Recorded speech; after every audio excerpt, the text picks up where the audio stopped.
Welcome, readers, listeners, and viewers to another edition of the Celsius Pewter Report Tailgate Show, presented by Age Rejuvenation, live here at the Walk-Ons in Wesley Chapel. This is a big game, man. This is going to be a fun episode today. I'm Scott Reynolds from Pewter Report, flying solo here at the Wesley Chapel Walk-Ons. Alongside me, Bailey Adams from Pewter Report. We're going to dive into this big game for the Buccaneers. They were saved by some last-minute heroics by the Bucs defense, by Tom Brady and Cade Otton, and Tom Brady and Rachaad White at the end of that Saints game to get this team to 6-6 and atop to stay, at least for a week or two, the NFC South Division. And they're going to face the best defense in the league in the San Francisco 49ers.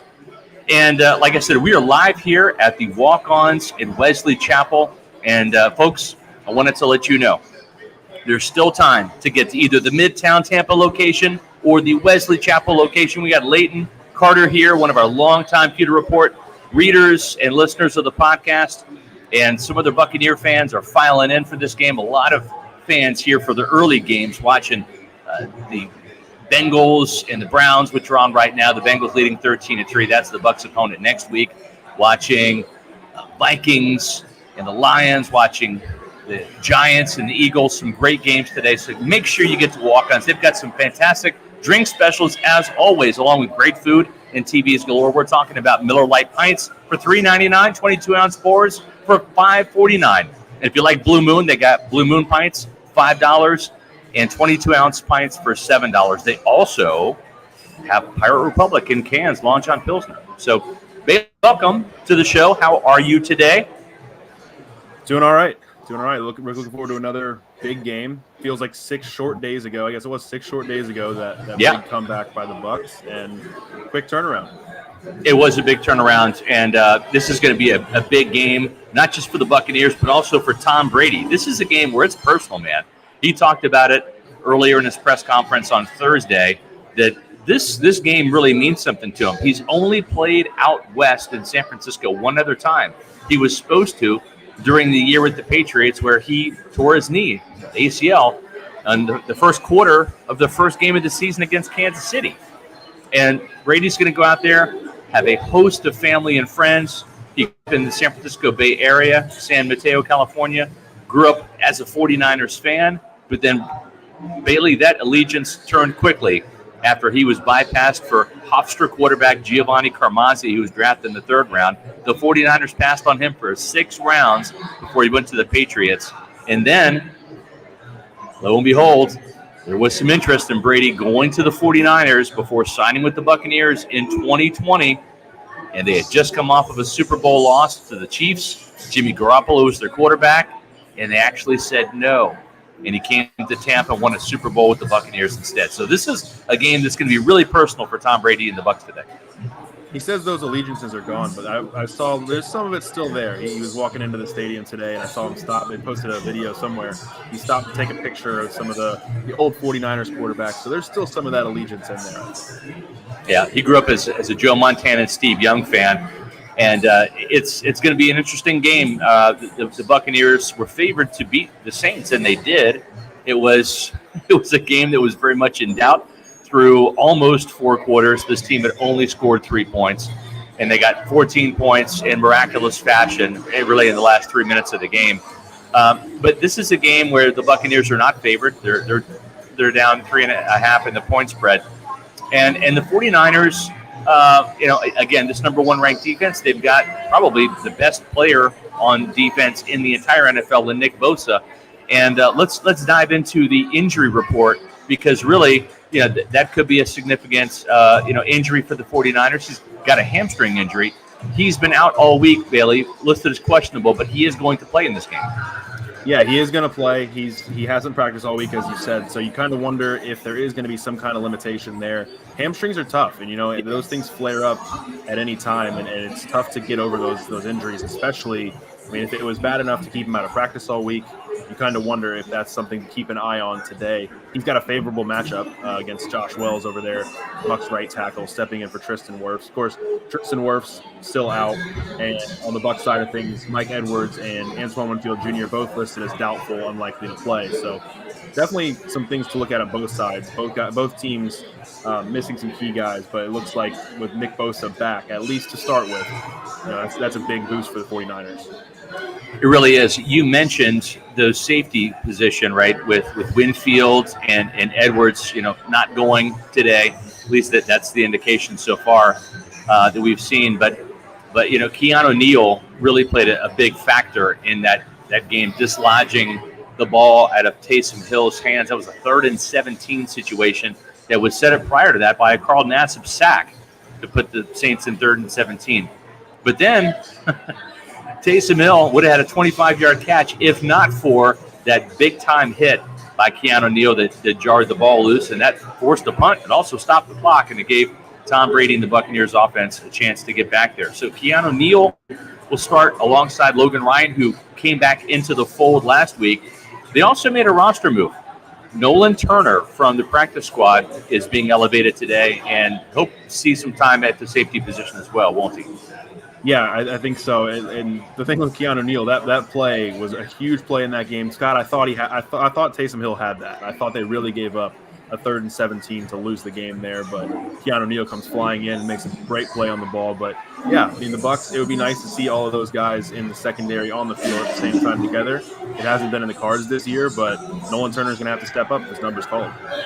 Yeah, no doubt. And speaking of stepping up, the Buccaneers, they made an interesting move this week. They released Jalen Darden, their punt returner and kickoff return guy as well.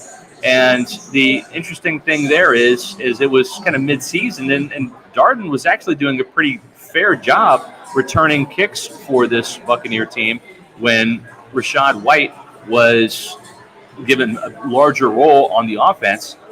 And then you've got a situation where he was doing a pretty good job on punt returns as well. Now he would go out of bounds every single time, right? He had a penchant for doing that. But I think what we're going to see now is we're going to see Devin Tompkins in that role. Tompkins was elevated to the active roster from the practice squad, and Devin Tompkins will be the guy returning punts today and possibly kicks as well.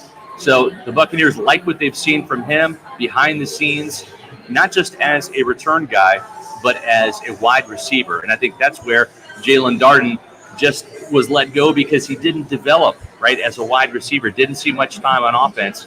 But what I'm hearing behind the scenes, Devin Tompkins is a playmaker, and he's had some time now to develop. He had a really good training camp. He had a really good preseason. But, boy, this was an interesting shakeup. It's one that I think should have happened way earlier into the season.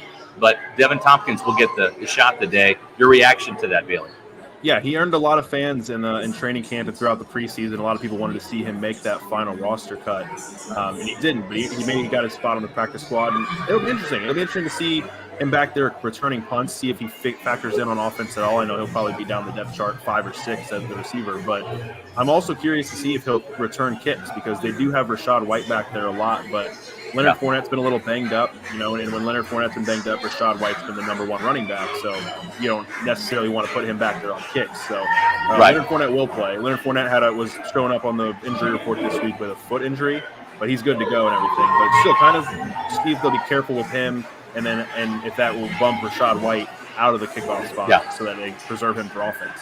And Giovanni Bernard also has experience returning kicks.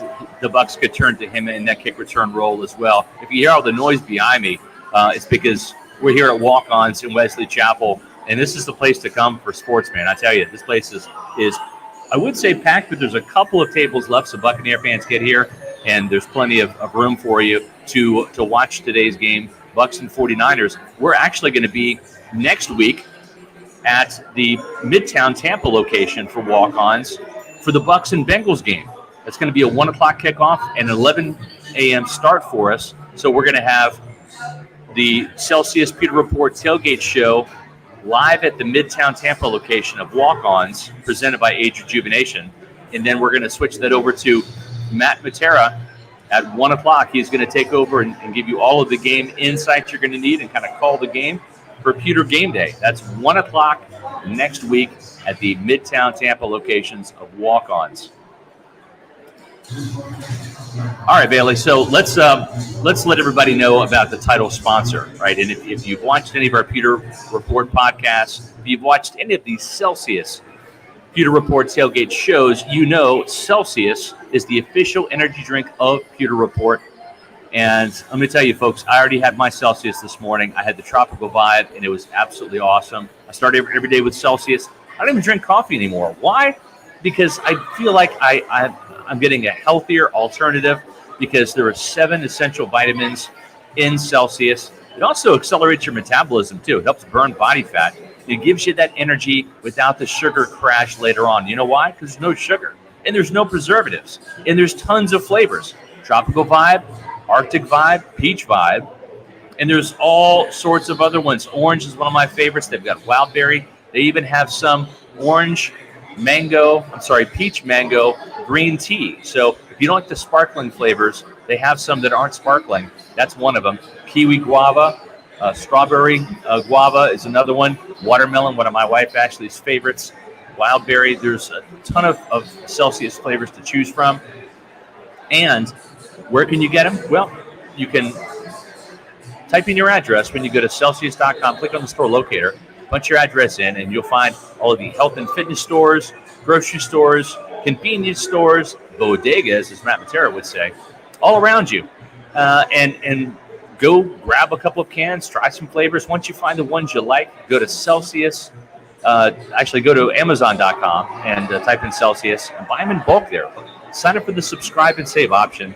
And with the subscribe and save, you can save money. They'll ship them right to your door, or right to your house or apartment. And if you're not sure which flavor to get still, you can also check out the variety pack on Amazon. That's a great one to choose from because they'll send you a bunch of flavors. You can try them there. Again, ship them right to your door. Celsius, the official energy drink of Pewter Report.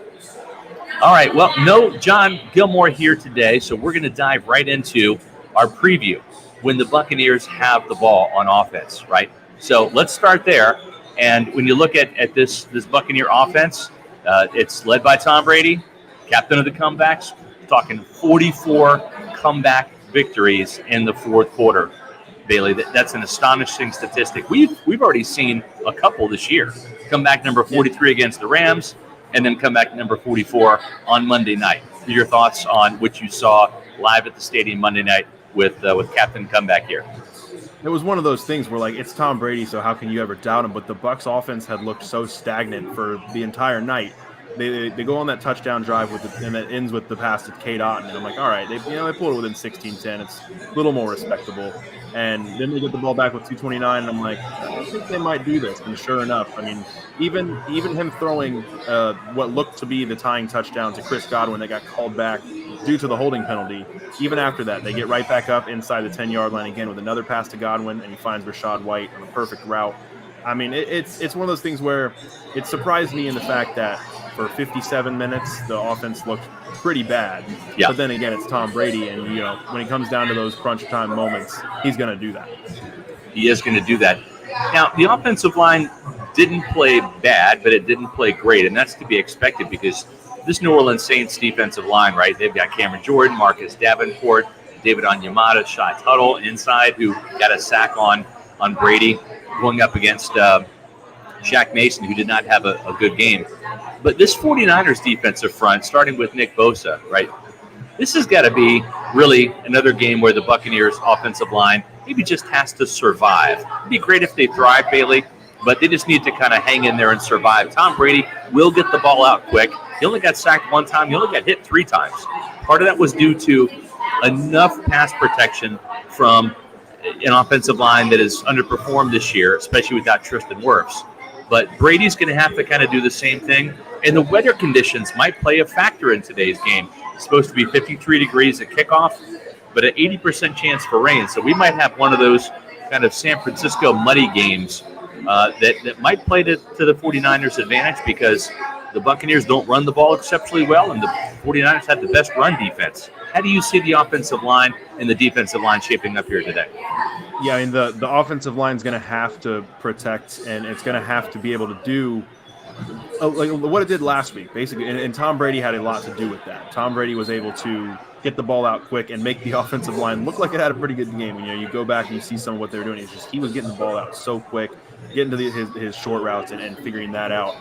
With the run game, I think that's going to be the big thing is can they run block well? And I think they did a decent job last week, but they've got to be good. And this is a really tough defense they're going against, a tough defensive front. But with the weather conditions, that's going to make it really, really interesting to see, because the Bucs already want to run the ball. They've said that all year long. They haven't been able to do it very well, but this is a game where they're going to have to. Otherwise, it's going to get ugly.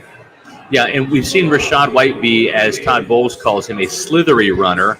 But is he going to be a slippery runner? Because if the surface is wet, the field is wet, is Rachaad White a mutter, right? He played at Arizona State, didn't really have a lot of bad weather games, and if they were probably on turf, right? Oregon State, Washington, etc.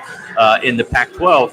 So it's going to be interesting to see how Rachaad White deals with this playing surface. He did already have some success on kind of a somewhat slippery field in Germany, even though it wasn't raining per se. It was kind of a wet, damp atmosphere when they played the Seahawks. He ripped off a big 29-yard run. There earned him an angry run from Kyle Brandt at NFL Network. So it will be interesting to see how this offensive line, if they can, create some holes and get to the second level and block Fred Warner and block, Dre Greenlaw and maybe get Rachaad White to the second level where he can rip off some of these big runs. He already has a pair of runs that are over 20 yards this year, the only Buccaneer to do that. Yeah, I mean, he's the explosive guy. We haven't seen a lot of that from Leonard Fournette. I mean, really over the last few years, that's not Fournette's game so much, but we've seen him get in there and pound the ball in there. But Rachaad White's been that guy who's been the big play guy. He can pull off those 20-plus yard runs, find some space, and he's going to need to do that, in this game against the 49ers. We did hear some good news this week, even though Luke Gedecke's coming back. This job at left guard, it really seems to be Nick Leverett's now, right? I don't think Gedecke is going to see any time there anymore this year. There is an injury to Nick Leverett. Nick Leverett's played really well, and we know Gedecke struggled early on, and I think the Buccaneers, I've heard some rumblings inside the organization that they don't want to ruin Gedecke. They don't want to put him back out there necessarily to where he might have another bad outing or two and feel the wrath of the fans and kind of crush his confidence. Right now, you go with what's working, and that's Nick Leverett at left guard, right? Yeah, I absolutely agree. And I think it was one of those decisions that people wanted them to get to a little quicker than they did. Yeah. Just at least get somebody different in there. And it took an injury to Luke Gedecke to get Nick Leverett a chance. But Leverett, I think, has been playing really well. I think he's been one of the more consistent offensive linemen out of the unit. I think really he's been doing a great job week in and week out. Donovan Smith's had some issues at left tackle, and then now with Tristan Wirfs going down, it's been him being one of those guys in the last few weeks to really hold it down. And I've been really impressed with it. Yeah. Bucs didn't have a great success running against the Saints last week, but we didn't see Cam Brate. Cam Brate was out with an illness, and I'll say this. I don't think they missed him. I think Cade Otton got more involved in the passing game, and he's developing to be a pretty good run blocker. Keith is kind of hit and miss with the run blocking, but that's more of his forte. I just think that with Cam Brate coming back in the lineup now, I hope that we don't see Cade Otton disappear from the passing game like we did the week prior in Cleveland, where all of a sudden Cade Otton didn't have any targets and Cam Brate had 5 targets with 2 catches for 19 yards. It was really ineffective.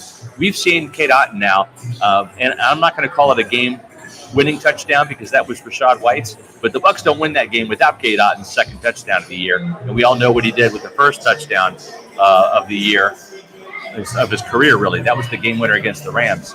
So I'm excited that Cam Brate is back, but I want to see Cade Otton still come to the forefront of the Buccaneers passing game.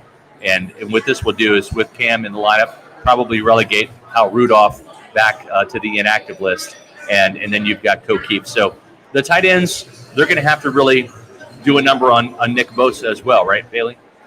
Yeah, no, I think they're definitely going to need to give whichever side he's lining up on, they're going to need to give that tackle some help with Bosa, because he's one of the premier pass rushers in the league. I agree with you with Cade Otton. I think he's a guy who needs to be getting the lion's share of targets as a tight end, the number one tight end, and he did so last week with Cam Brate out, but a lot of it came in the second half, and down the stretch we saw more from Cade Otton. I would love to see them get him involved a little earlier on in games and see if he can have a big breakout game that way, because he's a guy they're going to pretty frequently. He's proven that he's reliable.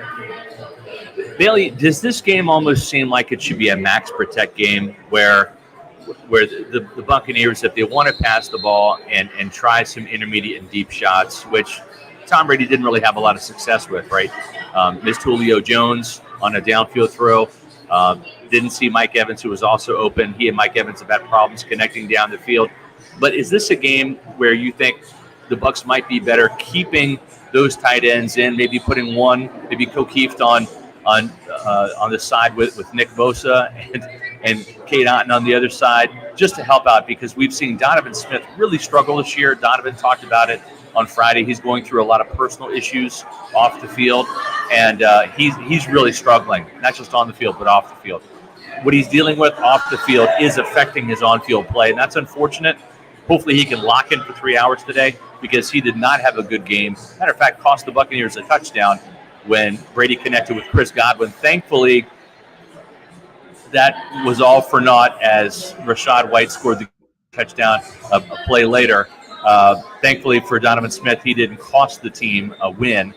But Smith has got to play better. If you're the 49ers defensive coordinator, and Bosa will play both sides, he's primarily a left defensive end going up against a right tackle, don't you want to kind of probe both tackles and see if Donovan Smith is having a bad game where you can maybe get a holding call or a sack fumble from Tom Brady's blind side? Or do you just stick Bosa on his left side going up against right tackle Josh Wells all day and try to beat him up? How would you deploy Nick Bosa today? I mean, I'm thinking both sides. I think both sides, it would be, an effective way to do that, move him around a little bit, because in one case, yeah, he's going up against Josh Wells, who's a backup, filling in for Tristan Wirfs, and that's already a favorable matchup enough for him. But you've got a guy like Donovan Smith on the left side who's really struggling, with penalties, with allowing sacks. So I think you kind of want to create a mismatch there too, and it's one of those things where if Tristan Wirfs was fully healthy and Tristan Wirfs was playing, I think it would be pretty smart of them to move Bosa to that side where it's Bosa on Donovan Smith. So I think the idea would be to move him around and see what he can do on both sides. Yeah. If we don't see whoever tackle is going up against Nick Bosa, Josh Wells, or Donovan Smith, if we don't see a tight end helping out against Nick Bosa on third downs, is that just further evidence of coaching malpractice by Byron Leftwich? I think it is. And then, we'll ask next week and ask about it, and he'll say, yeah, looking back, we probably should have given him some more help. We want to give him some more help. Yeah. That's what they'll do again. But, yeah, I think this is one of those games where you might have to go max protect a couple times if you want to get those deep shots, because that's what this offense a lot of times was built on in the past couple of years, is getting some of those shots down the field. And they can't really afford to take those anymore right now, because Brady's getting the ball out so quickly. Those routes aren't developing, and I don't even necessarily blame him for not trusting the offensive line in front of him, because it's been so maybe a revolving door in some cases. So I think this is an opportunity for them to maybe go max protect a couple times and try to see, because those big plays can build up some confidence. I think he's missed a couple of those deep balls to Julio Jones. Hit on one of those, and you might see the floodgates kind of open. Right. Yeah, and I think the thing too is when you look at those deep shots on the final two drives, and again, keep in mind, I know everybody wants the Bucs to go no huddle, and I wouldn't be surprised if they do it a little bit more. Maybe this game with the muddy conditions is not the one to do it per se, because it does require the offensive lineman, running down the field, getting set, and all of that from a conditioning standpoint and in a playing surface standpoint. But the Buccaneers avoided third downs, which have been plaguing this team. They've not done well converting third downs. They actually had over 50% conversions on third downs against the Saints, believe it or not. But they avoided third downs pretty much in those two final drives. So those two final drives, which I want to say were 10 and 11 play drives, they only got to third down twice. And Bailey, to me, you're talking about trying to get some bigger chunk plays. That's where you can avoid those third down troubles by avoiding third down altogether. Get a first down on first down, or get a first down on second down. And maybe, hitting some of these passes to Mike Evans down the field, right? Yeah, you're allowed to do that. It's one of those things where it was nice having Josh Capo in town last week for that Saints game, and he and I were talking in the press box with J.C. Allen about the whole thing Todd Bowles was saying all week is, they've got to be better on third down, Why not be better on first and second down and not get to so many third downs? Because They lead the league. I think they're 1 or 2 in the league right now in terms of the number of third downs they've faced. So if they can get have success on early downs instead of just trying to set up a favorable third down, try not to get to third down at all. It would be nice to see some of that. Yeah, exactly. Chris Godwin has looked like the Chris Godwin of old, and that's a huge plus for the Buccaneers, right? Because they've got to work the middle of the field. They don't have Gronkowski anymore. We've seen Cade Otton kind of do that. But now that Chris Godwin is kind of getting back to his old self, right, and would have had 3 touchdowns in 3 consecutive games if Donovan Smith hadn't been guilty of that holding call. But Chris Godwin coming back to his old self, Tom Brady, said in the press conference, that it's awesome to see because this guy put in a ton of work in the offseason to try to get back. And he was able to come back and play in week 1, then hurt his hamstring, kind of derailed him a little bit. But now we've seen kind of the old Chris Godwin. They're going to need the old Chris Godwin today against a really good 49ers defense that has playmakers at every level, not just with Nick Bosa, but those linebackers too. They can cover. Fred Warner actually leads the team in pass breakups with 10, and he has an interception. And Drake Greenlaw can also cover as well. Yeah, no, Chris Godwin's it's been a joy to watch him the last couple of weeks, see him kind of get back to where he was pre-injury, because those injuries are so tough, and everything he's gone through off the field with recovery and all that. He doesn't get to have a normal offseason. Like I think Tom talked about that a little bit, was your whole offseason at that point is rehab. It's not preparing like a normal season, so it's kind of delayed things as far as early this year. You kind of still saw him working his way back. It's nice to see him right at this, it's coming at the right time, down the stretch here. He's looking like Chris Godwin of old, and they're going to need him today. We saw the rookies score both touchdowns down the stretch, Cade Otton and then Rachaad White, but it was some of these veteran players. Scotty Miller contributed a big catch for a first down. Julio Jones had an amazing catch to get the Bucs down to the 6-yard line.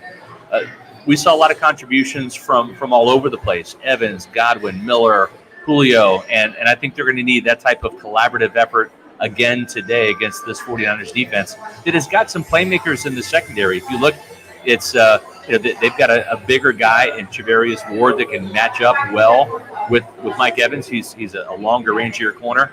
Talanoa Hufanga leads the team with 4 interceptions, including a pick 6 and a forced fumble. So he's a playmaker in the secondary with 7 pass breakups. I mentioned Ward; he's got 9.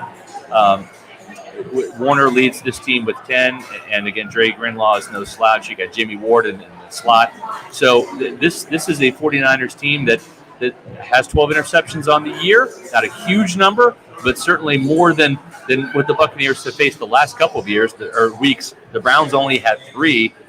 The Saints only had 2, and then they got their third one when Demario Davis picked off Tom Brady. But this receiving core has really got to step up today for Tom Brady. He's going to be looking to get the ball out quickly, and they got to make the catch and get some yards. Yeah, it was good to see. I think down that stretch, it really was everybody contributing. There was a short pass to Otton. Evans had 1. Godwin had a couple. Then that big catch by Scotty Miller to get the first down. Then Julio Jones, that catch right there, down inside the 10 was an amazing catch. And, we're starting to see Julio, the healthy Julio. Last few weeks, he's been able to stay on the field, and, everything. He's not even showing up on the injury report anymore, which is nice to see. Russell Gage was back last week. He didn't contribute a ton, but he might start to work his way back into things, and he was signed to be the number 3 guy. And if he can start to contribute like one, that would be pretty big for the offense as well. Well, it seems like some of these guys have rejuvenated themselves this year, and we're going to let you know about the Pewter Report presenting sponsor right now, Age Rejuvenation. As we age, our hormones decrease.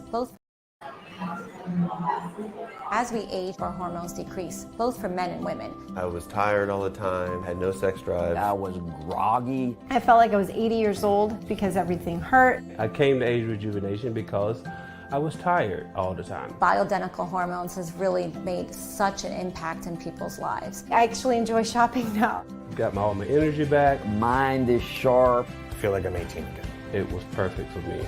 Get with Age Rejuvenation. Do it now. Don't wait. Call Age Rejuvenation today. John Gilmore's not here today, but I can tell you right now, he does look like and feel like he could play another 10 years in the NFL. John's 43, and he doesn't look it, certainly doesn't act like it. And I turned 50 this year, and I don't feel like I'm 50. I actually feel like I'm 40.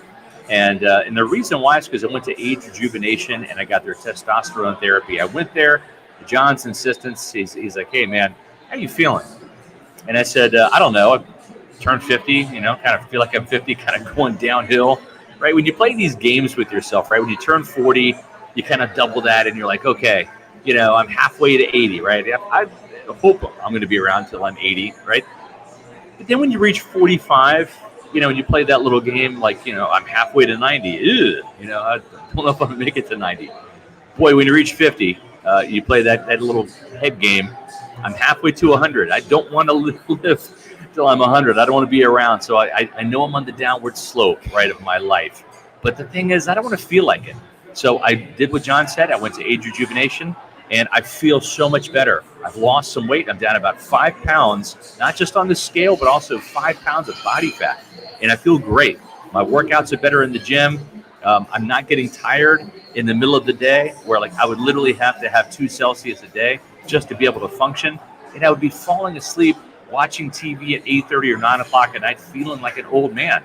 Guys, if this is happening to you, do what I did. Go to Age Rejuvenation and visit the website, agerejuvenation.com. Sign up for a free consultation. Because I'm telling you, I should have done this years ago. And it's the holiday season. I know we're out there, and we're shopping for other people because it's better to give than to receive. And I get that. But guys, give yourself the gift of youth. Give yourself the gift of health. Do it for yourself. Do it for your loved ones. Turn back the hands of time, if you will. Get your testosterone checked, because here's what's going to happen. You're probably going to find that your testosterone levels are declining. And that happens in most men in their 40s, 50s, 60s, 70s, and beyond. It's just natural. It's nature. And it happens. Young guys have all the testosterone. And what they're finding out now, the Age Rejuvenation, is even guys in their 30s, due to poor diet and lack of nutrition, they're having lower testosterone rates in their 30s now than men in their 30s did years ago. So it's happening earlier and earlier. Low testosterone affects everything from weight loss to energy to stamina. But the way to fight it is with the testosterone therapy at Age Rejuvenation. I've got more energy as a result. So do what I did. Do what John did. Go to agerejuvenation.com. Sign up for their free consultation. They got 5 Tampa Bay area locations to serve you, and give yourself the gift of health, right? Be selfish about it a little bit. Buy some presents for everybody else, but go get Age Rejuvenation for yourself. Lose weight and feel great with Age Rejuvenation. All right, Bailey, we're going to continue now with the Celsius Pewter Report Tailgate Show presented by Age Rejuvenation. We are here at the Wesley Chapel Walk-Ons, where this place is getting a little packed right now, but there's still a couple spots open at the Wesley Chapel location. So come on down, enjoy those Blue Moon pints for $5. They've got 22-ounce pours for $7. They also have got Miller Lite pints for $3.99. You get the 22-ounce pours for $5.49. Both locations are open. Plenty of TVs galore. Awesome food. Some of the best food you're going to have. It's Creole inspired, so it's got a little bit of spice to it. It's just fantastic. There's not many things on the menu that I don't like. I can't eat seafood. I'm a Kansas guy, but as an oink moo or pluck, I don't eat it. But they do have some amazing shrimp here. My wife Ashley gets the shrimp, and she loves it. Both locations: Midtown Tampa, where we're going to be next week for the Bucs versus Bengals game, and the Wesley Chapel location where I am at today. All right, Bailey, let's turn our attention to the defensive side now. This is the side I like to talk about because I'm a defensive-minded guy. Go Todd Bowles. I see you. All right, we saw this defense last week really get involved. Now, this team cannot buy a takeaway, Bailey. We've found that out, right? This team cannot bribe or pay cash money to get a takeaway. It would have been helpful last week. They got 5 against the Saints the first time they played them.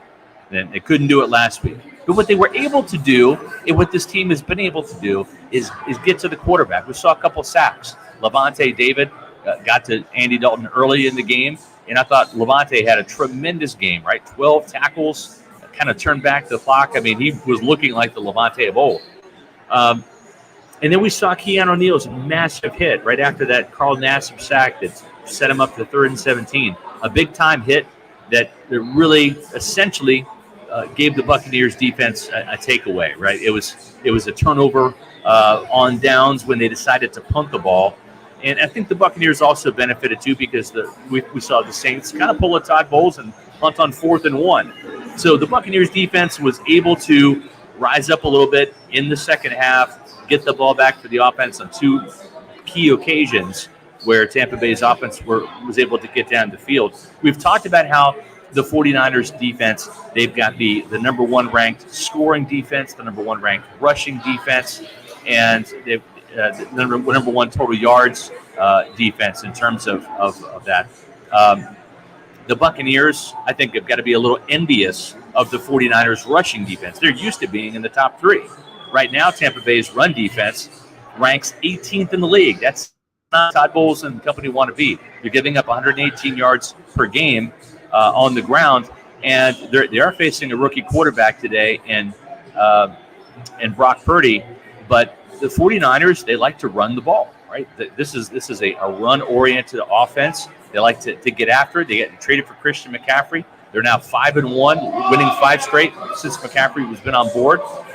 The Bucs' run defense is going to be tested today by end-arounds with Deebo Samuel, by Christian McCaffrey, some of those waggles and bootlegs that Kyle Shanahan likes to run with quarterbacks. Yeah, I think it's going to be interesting because the 49ers already love to run the ball, and then they traded for Christian McCaffrey. So how are you not going to love it even more now? But they do like to get Deebo Samuel involved in the run game too, and you're going to see a lot of different creative looks. I think Kyle Shanahan's one of the best offensive minds in the game right now, and with the Bucs failing to get takeaways, and they're just going to have to play sound assignment football and be able to stop the run and get after this rookie quarterback a little bit. And it's been a little concerning to see the run defense kind of fall away from what it was in the last couple of years. And I know they made a couple moves this offseason that might have led to some of that drop off. Not bringing back Jordan Whitehead, saying about it, and Ndamukong Suh, kind of getting some more pass friendly or pass defense friendly guys in the door. But we've seen a little bit of drop off in the run defense, and the Bucs kind of have to get back to where they were in the last couple of years. Yeah, and I think, too, having Akeem Hicks back has helped out to a degree. But the Buccaneers linebackers, they're really going to have to get their run fits going today big time. And I think that Akeem Hicks and Vita Vea, if the 49ers have a weakness, it's not the offensive tackle position, right? You got Trent Williams, a multi-year Pro Bowler, one of the best in the business, just a dominant player at left tackle. The right tackle, Mike McGlinchey, is no slouch. But inside, center Jake Brendel, right guard Spencer Burford, and left guard Aaron Banks. That's probably the soft underbelly of this 49ers, offensive line.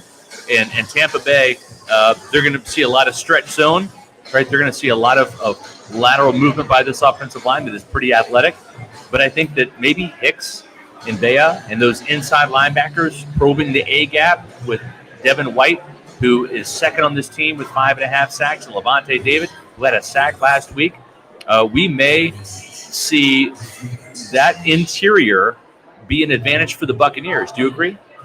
Yeah, I definitely think so, and I think that's why we'll see some more of that, those stretch zone runs, and that's where Lavonte David and Devin White are going to come in so much. And even on the edges, Tryon-Shoyinka and Carl Nassib, Anthony Nelson, those guys are going to have to be, heavy in the run game because they're going to try to go outside on the Bucs, and especially with the different weapons they have.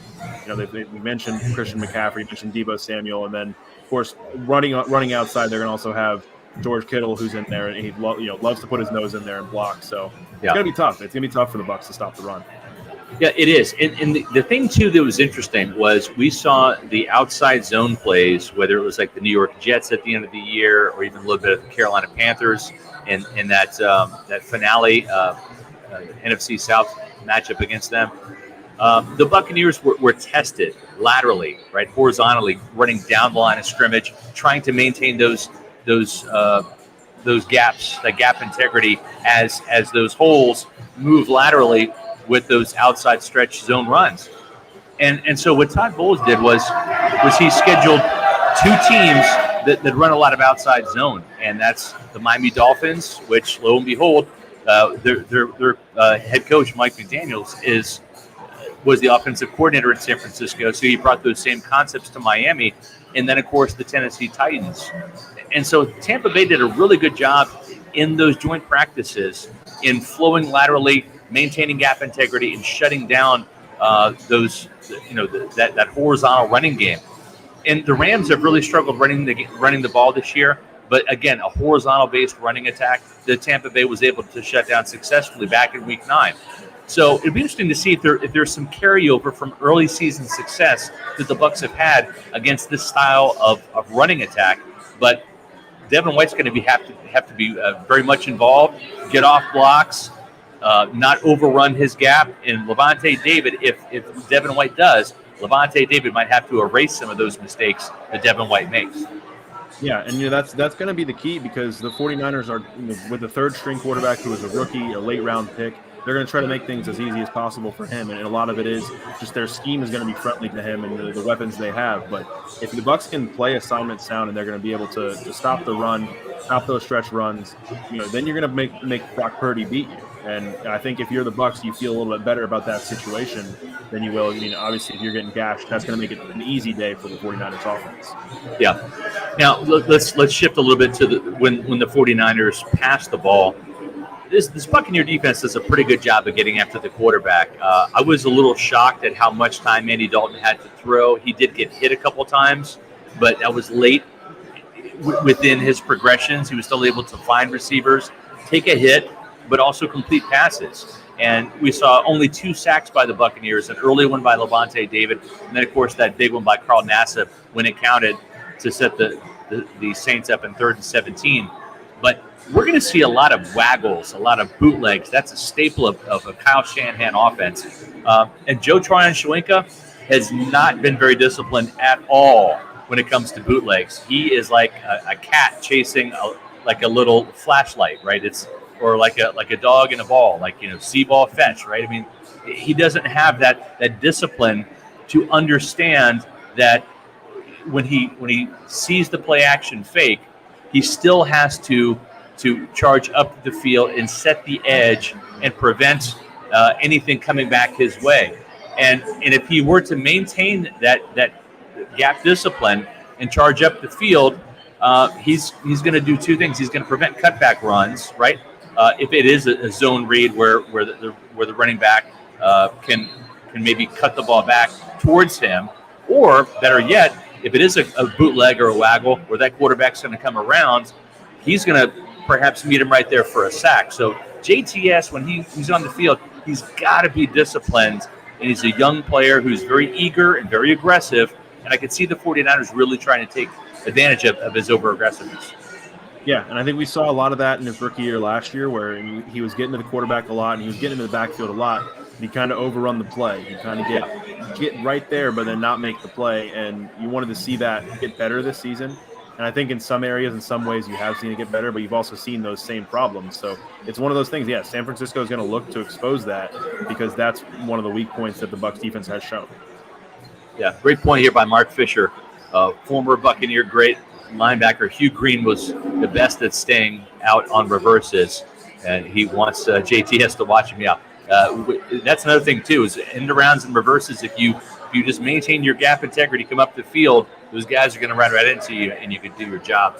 If I'm Todd Bowles this game, I'm starting Carl Nassib, and I'm starting Anthony Nelson because I think those two guys are more stout against the run rather than JTS. And honestly, I would use Joe Tryon-Shoyinka in more obvious pass rushing downs as a situational pass rusher in this game. I just think that Nelson and certainly Nassib, who I think has had a great couple weeks here against the run, both of those guys can really set the edge well, not bite so much on those play action bootlegs and waggles, have a better chance of getting some sacks. And then on third down, when you're not going to have those play action plays, it's going to be more likely shotgun, et cetera. That's where you send JTS after Brock Purdy. Would you agree with that concept I just threw out there? Yeah, no, I think Carl Nassib has been huge against the run, and both against the run and the pass the last couple of weeks. But I think I would love to see him get more snaps. I'd love to see Anthony Nelson get a little bit more in there. JTS is one of those he's shown that he can do it at times. I was sitting here trying to rack my brain. I was thinking of a play and picturing this play that happened earlier this season where some team ran a reverse, and I believe, thinking back, it was the Cowboys, week 1. Ran a reverse, and JTS had it read perfectly, had it played perfectly. He didn't make the tackle himself, but he held the play up long enough for someone else to get there. And so if he can do some more of that, that would be good to see. But I think, you're on an interesting track there with, getting a little bit more of the involvement from passing, from Nelson, and then opening up, those passing situations where that's when you send JTS. I like that idea. It's pretty interesting to me. Well, what needs to be interesting today is better coverage by Todd Bowles' cornerbacks. Jamel Dean really struggled last week against the Saints. He did not have a great game either against the Cleveland Browns. And Carlton Davis just has not been, I don't want to say worth the money, but he has not provided much of a return on that investment. Carlton Davis has been banged up a little bit. He kind of always is, but he's a tough guy. But Dean and Carlton Davis really have to step up today because even though the Bucs are facing a young quarterback in Brock Purdy, which in my opinion they should try to get to early, hit him, rattle him. Don't wait and drop back into soft zone. Let him get comfortable. We've seen Todd Bowles kind of do that too much. He did it to Kenny Pickett out there in Pittsburgh. Thought he did that to P.J. Walker in Carolina. I would like to see Bowles come out early and be aggressive. Try to rattle the rookie because this will be his first start. Sometimes it's easier coming off the bench as he did last week against the Dolphins in that emergency situation where you don't have time to think. But Purdy's got some weapons, man, not just Christian McCaffrey out of the backfield or on screen passes, which I think we're going to see a lot of today. They're easy completions to take advantage of the Bucs pass rush.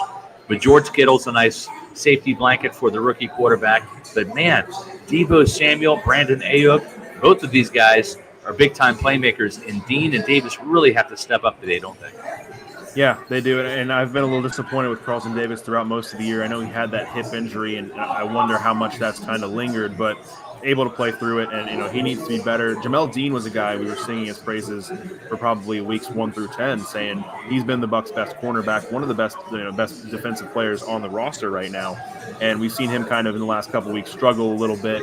And, he's in a contract year. He's working toward getting that big payday that Carlton Davis got last year, and he was on the right track. And I think he needs to get back on that track in this game, and especially going up against weapons like Deebo Samuel and Brandon Ayuk. I mean, two really good receivers on top of everything else, the 49ers have in the backfield at the tight end position and just with their scheme in general. Yeah, it's interesting to note that Ayuk is actually the leading receiver, not Deebo Samuel, in San Francisco. Ayuk's got 56 catches, 698 yards, almost a 13-yard average, and 6 touchdowns. Deebo Samuel has not exactly been the fantasy football guy that a lot of people thought he would be. 50 catches this year, 569 yards receiving, but kind of a modest 11.4 yard reception average. Only 2 touchdowns, Bailey, through the air, and then they'll use him somewhat on end arounds. They'll even line him up in the backfield as a running back. A little bit less now that Christian McCaffrey has kind of burst on the scene over the last 6 games since the trade. But Samuel is averaging 5.6 yards per carry. He's got 37 carries for 207 yards, including a 51-yarder, which is the longest run of the 49ers this year, and 2 touchdowns on the ground. So we'll see Deebo Samuel line up all over, but I think Davis and Dean are going to see a fair chunk of Deebo Samuel in the out wide, and he'll play on the left side, the right side, in the slot, etc. And it'll be interesting to see. And to my point earlier, as you mentioned, Carlton Davis has not really played that great.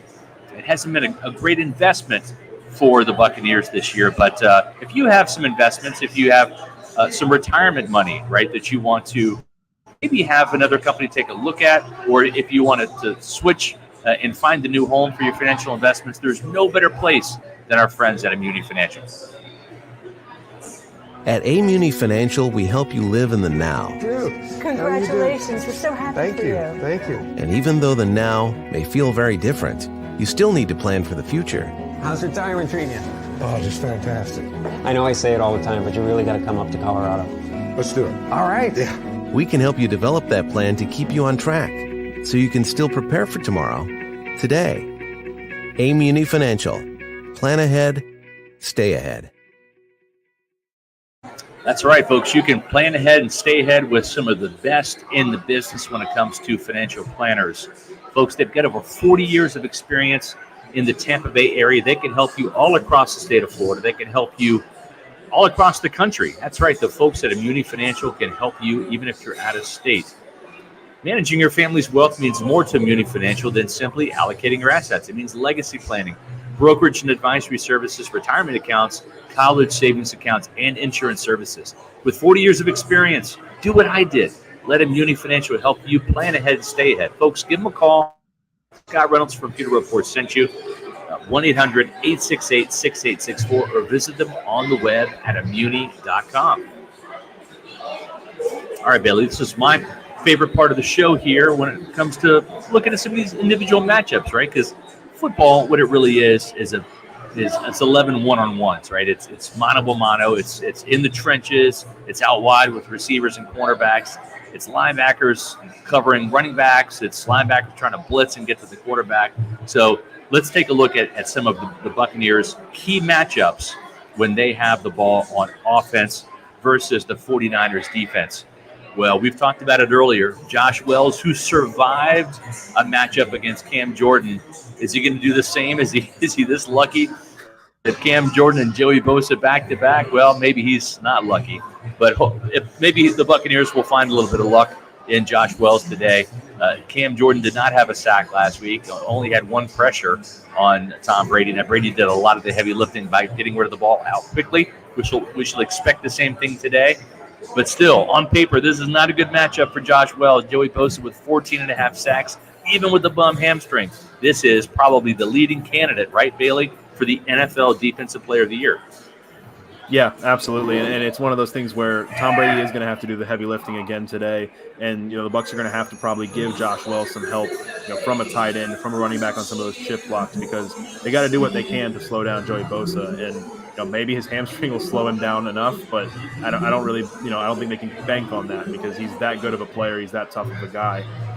This is one of those matchups that's, you don't even have much to say about it because it's one of the best in the league against a backup tackle who, did an admirable job, I guess, filling in last week, surviving like you mentioned. But, if he can survive again in this matchup, I'll take that as a win for the Bucs. But this is a Bosa win written all over it.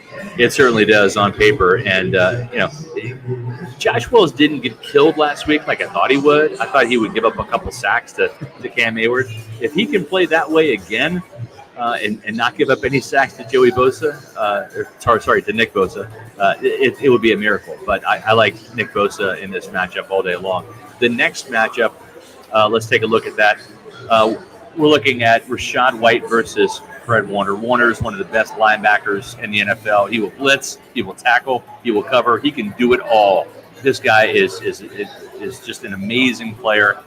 Pro Bowler, like we mentioned earlier, 10 pass breakups. It's the most on the team, so he is very active in coverage. We know Rachaad White is going to run the ball. He's going to get some carries and be that lead guy for the Buccaneers today. At the same time, he's also going to have some opportunities out of the backfield to catch the ball on screens, on angle routes. He ran a wicked route against Demario Davis for a touchdown that ended up winning the game for the Buccaneers last week. but he's going to have a tougher test today from a more athletic linebacker. Demario Davis is one of my favorite linebackers in the league. But let's face it, Warner is faster, younger, more athletic, and is going to really present some problems. I like Warner in this matchup just because of the experience and also the accolades. Yeah, I mean, Fred Warner, he's one of the best there is in the game today, and this is a tough matchup for anyone. And Rachaad White, loved what we've seen from Rachaad White over the first 12 games of the season, especially as of late. We're seeing more of him, and I'd love to see more of him down the stretch. But this is another one where it's like, you're looking at Fred Warner as one of the best in the league, and it's hard not to give him the edge. For sure. Let's continue on with our matchups here. Cade Otton, as Eater 17 says, we're going to need a lot of Otton today to move the ball. Well, Cade Otton is going to be going up against Dre Greenlaw, the other linebacker who's actually leading the 49ers in tackles. Fred Warner's got 86. Greenlaw has 88. The Bucs love Dre Greenlaw coming out of the draft in 2019, and I was told that if they didn't get Devin White in the first round, which they did, 5th overall, but if the the Las Vegas Raiders, if the Raiders had drafted him with the 4th overall pick, then they would have maybe set their sights on Dre Greenlaw later in the draft. But Greenlaw is a great coverage linebacker, undersized at 6 foot, 230 pounds. So Cade Otton at 6'5" has got a little bit of size advantage there. And let's hope that Tom Brady decides to throw to number 88 a lot more and not so much to Cam Brate, number 84. Brate will be playing in today's game. We didn't see him play last week due to illness, and I think Otton stepped up, and we didn't really miss Brate. So hopefully Otton's still part of this game plan. Having said that, I still like Greenlaw because he's just a hair below Fred Warner in terms of being the best linebacker on the 49ers. Yeah, I mentioned it earlier, and I want to see more of Cade Otton. I want to see more of Cade Otton earlier in the game too. That would be a big key.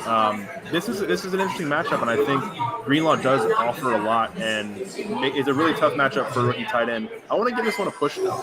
I love what I've seen from Cade Otton lately, and I think the arrow is continuing to point up. Tom Brady clearly trusts him. I know we talked to him in the locker room after the game, and Otton was just saying, he's kind of downplaying it, saying Tom will just find the open guy. It's good that the coaches trust me to be out there, but I think there's a little bit there to Tom Brady trusting his rookie tight end. So we'll see. I think we'll see a little bit more from him today. Yeah, and we talked earlier about Chris Godwin really looking like the Chris Godwin of old, and boy, they need him to continue in that fashion. Otton had a touchdown last week. Godwin should have had one, but he got taken off the board due to a Donovan Smith holding penalty. That would have been his 3rd touchdown in as many games. I'd like for Godwin to get in the end zone today against nickel cornerback Jimmy Ward. Ward has got a couple of interceptions this year. He's no slouch in the slot. I think the Buccaneers have taken advantage of some shaky matchups with Godwin and a slot receiver, but Ward is going to give Godwin fits today. I think this is going to be one of the better matchups, mano a mano. I give Godwin the edge here, but slightly. How do you see this matchup playing out, Bailey? I'm also going to go with Godwin. I think we started to see more of pre-injury Chris Godwin, and that's been huge for this offense. I would like to say, he's going to find the end zone again, 3rd time in 4 games. I always feel a little shaky nowadays predicting people to score touchdowns for the Bucs because touchdowns are so hard to come by these days. But I think if they can, if they can get in the end zone today, I think it's a good bet. I think that Godwin's going to be that guy. This last matchup here, Donovan Smith, who's really struggled this year, got some off-field personal problems that are kind of, interrupting his level of play.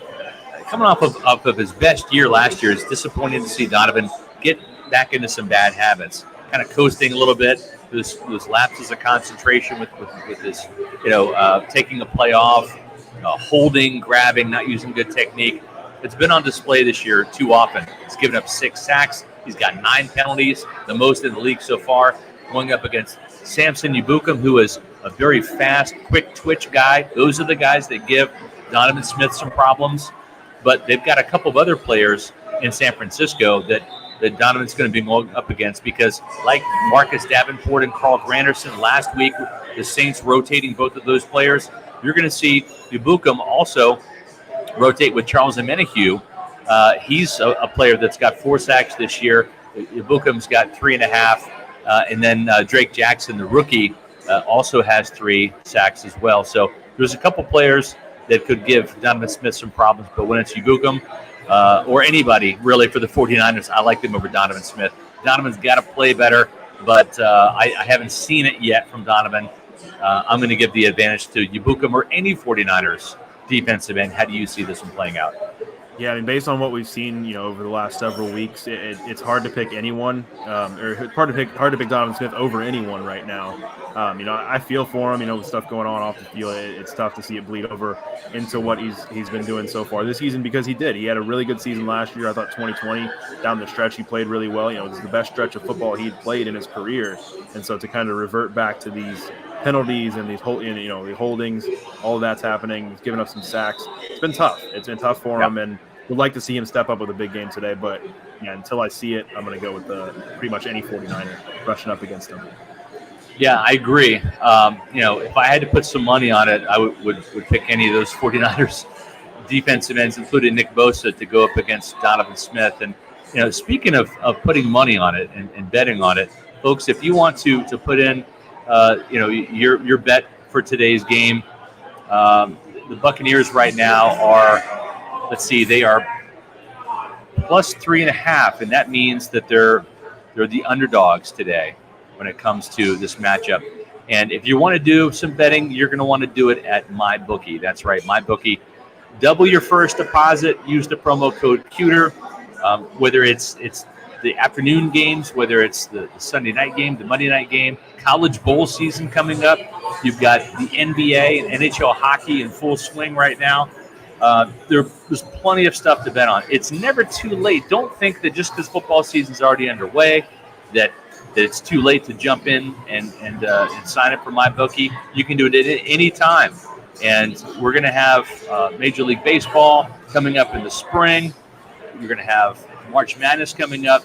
So in the offseason, there's plenty of stuff to bet on, plus the NFL playoffs start at the first week of January. I should say the second week of January. So sign up at MyBookie. It's where I do my betting and where I lose most of my money because I don't bet very well. I've bet some bad bets over these last couple of weeks, and I'm going to have to load up my MyBookie account again. But when you do it with your first deposit, you can double that using the promo code Pewter. So do it on MyBookie, the official online gaming partner of Pewter Report. All right, Bailey, let's take a look at some of these defensive matchups now. When the Buccaneers defense is going up against the 49ers offense, it is a diverse offense with a lot of weapons that Brock Purdy, a rookie quarterback, the Mr. Irrelevant 7th-round pick, is going to have a chance to do. But one of those guys that will be protecting him is Trent Williams, who is just about the best in the business at left tackle right now, going up against Joe Tryon-Shoyinka. And this is a mismatch all the way around. I don't think Joe Tryon-Shoyinka is physical enough to beat Trent Williams. He's got the speed, he's got the athleticism, but Trent Williams has the savvy, whether it's an inside move by JTS or whether it's a hard outside rush. I think Williams has been there and done that, and I think he's going to handle JTS today pretty effectively. What do you say, Bailey? Yeah, I think Trent Williams is a guy who, against almost any pass rusher in the NFL, for the last 8 or 9 years, you pick him in almost any matchup, and I think that's the case again today. JTS, I think we need to see more out of him. We say that I think almost every week. And, we've seen signs, we've still seen those flashes, and I think he's still a guy that's developing. But, when you're a developing guy, you're going to have a hard time with Trent Williams. When Brock Purdy drops back to throw, Brandon Ayuk is one of those guys that he's going to be targeting. This is a player that is a bit of a speedster out of Arizona State, a very athletic player. And he's going to be seeing some time on the left side, on the right side. The 49ers will move around Deebo Samuel and Brandon Ayuk. We'll even put those guys in the slot from time to time. But when it comes to this matchup, if I'm Kyle Shanahan, I'm going to match up Ayuk versus Carlton Davis, who is not as fast, not as athletic as Jamel Dean. I want my speedier guy up against the guy that's a little bit more physical and tough and maybe not as athletic that could go stride for stride down the field with Ayuk. I like Ayuk in this matchup. I've not seen enough from Carlton Davis over the last couple of weeks to have me believe that he's going to get shut down, and I think Ayuk could get behind him for a big play today. So I originally had it as a push, but I'm going to go with Ayuk after further consideration. Yeah, I think it's unfortunate. Davis hasn't been, the guy he has been over the last few years, and I'm not by any stretch he hasn't been bad. just what the money the Bucs paid for him and signing him to an extension. They need more out of him, and this is a tough matchup, I think, with the way he's playing right now and the way Ayuk's playing this season. He's the leading receiver for San Francisco right now, even over Deebo Samuel and these other guys. I like Ayuk in the matchup as well. I think it's a tough one for Davis. Just watching Deshaun Watson throw an interception here live at walk-ons at Wesley Chapel. The Bengals right now are leading the Browns 23-10. And they just had another interception. It's early in the fourth quarter, but it looks like the Bengals, who the Bucs are playing next week, they're going to be moving to 9-4 if this score holds. Sticking with today's matchup, Devin White versus Christian McCaffrey. This matchup's gone back and forth over the last couple of years, back when Christian McCaffrey was a Carolina Panther. And I think Devin White's done a pretty good job covering him out of the backfield on angle routes, on screen passes, and also doing a good job of tackling. So Devin White seems to get up for Christian McCaffrey, and we'll see if that continues again today. Now that Christian McCaffrey is in a 49er uniform, I'm going to give this one a push. I think that the 49ers offensive line might be giving McCaffrey an advantage that he didn't have in Carolina, but this is going to be a good matchup. I think the winner of this matchup today might indicate who wins the game, in my opinion. Yeah, no, I think this is one where I almost want to lean Devin White's way. I think he has done really well with McCaffrey in the past. I think McCaffrey, though, in this 49ers offense is almost a different beast, even though he was, super effective with Carolina. And I always think back to there's a mic'd up moment, I think from the 2020 season, where McCaffrey tells Devin White that he's one of the best in the business, and Devin White, being Devin White, just says, "Yeah, I know." And I think he's going to have to prove that to McCaffrey again today. I'll line up and go with a push. I want to lean in Devin White's favor, but I'll stick with a push because I think they're both going to get theirs at different times today. Keanu Neal was a big-time hero Monday Night Football. Big-time play against Taysom Hill and dislodging the ball, and that helped the Buccaneers get the ball back to their offense. Neal's had a really good season, I think, for the Buccaneers. He's had to fill in as a starter with injuries to Antoine Winfield and Mike Edwards. He's not great in coverage, but he's a big-time thumper. But the problem is he's going up against a guy that is still one of the best receiving tight ends in the league, and that's George Kittle. This guy can flat-out fly, and coverage is not exactly the strong suit for Keanu Neal. He does his best work, I think, in the run game, but he's going to get tested by George Kittle. I think Kittle might have his way today against Keanu Neal. What say you, Bailey? Yeah, they're asking a lot of Keanu Neal this season, I think more than they probably anticipated due to all the injuries. Antoine Winfield Jr. having that concussion earlier in the season. Now he's dealing with an ankle injury, and Logan Ryan going down with a foot injury. So they've asked a lot of Neal, and I think he's done an admirable job. I think it's going to be a difficult one for him today. I mean, Kittle will take advantage of almost any matchup, and I think this is another one that he's going to probably win his fair share of. Yeah. Our final matchup that we're going to talk about is a big one. It's Jamel Dean, a player who, like Carlton Davis, has not played well over the last couple of games. Started off the season incredibly hot, still having a good year overall on a contract year, I think it's fair to say. But this is a speedy guy that didn't have a great game last week against the Saints. And he'll need a bounce-back game against Deebo Samuel. Again, Samuel and Ayuk, they're going to be splitting time on left and the right side. So Samuel's going to see some time against Carlton Davis as well as Jamel Dean. But I kind of think Carlton Davis does a better job matching up against Deebo Samuel because both those guys are physical. Dean is more fast and athletic than physical. And I think if I'm Kyle Shanahan, I want to get Ayuk as much on the slower, more physical Carlton Davis to create a mismatch. And then maybe use Deebo's size against Jamel Dean. A little bit of pushing and shoving, trying to create some separation there. Deebo's no slouch when it comes to speed, but that's kind of Dean's calling card. But is Dean physical enough to be able to, to fight off that pushing and shoving by Deebo Samuel? Listen, Deebo Samuel, he's a beast, whether it's as an end around, whether it's on a wide receiver screen, whether it's going down the field. I like Samuel in this matchup, just given his pedigree and his track record in the league. I think this is a week for Jamel Dean to kind of get back to where he was weeks 1 through 10 or so. I'm not going to go far enough in his favor to say he's going to win the matchup, but I'll give him a push. I think this is one where I think he's going to kind of revert back to where he was earlier this season and kind of give the Bucs some more reason to think, all right, maybe this is the guy we need to hang on to when this offseason rolls around. Yep. Well, we talked about, some of the Buccaneer receivers, Russell Gage and Julio Jones being rejuvenated, right? When we had the first Age Rejuvenation plug. I think Carlton Davis and Jamel Dean need a little bit of rejuvenation too. Maybe not in this area, but guys, if you're struggling in the bedroom, there's a place to go for some help, and that's Age Rejuvenation. At Age Rejuvenation, we have a lot of interest about erectile dysfunction in men. It's not like my sex life was dormant, but you can always improve. I was having an adverse effect on my marriage and was very happy with the results. We have various treatment programs available to enhance their physical abilities that can improve blood flow and sensitivity. The pulse wave has made it so much better. It's been a significant improvement. The good news was that I heard it from my wife. Stop waiting. Start doing Age Rejuvenation. All right, Bailey, as we wind down the program here from the walk-ons in Wesley Chapel, we want to tell you to go to agerejuvenation.com. They are the presenting sponsor of the Celsius Pewter Report Tailgate Show, and agerejuvenation.com is the place to go when it comes to everything you need, from weight loss to men's ED problems to testosterone therapy. Do yourself a favor. Give yourself the gift of good health this Christmas and holiday season by going to agerejuvenation.com and signing up. All right, Bailey, it's time for our predictions now. When I'm looking at pewterreport.com's preview and predictions, I'm not seeing a lot of people picking the Buccaneers to win. As a matter of fact, I see J.C. Allen picking the Buccaneers to win. And myself, that's it. Right.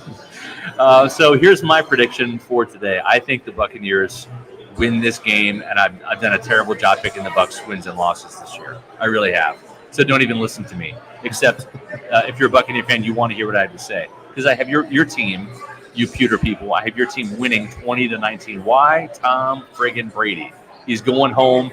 This is going to be a homecoming game for him, maybe even more so than the Patriots game was last year. Brady played for the Patriots, but he grew up in the Bay Area. The 49ers were his favorite team. I think he wants to beat the snot out of this team. This is personal. J.C. Allen wrote about it on pewterreport.com yesterday. I'm picking the Buccaneers in the upset, in the rain, 20-19, and I'm not sure why. Maybe I've had too many Pirate Republics already, but Bailey, that's how I see this game going. J.C. Allen's the only other one picking the Buccaneers. You, Matt Matera, Josh Capo, Casey Hudson, all picking the 49ers. So you're picking the 49ers. What's the score and why? I wanted to pick the Bucs. I really did. I think I had them last week over the Saints. And I think I had them 17-13. Ended up being 17-16. So I was a little close there. Josh Capo had the Bucs winning by 1 last week, and they did win by 1. Yeah. I don't know. This week it just feels like, as much of a mismatch as it feels like Tom Brady versus Brock Purdy, you're going to pick Tom Brady every time. I think there's just enough weapons on this San Francisco offense for Purdy to work with. They're going to make it easy for him, I think.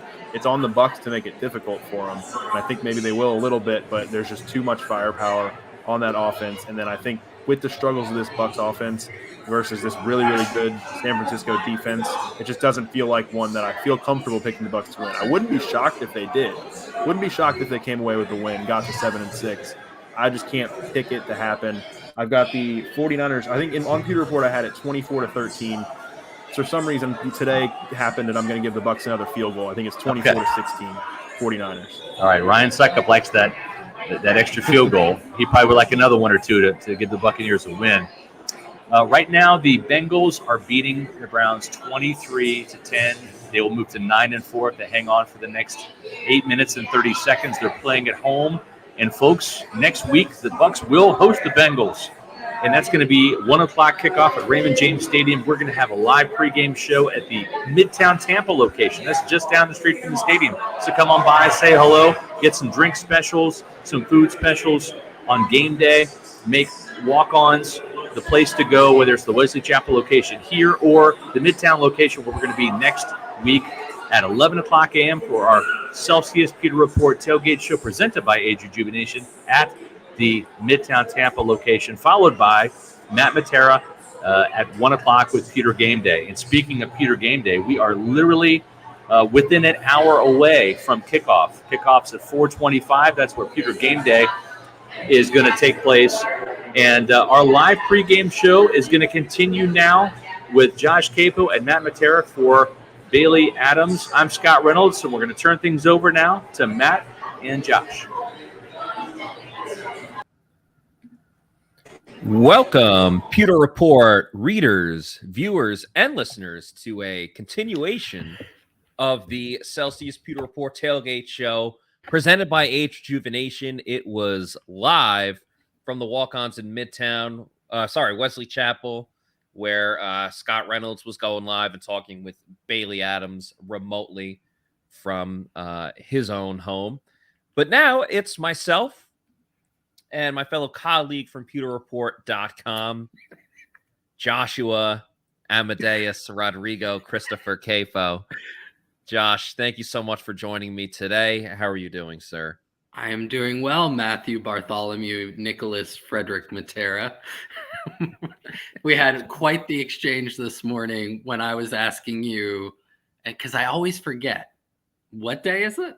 It is game day, baby. And the Bucs are trying to go on a 2-game winning streak. They've had a couple of 2-game win streaks, but haven't really stacked them a lot together, as their former head coach, Bruce Arians, used to say and request for this team. And it's going to be a very, very tough matchup today, as they are over on the West Coast taking on the San Francisco 49ers, a team that is loaded with talent on both sides of the ball. It seems for the last, well, really since they went to the Super Bowl against the Chiefs a couple of seasons ago, and sure, some parts are interchange, but seems like they've always just been a good, they don't even need a great, but a good quarterback away from really winning it all. And they came very close against the Chiefs, and they're kind of back to square one right now with a ton of talent.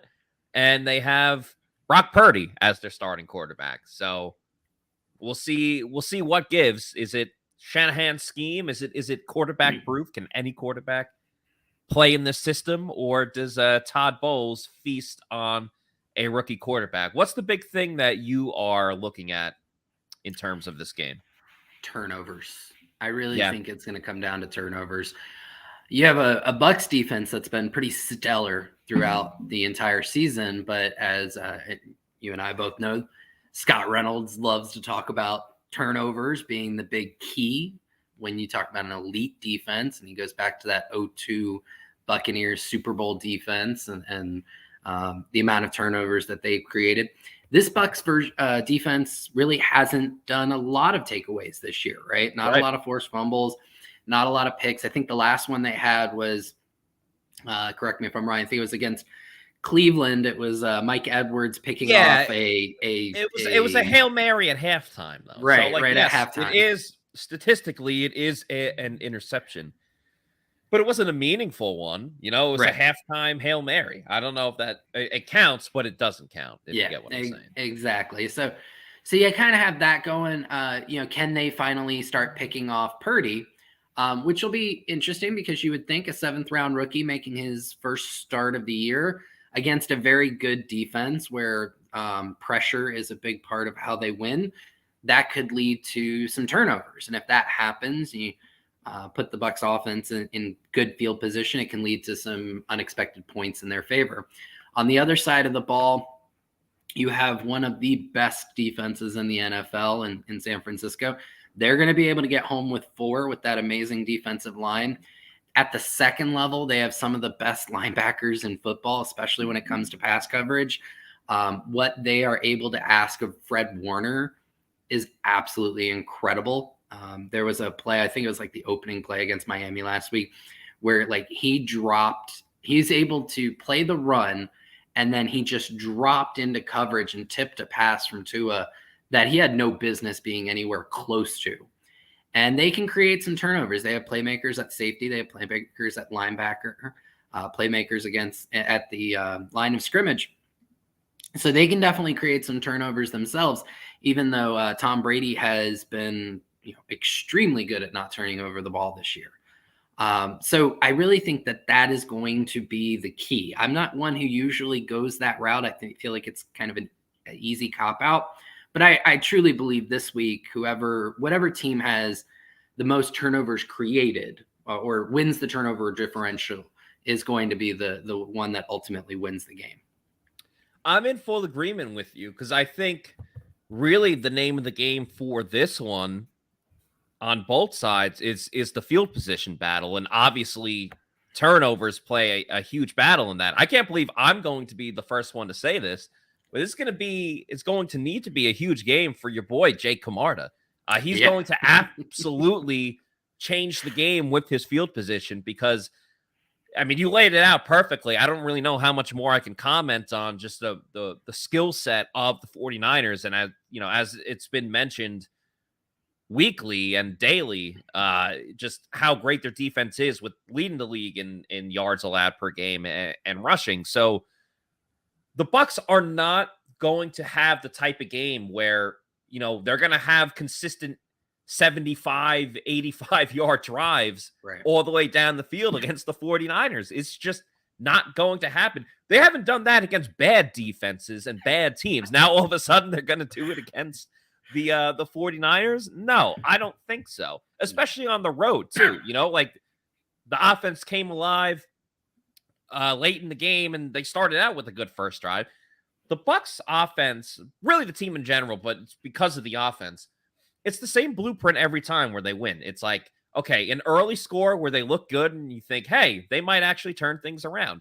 Then it's just complete ineptitude for the next 3.5 quarters. And then, oh, crap, we're down a score, multiple scores. Now we have to go frantic up-tempo and score late in the game and win. It's not a great blueprint for success. It's worked lately, but it's not going to continue, especially against a team like the 49ers. I know Shanahan gets a lot of credit or a lot of blame, deservedly so, for the 28-3 Super Bowl loss and comeback by Tom Brady because he was the coordinator then. But I would like to think he's learned from his mistake there. So I truly think it's going to be Camarda pinning the 49ers deep. Maybe the defense comes up with a turnover, taking advantage of going up against a rookie quarterback. But that's how you have to flip it. Like we'll get to our predictions later. I have it very, very low scoring, and it's not fair to the Bucs defense, but it's going to be on the Bucs defense to win this game. Whether Bucs fans like it or not, that's just how it is. It's not fair, but I don't see in any way with the ineptitude and the stubbornness and the ignorance that the Bucs offense has, and that goes to Byron Leftwich, that goes to the players not executing. Nothing's going to change, in my opinion. I don't know what they're going to do differently. I mean, Byron Leftwich's brain has short-circuited and just malfunctioned so much that he doesn't even know what to say up at the podium now besides, we got to score more points. Question, man. We got to score more points than the other team. I mean, there was a question last week, Josh, it was crazy. Also, I want to get your I know I'm rambling on here, but you were at the Bucs Saints game live, so curious for you to share your experience at the game. But right before that, that week, there's a lot of questions about like him and Mike Evans not being on the same page. Have they requested more like one-on-one matchups in practice? And again, his brain just shut off. He's like, did Tom request more? That was the question of Byron Leftwich. He's like, I don't know. Like, it's a yes or no question. And clearly he didn't want to answer it because if he says, yes, Tom asked for more of this, then it's like, oh, well, Tom runs the show. You're just a puppet in this plan. And if Tom says, and if he answers no, then everyone's going to be like, well, maybe you should do that because they're not on the same page. So anyway, Byron is just completely like fumbling at the podium week by week.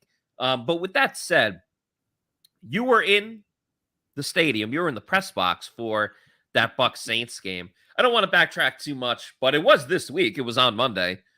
How was that experience for you? Obviously, you've been to a game or two before, but just watching it there and then the crowd getting into it late, that had to be one of the crazier games I would imagine you've been to. Yeah, it absolutely was. It was really interesting because it was myself, Bailey Adams, and JC Allen. And I think we've talked about this before. Pewter Report, we've got such great coverage, especially post game. And we have, kind of some staple articles that we do, right? We have our post game recap, we have our most impressive, and we have our most disappointing. And it just so happened that the three of us were each tasked with writing one of those, each of those articles, right? Yeah. So Bailey had the recap, I had most disappointing, and then JC had most impressive.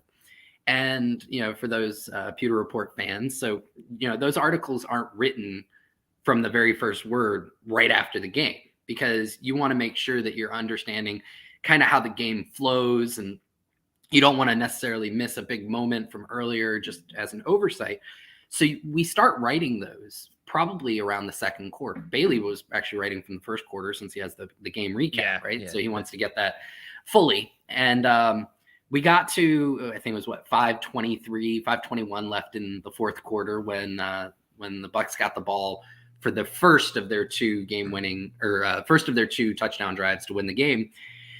And I looked at Bailey and JC. Now, JC's most impressive list was not very long. I think he may have understandably, because nobody had really played well at that point.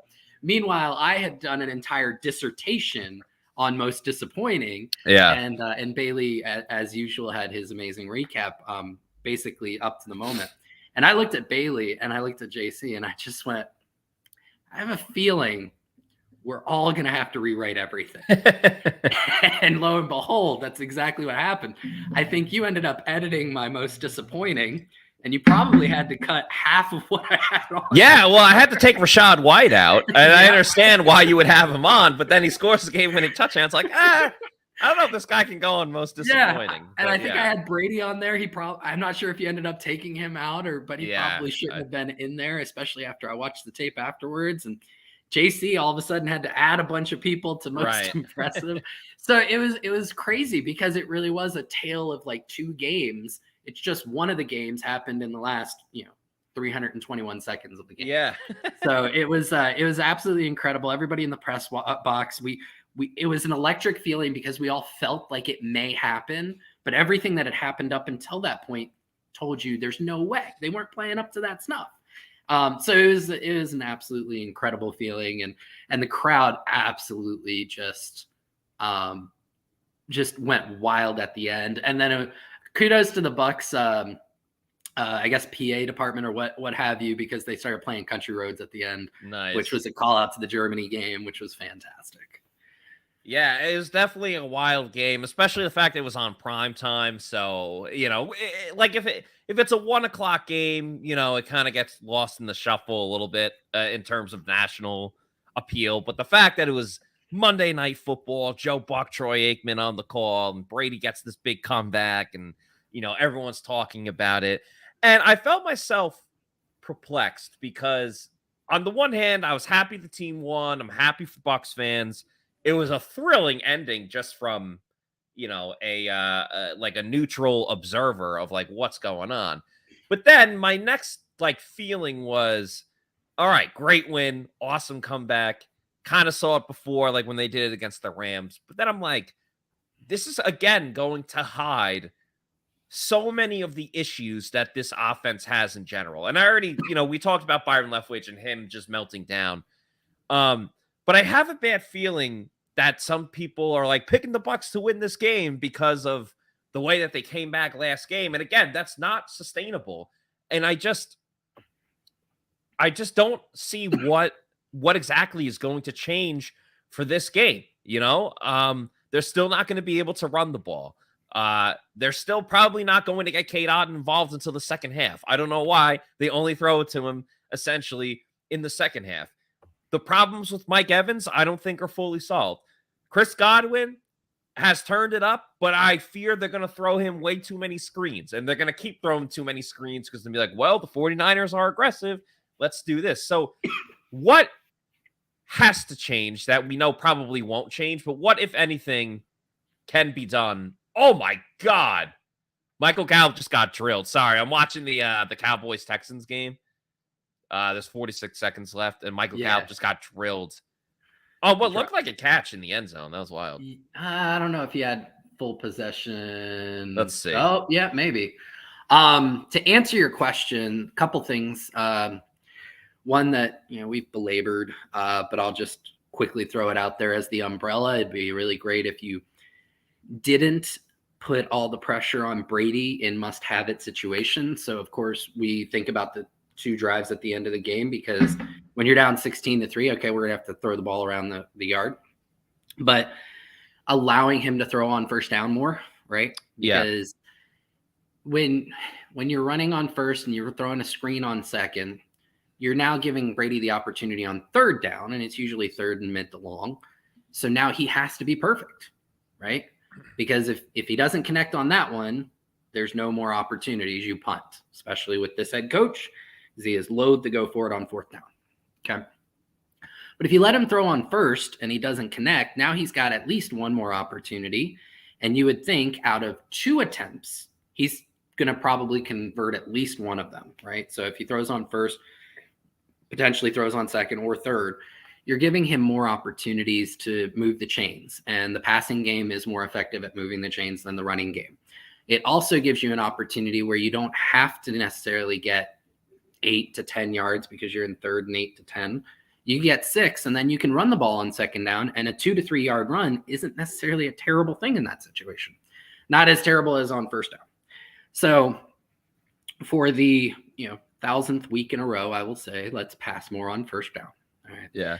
The second thing, and somebody in the national media said last week when Scotty Miller made that great third down catch towards the end of the game on the slant, that because the national media can't get away from small white guys being slot receivers, that he was, again, a Julian Edelman type. Yeah. The Bucs have their Julian Edelman, and his name's Chris Godwin. Mm-hmm. All right. And I don't mean that in necessarily the best light. Chris Godwin has turned into this 5 to 8 yard catch guy, very little yak, just right over the middle, gets drilled. And a lot of people say he's returning to form, to pre-injury form before he hurt his ACL. And I don't necessarily agree with that, because if you look at all the things he was doing in 2019, 2020, good portion of 2021, there was a lot more verticality to his game, a lot more yards after catch. And that's not currently happening. It's a lot of 5 to 7 yards over the middle. He grabs it, and then that's about it. You don't get much else.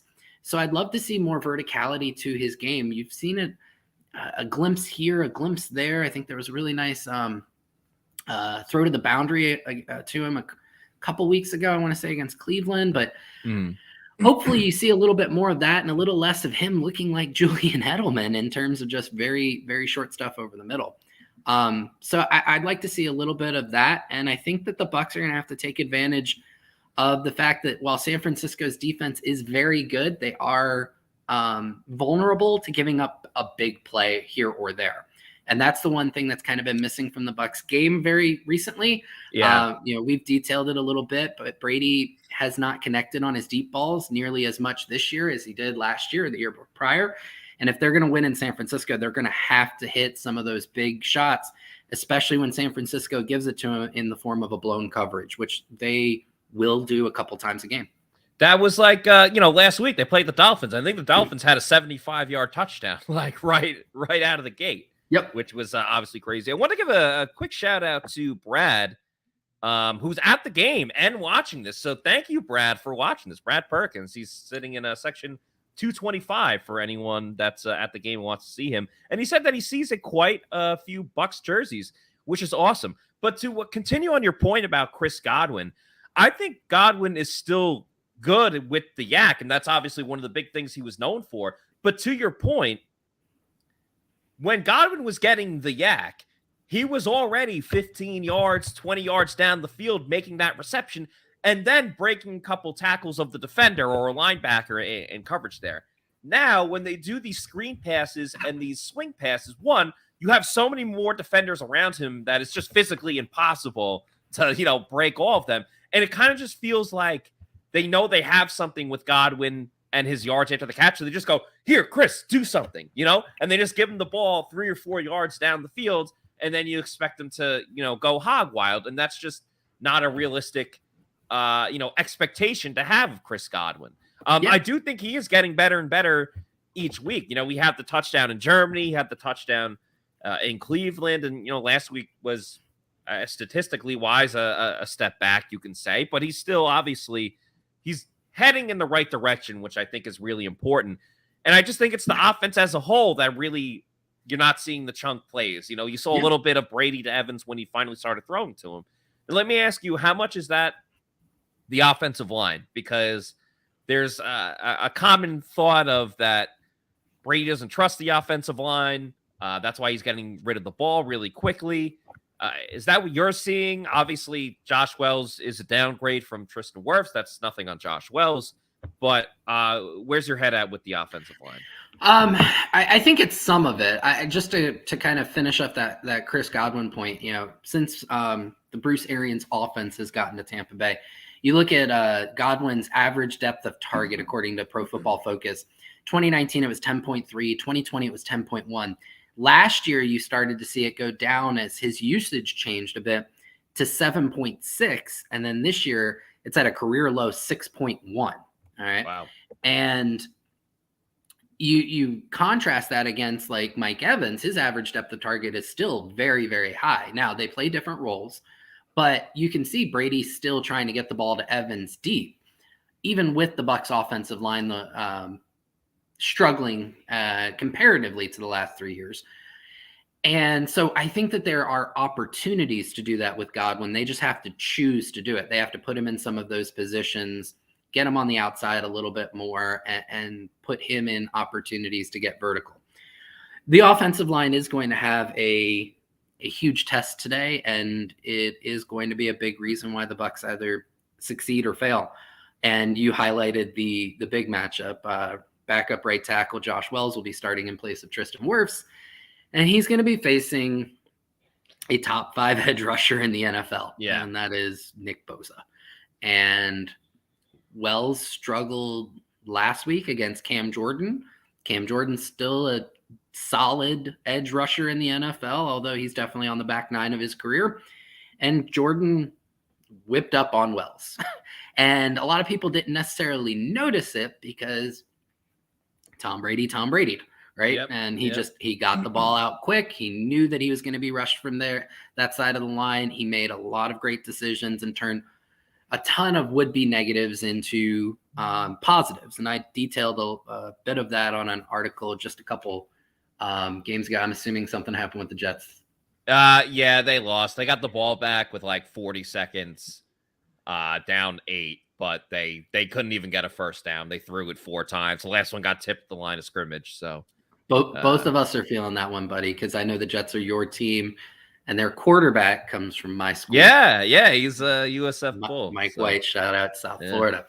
And I mean, that guy gutted through some big hits today. Yeah, I can't believe he came twice. Back. Yeah, I saw you watching last week too. I dropped to the floor when Braxton Berrios dropped that. Oh my goodness, catch in the end zone. But regardless, they're competitive. So why?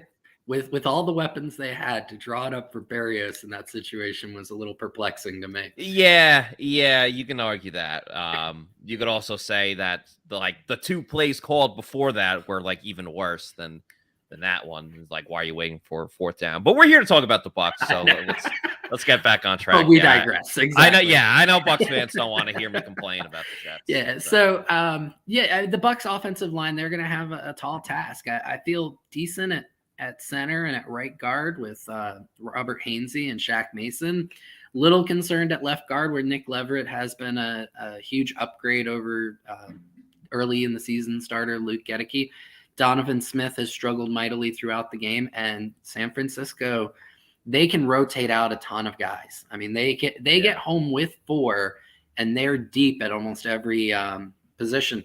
And I think I saw, Eric Armstead is set to return today, which will only make them even more dangerous. Right. So it's going to be a tough task for them, and it's going to require Byron Leftwich to really be in his bag and probably call the best game of the year if they're to have a good chance at winning this ball game. To the point you made kind of at the outset of you and I talking, a lot of it's going to be on the Bucs defense, and they're going to have to really hold the San Francisco offense in check. They have something going for them in terms of Brock Purdy at quarterback, but the Shanahan offense, there's a lot of misdirection, and there's a lot of giving their playmakers the ball in space, and they have a ton of dudes who can do a lot with the ball in space. You got Deebo Samuel, Christian McCaffrey, George Kittle, and their number 2 receiver is escaping me at the moment. Ayuk? Brandon Ayuk. Thank you. Yeah. And all of those guys can do a lot with the ball when given space. So the key for me on defense comes down to a guy recently he's played really well. Earlier in the year, he frustrated a lot of people, myself included, in terms of his play. But Lavonte David and then specifically Devin White, they are going to have to really be playing their keys well and not get sucked in by the Shanahan offense in terms of it's a lot of look over here, but I'm doing something over there, right? And David, I trust.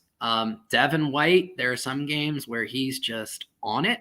There are other games where he ends up out of position, and if he does, that could be some huge breaks in the San Francisco offense's favor. You're going to see, I expect Shanahan to have some really intricate play calls to lessen the load on Purdy and put more of the load on those amazing playmakers. Yeah, let's talk a little bit more about the Bucs defense against the 49ers offense in just a moment. But first, we got to talk about Underdog Fantasy, which, of course, is the best place to get some action with the NFL. And, of course, if you want to you can do soccer right now. I was betting on the FIFA World Cup yesterday. You can obviously do basketball and hockey as well, and baseball when baseball season gets back here. You can do that with their pick'ems and their rival games. So 2 really fun games right there. You just pick the over-under on your favorite or least favorite player stats. You can win up to 20 times your money in a single night. Underdog keeps it super simple with their easy-to-use website and mobile apps. You pick between 2 and 5 players to fill out your pick'em slip. Get every pick right. Take home some cold, hard cash. Use the promo code Pewter, that's P-E-W-T-E-R, and get your first deposit doubled up to $100 by Underdog. Even if you learn from Plant City Math, you know that is a heck of a deal, an awesome deal. That's Underdog Fantasy, promo code Pewter to double your first deposit. I'm going to make some picks right now, Joshua Amadeus.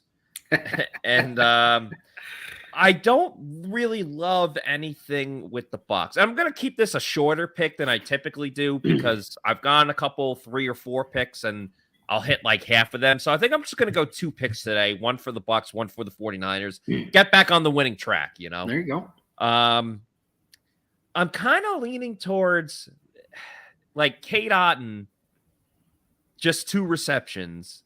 They have Julio with 2 receptions too. Otton doesn't get used until the second half, though. But I think because the 49ers, how aggressive they are, it really just comes down to, like, are they actually going to get Cade Otton targets, or are they going to keep using Cam Brate for whatever reason? What do you think? Julio or Cade Otton? I'd go with Julio because Cade's going to be playing up against Warner and Greenlaw. And, man, again, those are some amazing coverage linebackers. Look at Detroit beating Minnesota. Yeah, good for them. I thought that would happen. Good for them. Okay. Now I got to go San Fran. Let's see. George Kittle, 3 receptions.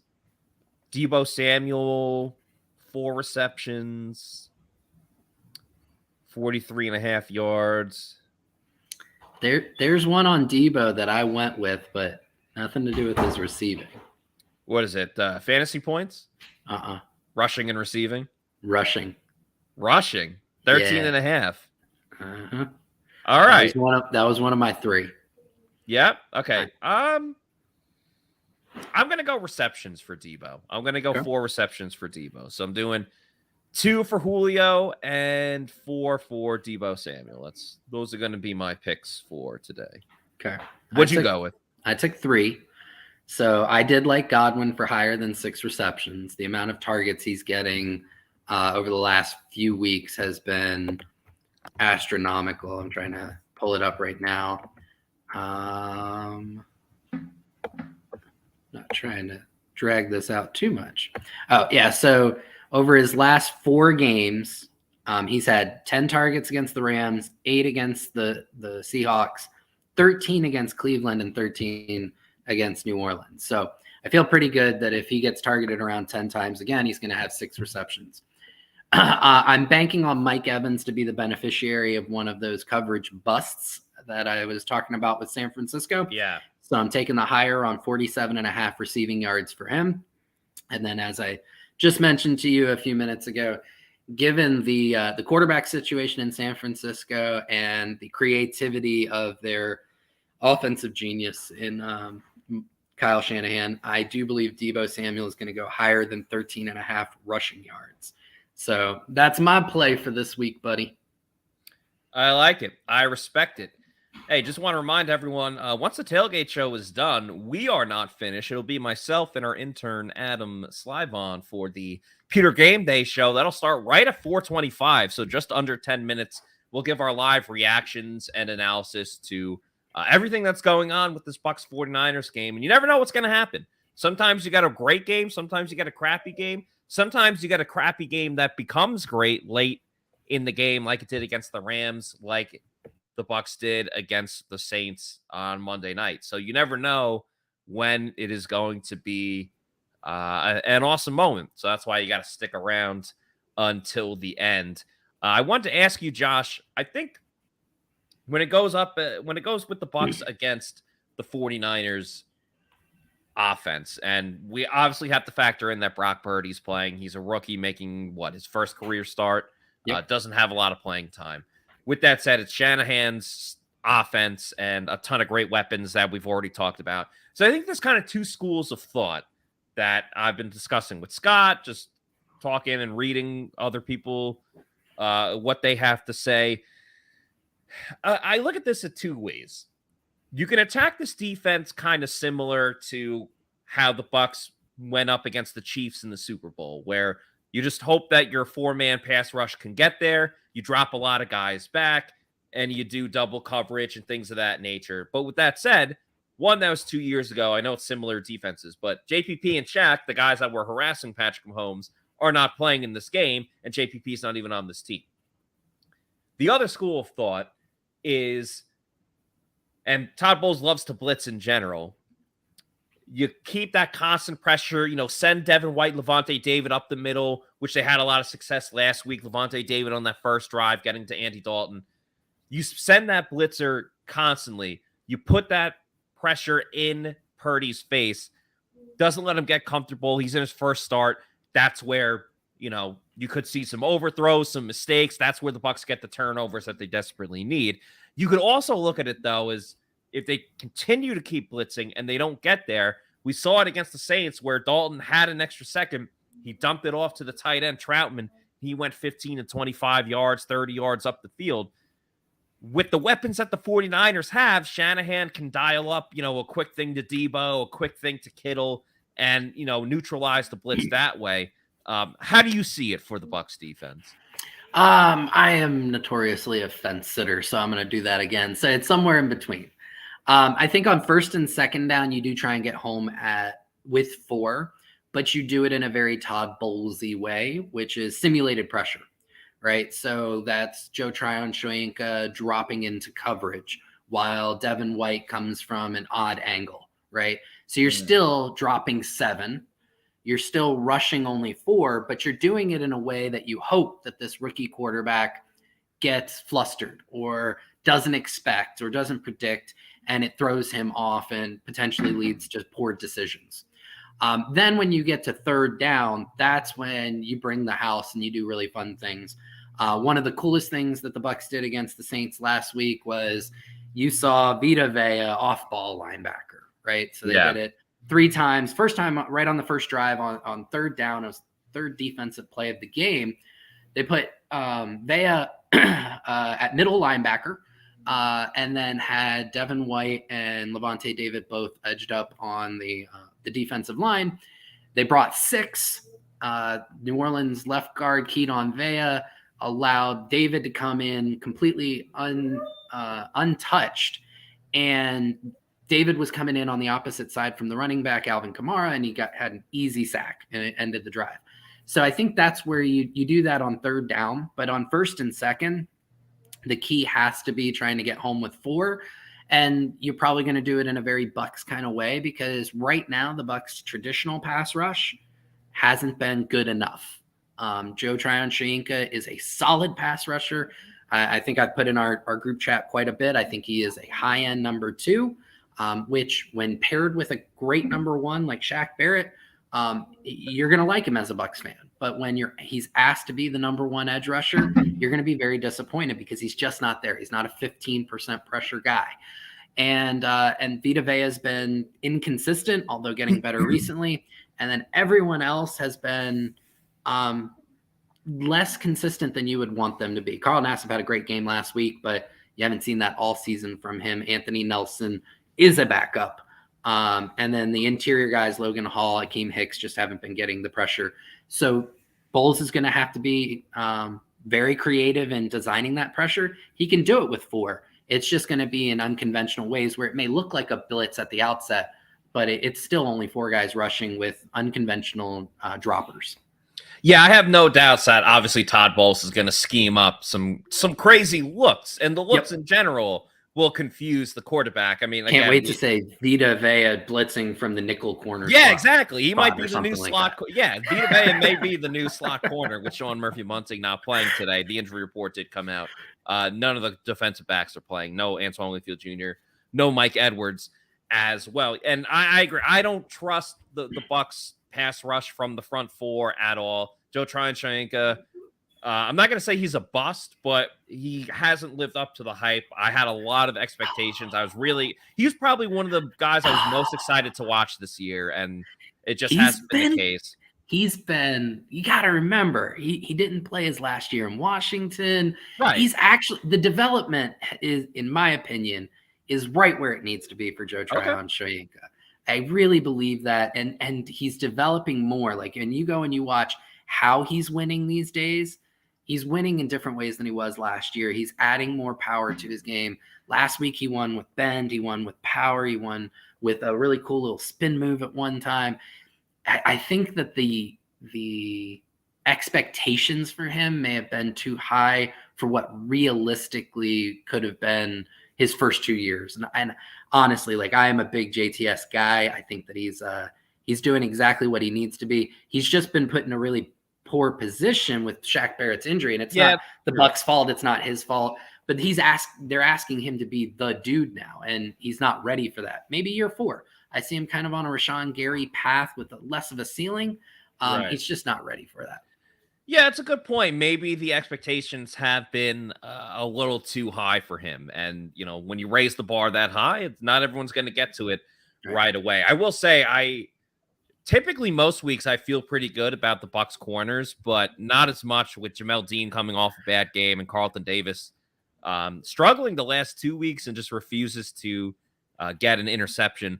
We're going to talk about our predictions in just a moment, but first, a message from Age Rejuvenation. As we age, our hormones decrease, both for men and women. I was tired all the time, had no sex drive. I was groggy. I felt like I was 80 years old because everything hurt. I came to Age Rejuvenation because I was tired all the time. Bioidentical hormones has really made such an impact in people's lives. I actually enjoy shopping now. Got all my energy back. Mind is sharp. I feel like I'm 18 again. It was perfect for me. Get with Age Rejuvenation. Do it now. Don't wait. Call Age Rejuvenation today. Look better, feel better, have better sex using Age Rejuvenation. They have testosterone therapy, peptide therapy, and stem cell therapy. It can help you in a lot of different ways. John Gilmore and Scott Reynolds absolutely love it, and you will love it too. So check out agerejuvenation.com. Josh, before the game starts, real quick, give us your prediction for what's going to happen. Yeah, so from a point differential standpoint, San Francisco is a much better team than the Bucs this year. So that kind of led my prediction. I have the Bucs losing a nail biter 21-20 this week. Wow, you think there's going to be 41 points scored? That's crazy. I have the Bucs losing 17-10. I think it's another defensive struggle. The Bucs defense plays well, but they always let up a big play or two, and that ultimately will be the demise for the Tampa Bay Buccaneers. Josh, appreciate you so much for coming on the show. Thank you, as always, for all of your insight. And like I said, don't go anywhere. Pewter people, we're about to have the Pewter Game Day show with myself and Adam Slavon. So let's play that music.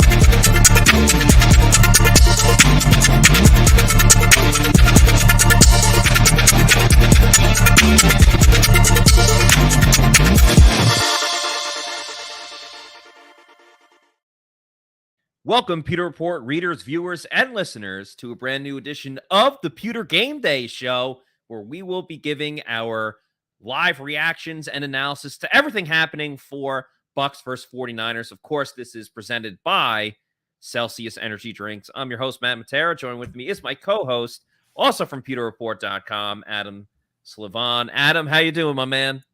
I'm doing well. How are you doing? You feeling better? I am. I'm doing all right. Doing better this last couple of days. And right off the bat, we got a sack by Keanu Neal. The ref throws a flag, though. That's a terrible call by the refs. Adam, we do have to get our TV synced up. Where are you at? Did you see that just sack? Spoiled the play a little bit for me. Apologies. Oh, my goodness. I might be like 10 seconds behind. All right. I'm going to pause it. They're going to show a slow-mo replay of Keanu Neal hitting Brock Purdy. They're going to show two replays. It's the second replay when you see the back of, like, Purdy's, like, you could see his number and his last name and everything. That's a ridiculous call by the ref. I don't know. I paused it, so, again. Okay, they're showing the first replay right now. Man, he came off the edge and just laid the hit. Came flying. Common Sense says, oh, my God, I hate football. All right, we're good to go? I think we're good. Yeah. All right. Yeah. And we were just talking about all week that Keanu Neal has been, he grazed the side of his helmet. That Keanu Neal has been. And anything on a quarterback, though, they'll call. I know. Damn, that's a tough one. No penalty, and that's a hell of a way to start the game.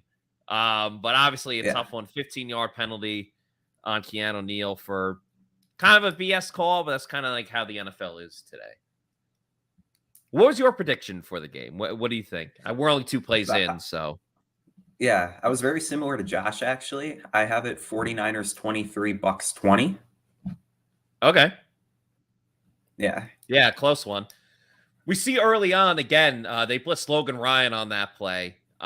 So they're bringing the pressure early with Purdy. He had to get rid of that quickly. He was looking for Deebo. Deebo didn't even have his head around. So that's kind of the things the Bucs have to take advantage of, is the fact that Purdy doesn't probably have a lot of chemistry with these guys, obviously in practice this week, but that doesn't always translate into the game itself.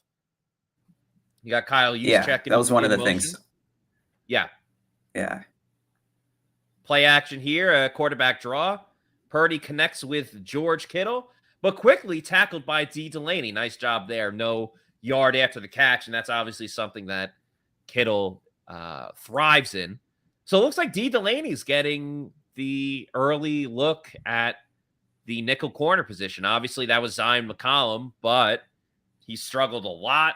He's missed tackles, especially in that Cleveland game. So this could be a little change for the Bucs defense. D. Delaney in that slot corner role. And you got Carl Nassib in on third down here. Nope, that's Anthony Nelson. My apologies. Yeah.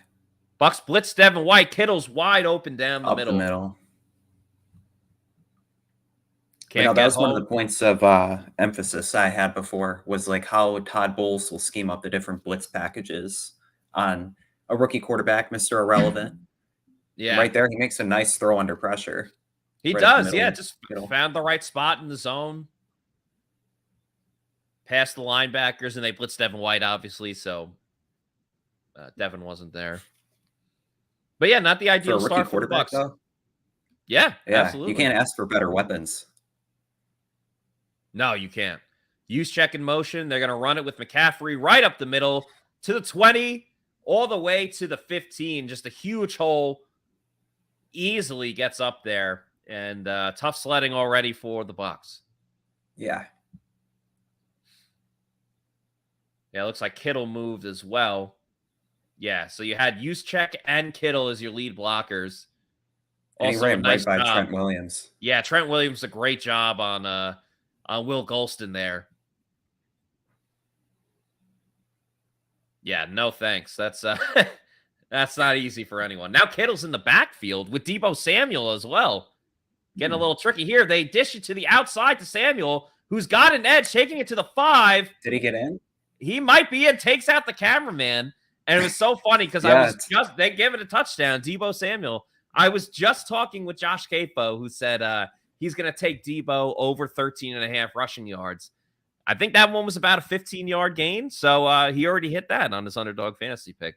Congrats to Josh Capo.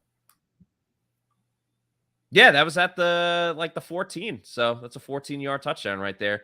Not a Buccaneer in sight. Once again, Kittle blocks Lavonte David. Logan Ryan can't get there until last second. Samuel does a nice job of staying in bounds. Yeah, touchdown. Can't really dial it up even like any worse than what Tampa Bay just experienced. Yeah, I mean, they're going up against an offensive mastermind and Kyle Shanahan. Yeah. And that play design, I mean, I think it caught the Bucs off guard. I think this offense is quarterback proof. It really is. Yeah. Comment Sensei, a lot of yikes in the chat.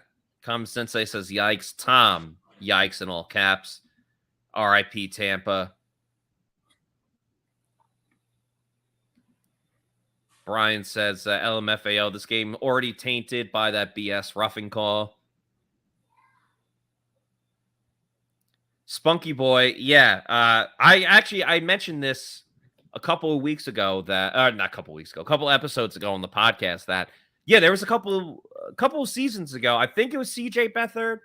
He played quarterback at the same school that Brett Favre went to. Not that you want to be associated with Brett Favre these days. No offense to the Wisconsin guy here. But he came in after Jimmy G got hurt. And, like, the 49ers weren't great, but they actually still had a offense that can move the ball down the field. And that was, again, because Shanahan's offense is quarterback proof. Unquestionable things. So, game over already. Kind of feels that way. Not going to lie. Can't say I was surprised by the first drive for the 49ers there. What surprised you about it? No, I can't say I was surprised. Oh, okay. I was going to say, I don't know. It seemed like a typical 49ers thing. Oh, good question by Tom here. Who is the kick returner? We're about to find that out, but it's going to be Devin Tompkins. He got called up. They obviously released or waived Jalen Darden, who's now with the Cleveland Browns. They lost to the Bengals. So it's going to be Devin Tompkins as the kick and punt returner. We shall see if he can do better than what Jalen Darden provided for this team. I expect it to be an upgrade. I really liked what Devin Tompkins brought, like, all throughout training camp. He looked elusive, like, on his returns. I don't know how you feel about it, but I think he'll have more of an impact in the punt return game. I think in today's day and age, it's really hard to really do anything in terms of the kick return. So, as long as he doesn't run it out of bounds. Yeah, exactly. As long as he goes up the middle, which hopefully he will do. I'm really surprised, not that I'm going to like change the game at all, but I'm surprised that I get that the Broncos stink, but that they don't even have a 4:00 CBS game. Like, I know Chiefs Broncos are playing, but it's not on CBS. Oh, it Like- isn't? What like- game is on CBS right now? They don't have one. They just had the 1:00. They had Jets Bills, and that was Really? the game that Nance and Romo called, and that was Yeah. about it. I saw on the Fox pregame this morning, they were like, well, Russell Wilson's, because he has 12 bedrooms in his home. Yeah, Or yeah. bathrooms or something like that. And they're like, will he have more bathrooms than touchdown passes this year? Well, they have how many games left? Wouldn't that be like, They only have 4. a couple, right? All right, Yeah. here's Devin Tompkins. Takes it up the middle. All right, solid first run. Congrats to him. Yeah.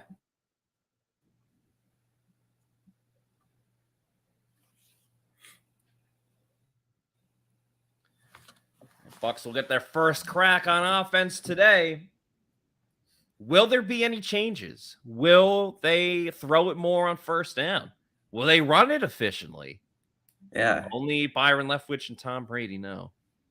They start out with 2 receivers to the left, Keeft in the backfield and Cade Otton on the right.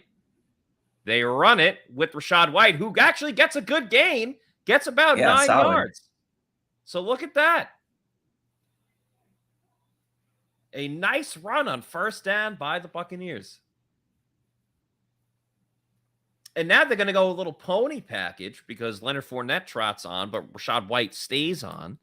And they bring on Julio Jones. So you're going to have 3 receivers. We've seen this before with White and Fournette both in the backfield. White's kind of in the fullback role. He moves in motion. They run play action. A screen to Fournette. He avoids the first tackler, heads up the field, and gets to the 40. That play looked like it was going to be a recipe for disaster, Adam. Yeah. But Fournette was able to elude the first tackler. Thankfully, Rachaad White held the block long enough. It looked like it was just going to be a sack. Yeah, I thought White was going to get kind of dummied on that play. Yeah. But the Bucs, 1 first down, so a good start there. Brady 1 for 1, 9 yards. White stays in the backfield. Bucs run play action again. Brady has nowhere to throw. He just gets rid of it. 49ers bringing the pressure. Brady's getting in the ear of the ref. So expect him to get a call later on in this game. And there is a player down right now. Yeah, 49ers player down. Can't tell who it is. There's going to be a stoppage in play, which gives me the opportunity to remind everyone that the presenting sponsor of the Pewter GameDay show is Celsius Energy Drinks. We love Celsius for a variety of different reasons, starting with the flavors. So many different flavors from the Arctic peach and tropical vibes. You can also go with a sparkling wild berry. I'm rocking the watermelon berry right now. There's cucumber, there's cola, there's peach mango, there's original orange. What else is there? Like standard watermelon as well. So a lot of awesome, great different flavors. 7 essential vitamins, 0 sugar. So there's none of that crash that you get from other energy drinks. Just gives you that essential energy to get you through your day. If you want to try one out and if you haven't had one yet, go to the Celsius store locator on their website, punch in your address, and find out where there is a Celsius near you, whether it's at a local Walmart, Target, convenience store, or a bodega. They're popping up all over the place, which is really awesome. I can literally go across the street and get myself a Celsius if I wanted to right now. And then when you realize that you love Celsius and you want more of it, start buying them in bulk over on Amazon. Do the subscribe and save. They have a lot of different orders there. I would recommend the variety pack because variety is the spice of life. You can get a lot of different flavors that way as you see the different flavors on the screen. So, and have it set up to go to your house or apartment every 1, 2, or 3 weeks, whatever it is. Just make sure you're drinking Celsius energy drinks, the official sponsor of the Pewter Report podcast. That's hashtag Celsius Live Fit, hashtag Celsius Energy. You will not be disappointed. I, right now, am rocking. I haven't opened it yet, but I will open it during the show today. the Ooh. watermelon berry. So I had it last week and the Bucs won. I'm going to stick to it, see if I can get a running theme here. Not working out great so far. But as Justin Bieber once said, never say never. Oh, yeah. Like the reference there. Yeah, today definitely seems like a Celsius day. I don't know about by you, but it's kind of been cloudy today.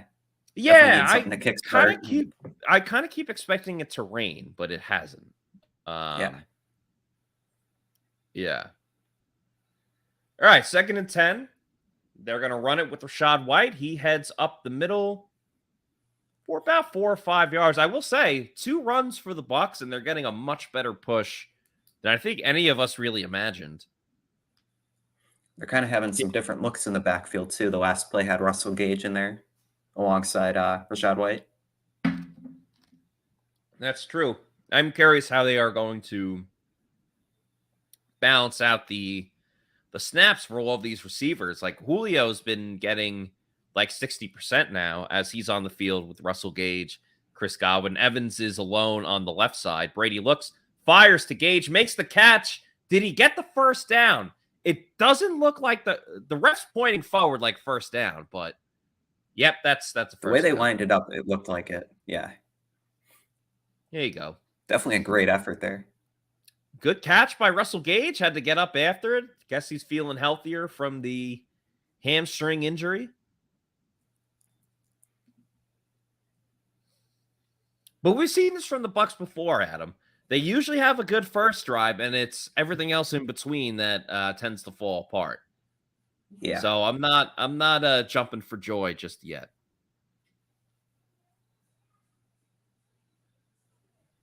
Bucs throwing on first down again. Brady has time, fires to Chief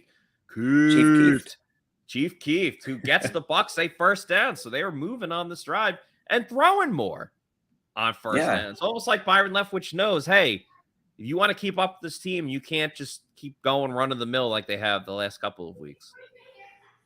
And that was a great throw, too. He had time in the pocket. He did. No big play down the field. That was probably covered, so went underneath. No biggie. Scotty Miller's on the field here. Talk about big plays. Brady and shotgun. Julio goes in motion. They run it with Fournette, who breaks a tackle or two to get above the line of scrimmage, but that's only about a 2-yard gain right there. 2nd down for Tampa Bay. Fournette will stay on the field. Julio Jones being a good teammate, helping him out with the shoulder pad there. So early on, we've seen the Bucs. They're scratching and clawing for positive yards, which I like to see. You know, there's a lot of times where they get negative yards, they lose plays in the backfield. That hasn't been the case so far. Brady looking, fires to his left. Oh, Julio Jones dives, cannot make the catch that would help me with my underdog fantasy pick of over 2 receptions for Julio Jones. It would have been nice to get one right off the bat. Yeah. Similar story to the Saints game, just right out of his reach. Definitely was he was open too, got separation. He was. Yeah, that's a little bit on Tom Brady. TB12. And this is where the Bucs can't be for a lot of this game. 3rd and long. They haven't shown the success. We'll see if they can do it here. Brady gets the snap. Looking, has time. Ducks. Tries to get rid of it. I don't know why. 49ers recover it, but it's going to be an incomplete pass. I think Brady's knee was down before he got rid of it anyway. It was close. Let's see. I mean, either way, it doesn't really matter. Wow. Like, in this situation, you'd almost, unless the Bucs are going to go for it, you'd almost rather take the yards. It's out of field goal range. Yeah, and I would say. We've seen Todd Bowles is... Oh, what? Ryan Sutton is on the field. So now that sack does come into play, but there's only 3 seconds. So either the Bucs got to call a timeout. What's happening here? I mean, looks like the Bucs are calling a timeout. He's staying out there. Interesting. I don't necessarily hate the idea, but like, why are you going so last second? Are you trying to catch the Niners off guard? Yeah. Like, to waste a timeout there seems kind of silly. Which goes back into just the overall game management of Todd Bowles.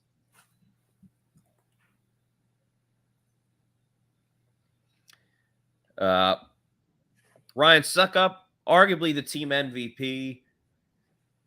Not always known for the strongest leg. He's quite accurate, but doesn't have the deep leg. This is going to be over 50 yards.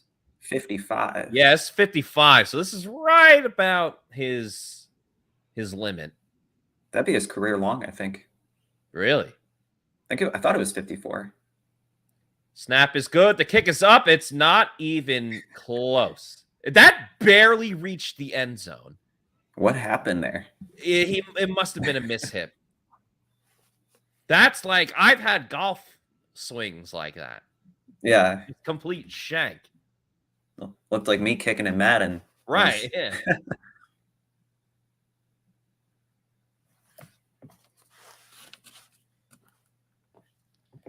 That was a shank job and a half.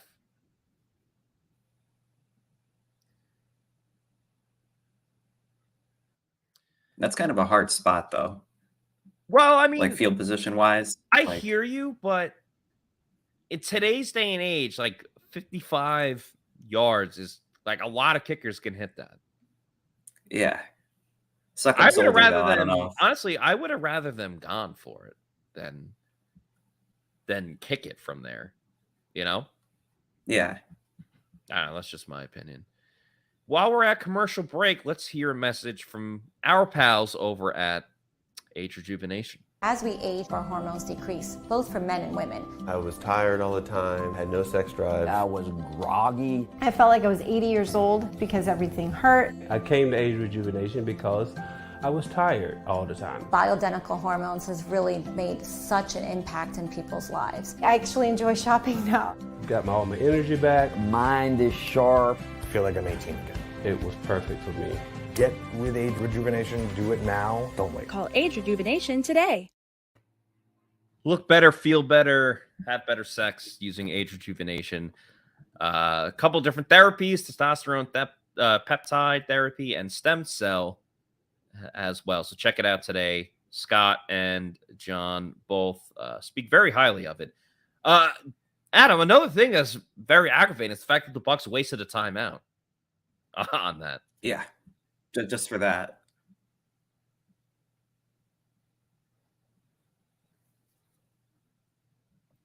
Yeah, I know Todd Bowles has come under criticism for the timeout usage and the play calling, and I'm sure that play will be something they talk about as well. Yeah.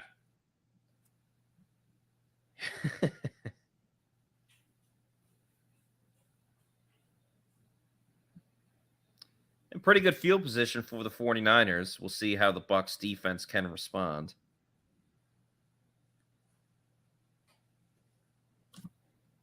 Ooh, injury update. Vita Vea, they show is doubtful with a calf. Yeah, see, that's not good. That was something else I made a note on. I wanted to see him as a fullback today. You know, going back to his high school, only 10 miles away.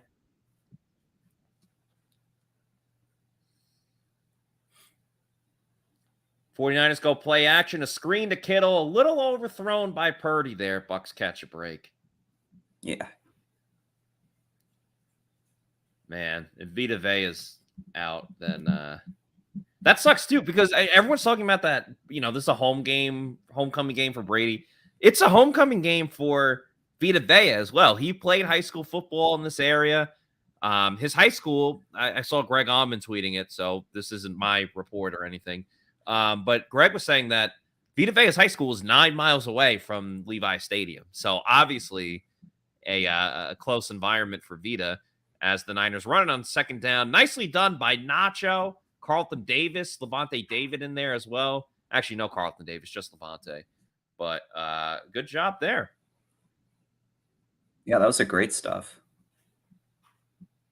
Oh, my God. You seen this play by Mahomes? Yeah, Mahomes. Whew. I took the Chiefs -9, hoping that they. I would take that. That's yeah. I needed them down pretty big. All right, 3rd and 11 for the Bucs. Purdy has time. JTS scrambling. He's dancing. He's got all day. He's going to run to the right now. Purdy past the line of scrimmage. Dove may have gotten the first down, but it looks like it's going to be a holding penalty on San Fran.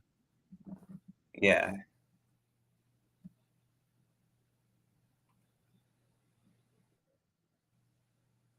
Yep, holding call. Yeah. Set up 3rd and 21. So you imagine probably like a draw play or something like that. Wow, Trent Williams with the holding penalty. Yeah, Jannard Avery. Wow, Jannard Avery gets about 12 snaps per game, but obviously having an effect there. Yeah. 7 minutes to go here in the opening quarter. Bucs down 7-0, but could get the ball back soon. A 3rd and 21. I don't even think the Bucs can mess this up. They run a screen to Deebo. He heads up the field. Devin White's right there, but they're late penalty. Yep, wraps him up. I thought it was a clean tackle. It looks like they're saying holding on San Fran, so the Bucs will, of course, decline this, which will get the Bucs the ball back. Let's get to some comments. Appreciate everybody that is watching along with us today. We have awesome fans, great Pewter people, so glad that we can all share this experience together. If you're new to pewterreport.com, just want to let you guys know where you can find all of our work and content. You can follow us over on our Twitter, Instagram, and Facebook at Pewter Report. And if you're watching on YouTube, which you literally are right now, our channel is Pewter Report TV. As Devin Tompkins returns it to the 30, fumbles the ball, but it goes out of bounds. Did break a couple tackles there. But if you're not subscribing to us already, please hit that thumbs up, that likes button, and hit the like button, and please subscribe to Pewter Report TV. It's absolutely free. It takes you 2 seconds, and we're trying to get to 10,000. Could appreciate your help getting to it. If you like the live streams that we do, the podcast, and all the different clips that we got going on, just do us a favor. Just hit subscribe. Takes 2 seconds, and it's no sweat off your back. Just lets you know when we go live. And appreciate everyone in the comments here. We'll get to some of them. And if you want to cut the line, give us a super chat. We'll put you right at the front of the line and get your comment up there first. But let's get to some of the calls here. Unreasonable Thing says, 55 in the Bay Area. Bowles is a freaking moron. This is not Mile High, Bowles. Robert Farmer's calling this a clown show. Horam Choi, I didn't like the call.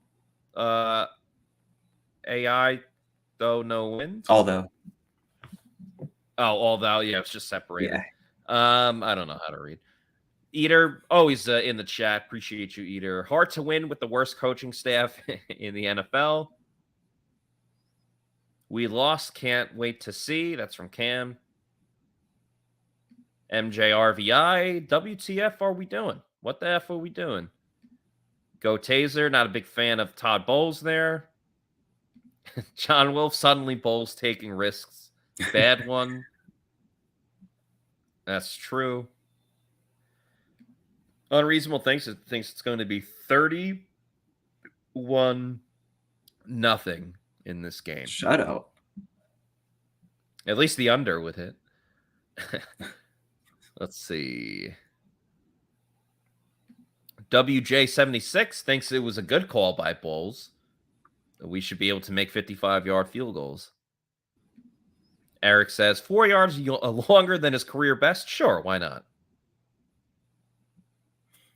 And the conditions out there aren't the best either today. Yeah, it was raining earlier, and it's usually very windy.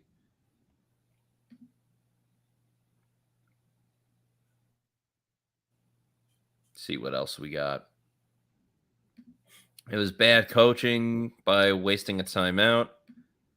ME says Tompkins already shows more courage than Darden. He did try to take some physicality. At least he fumbled it out of bounds.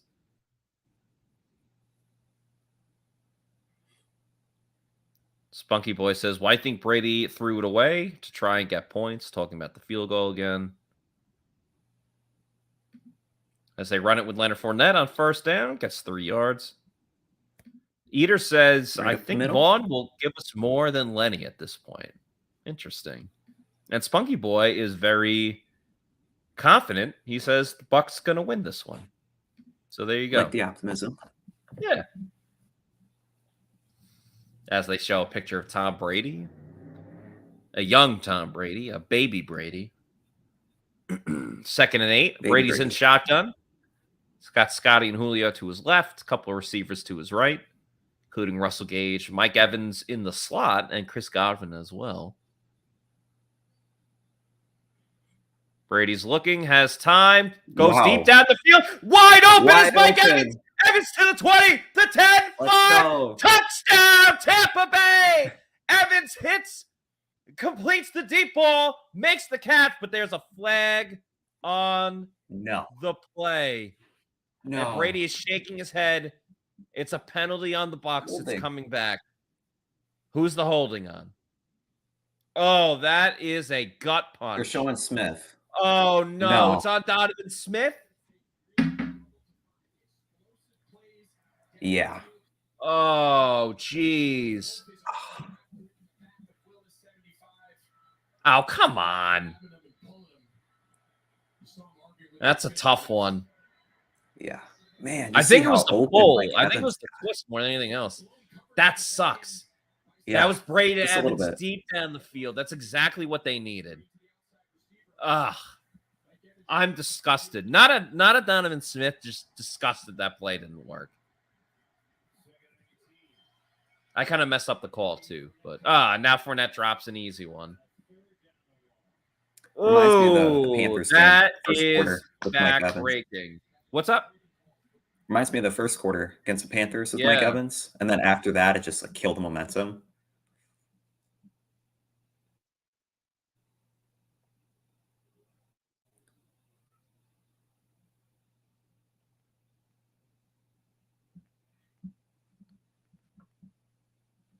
Be 3rd and 18 here. Yeah.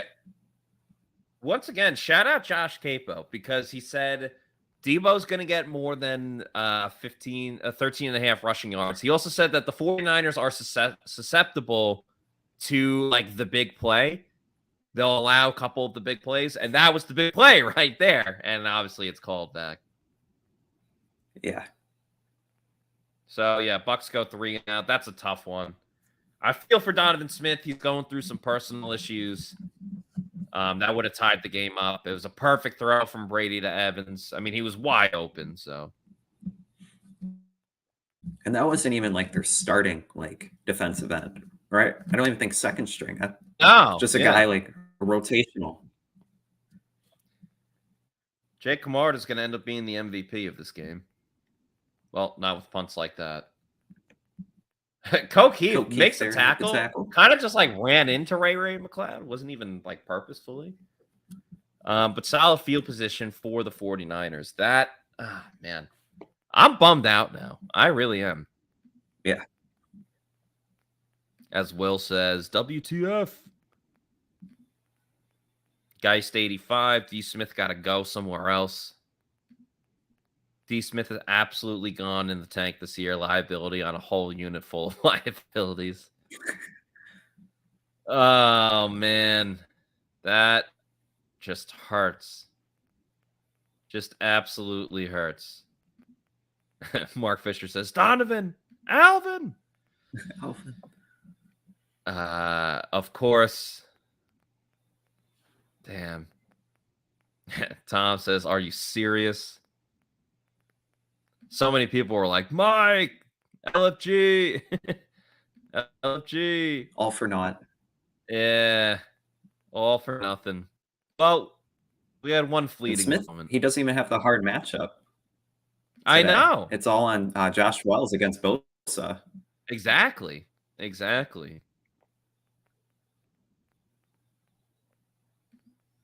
Yeah, Smith should be selling used cars. I don't know about That's that. brutal. That's mean. That's mean. Tom with a good point. It's boom or bust with Tampa Bay. It does kind of seem like it's either extremely sluggish and lethargic or fireworks. Whether it's the big play to Evans, whether it's the late game comeback, there's always that type of thing. Some people complaining about the run on third down. I mean, it's 3rd and 18. What do you like? I don't know. There's not too many plays you can really draw up there, especially in this offense. Yeah.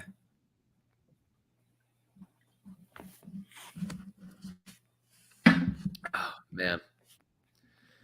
That was a tough one.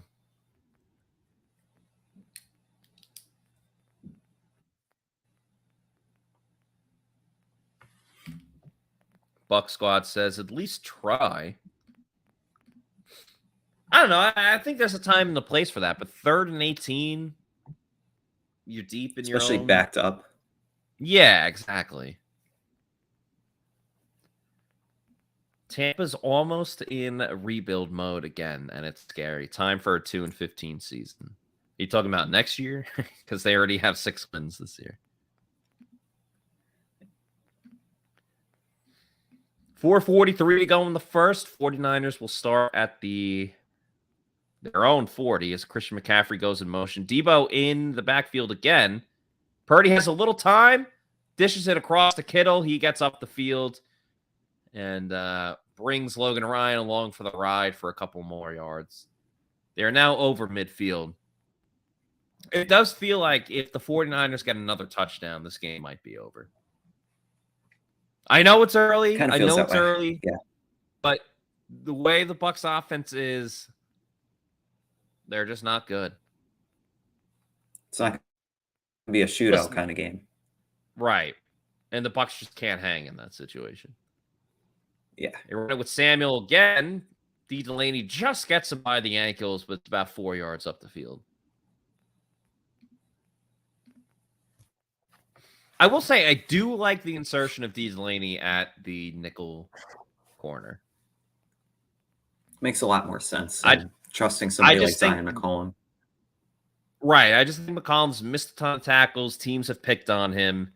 You can't afford that in this game. Especially now you need a Vea out.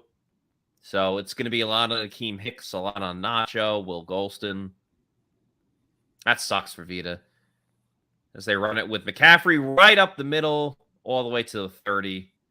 49ers have not ran it a lot, but they've been very successful when they have. In this game specifically. Like McCaffrey just has 2 rushes, but they've gone for over 10 yards each time, and Samuel had the touchdown. Yeah. Again, another run on the left side, getting to the second level. Mm-hmm.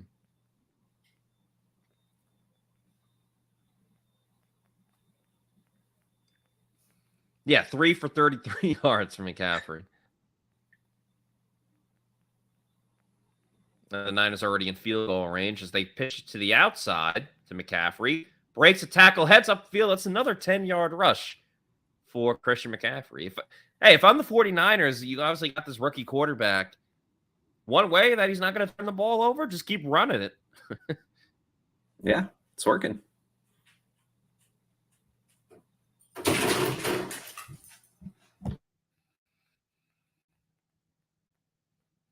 Two minutes ago in an eventful first quarter.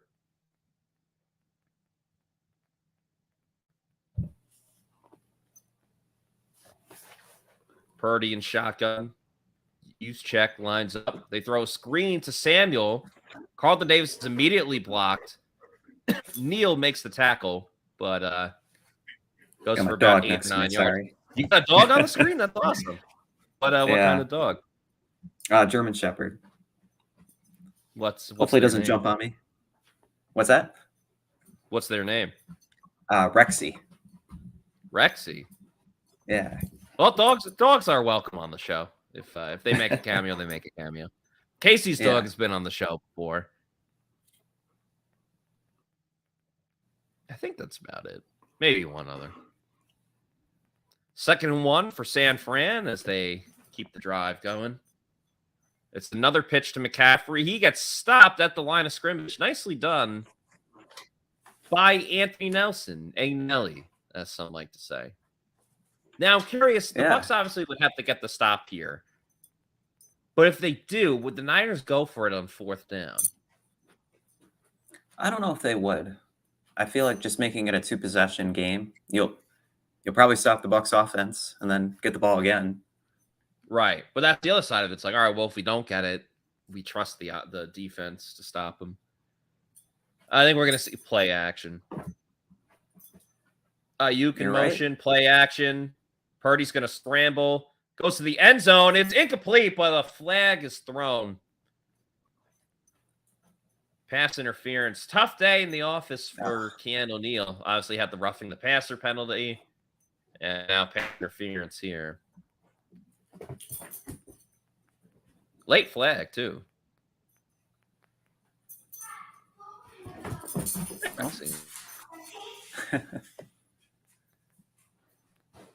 I don't know. I don't love that call. No. Yeah, that's not a great call. I don't agree. 1st and goal for San Fran at the 2. They're going to run it with McCaffrey up the middle. Stopped by Neal and Devin White and Lavonte David.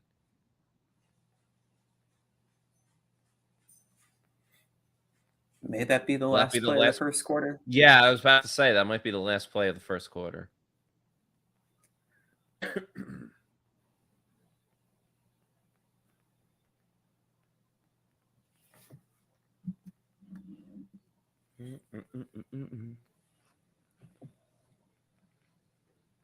Three, two, one. All right, that's it for the first quarter. Niners lead over the Bucs 17-0. However, it does look like the Niners are very close to scoring again. We shall see when we get to the second quarter. In the meantime, how about we hear a message from our friends at the Seminole Hard Rock Casino in Tampa. Just the way you like it. Me and my wife decided we'll have some fun. I was playing a 2-cent machine. 6 bets in, I hit a jackpot. $117,000. Hi, my name is Tara, and I won over $500,000 playing slot. I do this full time, and I would not change it for the world. I'm Gloria. I won over $2 million at Seminole Hard Rock Casino. I went and bought a bunch of jewelry. My name is Mike, and I won over $350,000. I love playing baccarat because it hits different. When you pull in that card and you flip over that 9, beating that 8, can't miss. I'm Jimmy. I won $500,000 in a slot tournament at Seminole Hard Rock in Tampa. Even a blind squirrel can get a nut sometimes. My name is Philip, and I won $215,000 on Blazing Sevens. Putting my last $40 on the table. Next thing you know, bam, $215,000 jackpot. I hit that bad boy. I didn't realize how much it would change my life. You only live once. Have fun with it. Right. Anybody can win at Seminole Hard Rock in Tampa. Never know when you can win big over at the Seminole Hard Rock Casino in Tampa. I was supposed to be there this weekend, but unfortunately I got sick and I couldn't go. So I'm very sad. But I will be going there soon because it's a very definitely fun have place. to. Yeah. Yeah.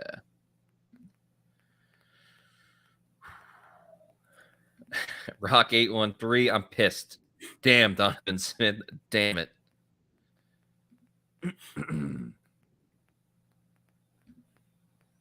Jack says long way off. 40. It says 38ers, but maybe he means 49ers. I don't know. Yeah, the 3 and the 9 are next to the 4 and the 8. So fair. Yeah. 49ers, Eagles, talented team underperforming. The Eagles today over the Giants. Whew. Yeah, I didn't watch too much of that game, but I kept close to the score. And yeah, that was a whooping. I knew a couple people at the game. I don't think they had a very good time. Ooh. And how about the Lions beating the Vikings? Everyone was like, why are the Lions a favorite against the Vikings? And then they went out and kind of crushed them. I know they only won. They're still in the playoff hunt, and that's crazy to me. Yeah. Purdy gets the snap, looking, has time. He's going to scramble. He jukes Devin White, and he's in. Touchdown, Brock Purdy. 49ers go up 14-0. His first career rushing touchdown. That's true. Congrats to Brock Purdy. Things are not looking very Purdy for the Bucs. No. Someone just had a great comment, said, please escape TB12. You deserve better. Some says we look worse than the Lions right now. I would have to agree. The Lions are on fire, like 5-1. Yeah. Play the Jets next week. That's going to be a good game. The Jets have lost 2 in a row, but they lost to the Vikings and the Bills. Yeah. The Mike White show. Yeah. Well, hopefully he can be healthy enough. He got crushed today. It was crazy. Yeah. He did. ME, Bucs about to get beat by Mr. Irrelevant. Probably true. White didn't even attempt to tackle him. I think Devin was too much. His momentum was taking too much the other way. And he is a dual threat quarterback. I think like his speed's an underrated aspect of his game. No way we score 17, so it's over. I kind of agree. I don't think the Bucs scored 17. I had the Niners winning this one 17-10. So the Niners are way ahead of schedule. But I will crack open the Celsius. Hopefully that can help the Bucs. Yeah, you should have done that sooner. Need it. Oh, sorry, I thought they could not go down 14. Literally one play into the second quarter. Yeah.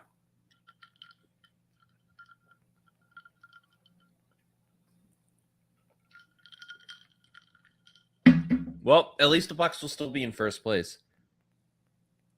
Tompkins breaks a tackle, but it was at like the 15 when he got tackled. Yeah, not a good return there. Bucs squad probably saying it best without even saying anything. Just the green face and then puking.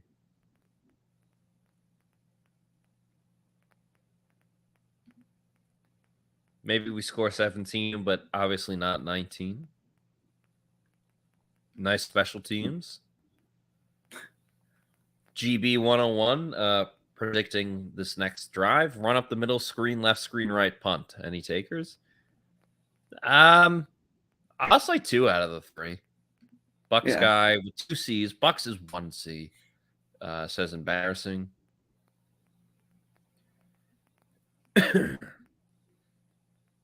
Screen pass. There's 1 to Chris Godwin. A little out of order, but hey, still counts. Yeah, here comes the run up the middle. Yeah, and then the screen left. And yeah. Interesting graphic they showed prior to the play, kind of breaking down Tom Brady's scouting report and Brock Purdy. Oh, yeah? Very similar. Yeah. Yeah, maybe Purdy's the next Brady, just more mobile. We had a great article this week, I think by Bailey Adams, breaking down how rookie quarterbacks and backup quarterbacks have fared against the Bucs. Yeah. Adam had some great articles too. One about Julio Jones being the key to unlocking this Bucs offense. He's only had 1 target today, but they've only had the ball like 2 or 3 times. And you had, what was your other one? Rachaad White reflecting on his game-winning touchdown. So definitely check that out. They're both great articles. So nicely done. Thank you.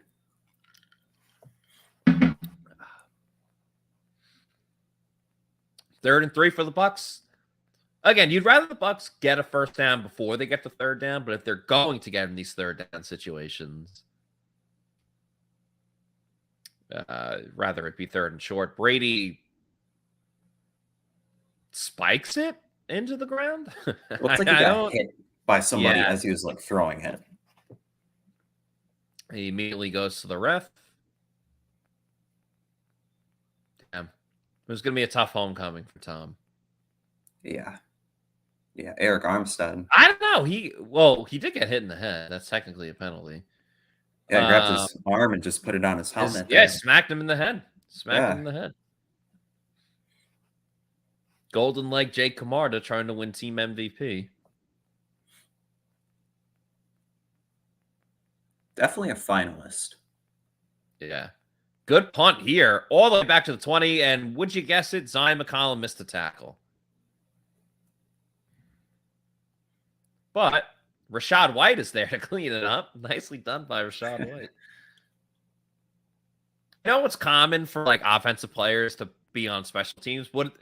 It's just kind of funny seeing an offensive player make a tackle on special teams. Yeah.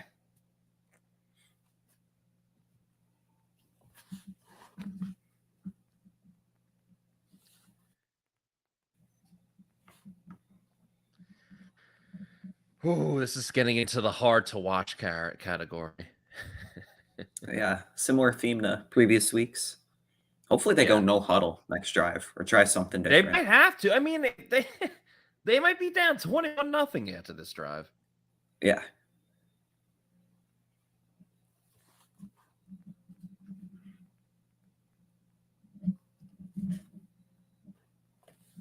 No resistance so far from the defense. Yeah, barely any.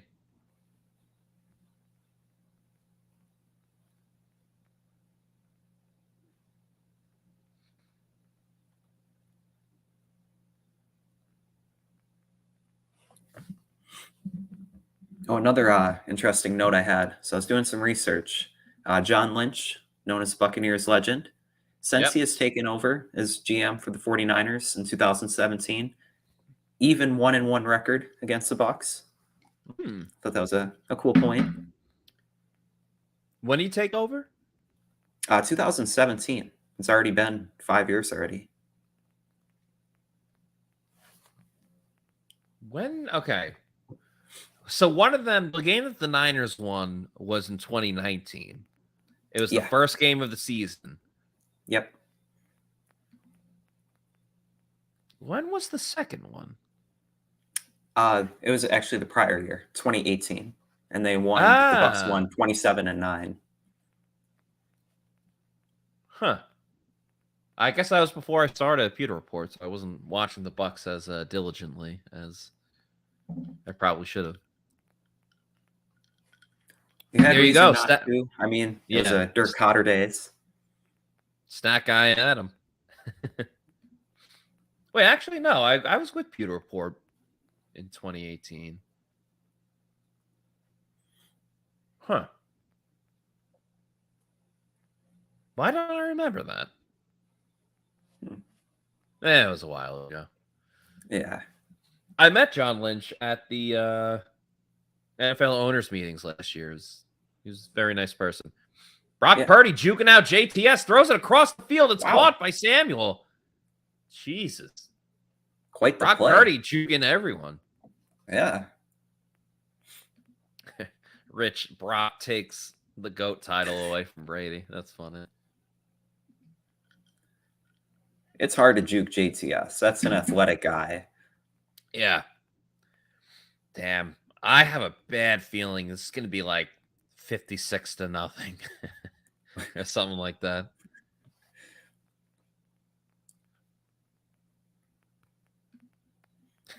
Is that Mahomes? That's funny. I mean, you can't tell this is a rookie quarterback. No, not at all. That's a great point, Adam. That like he does not look. He looks very, very comfortable. You could definitely say that. Like you can see it in his eyes, like just very serious. He just looks like he's having fun, you know? Yeah.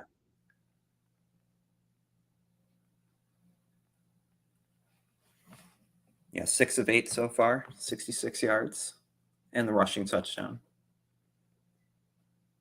Yeah, he's balling.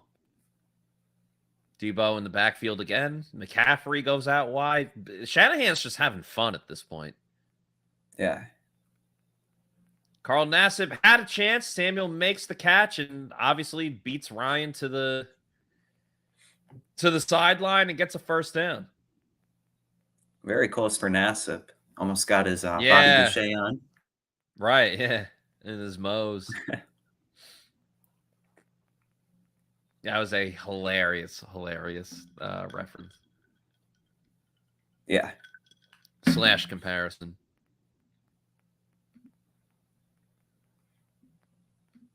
I think Brian Brocklehurst is onto something. The Panthers might win the division. I don't know the score of their game. McCaffrey made something out of nothing there. Yeah. I don't know if the Panthers want to win the division though. Kind of where they're at, like roster wise. I mean, if they tank, right, get a guy like CJ Stroud.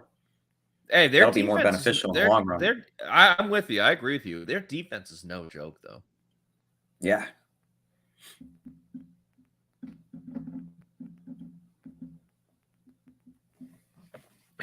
Four girls. Imagine NASA wearing number 9 and running after the QB. Classic. Might have to take it from JTS.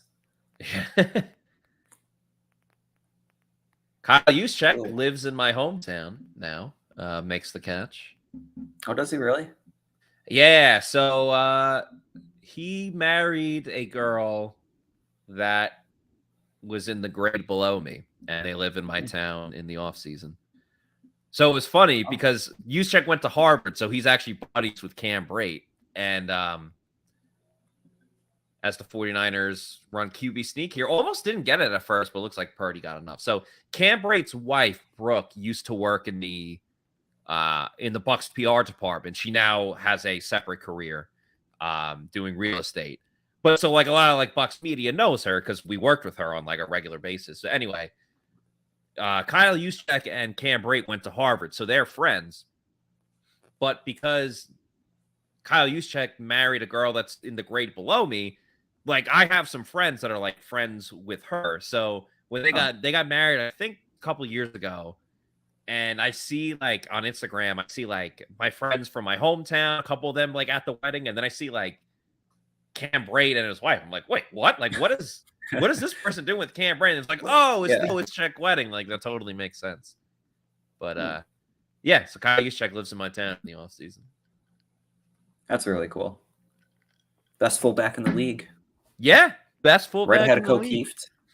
People were going crazy when he scored a touchdown. He scored a touchdown last week, but he scored a touchdown in the Super Bowl when they went a couple of years ago. So that was a big thing because like fullbacks don't usually score. 49ers call a timeout here. Showed a shot of Mr. Brady talking to Leftwich on the bench. Yeah.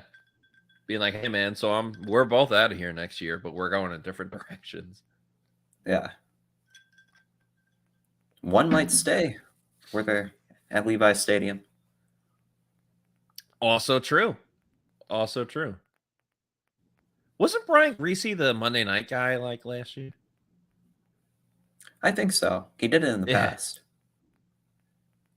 Oh, a little end around to Deebo. Bucs covered very well. Devin White can't make the tackle. Neither can Joe Tryon-Shoyinka, but it doesn't really go for anywhere anyway.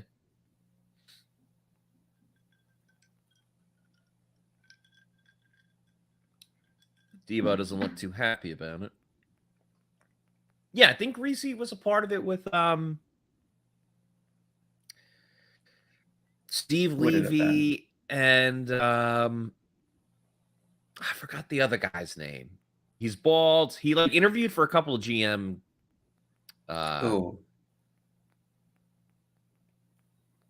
He interviewed for a couple of GM positions last year.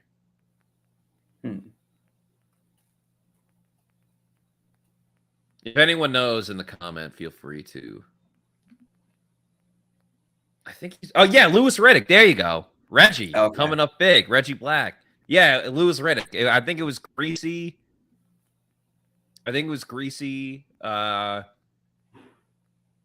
Steve Levy and Louis Riddick. Before Joe Buccaneers. Yeah. All right, 3rd and 5. Can the Bucs get a stop? They're still in field goal range. Yeah. Purdy looking, has time, chucks it deep. He has McCaffrey open, scores, touchdown. Wow. The Niners lead 21-0. There's a flag on the play. It'll probably be on the Bucs. He put that ball in a great spot, too. He did. McCaffrey, that'll help my fantasy team, but I'm eliminated from the playoffs, so. Ooh, that hurts too. Yeah. I scored like a ton of points last week, but like my opponent just scored a little more. Actually, he had Brady, and like so it was weird because if the Bucs don't make that comeback, I win. But Brady did it, so I wasn't mad. Brady, yeah. What do they call late hit on Akeem Hicks? Oh, yeah, he went down after the play. Yeah, it's very quickly. 21-0. Oh, I haven't put up the ticker yet. Let me do that. Do you want to put up the ticker? Yeah, for emphasis. All right. If they're gonna play this bad and they're gonna make us sit through all this crap.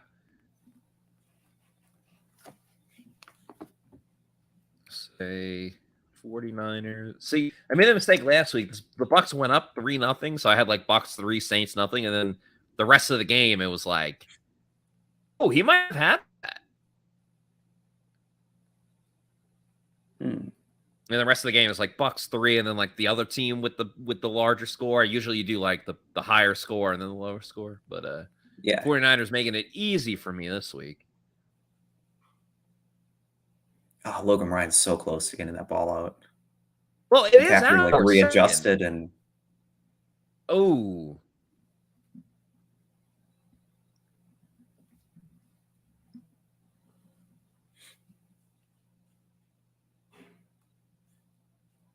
Oh, so they said it's incomplete. Wow. All right, Bucs are still in it. Yeah. Be only 17-0 instead. Yeah. Who knows? Maybe he misses it. That was very close. I thought he dragged his second foot in after he regathered himself. Yeah, and that hurts my fantasy team, dude. It actually helps for the under, so I'm kind of happy with that.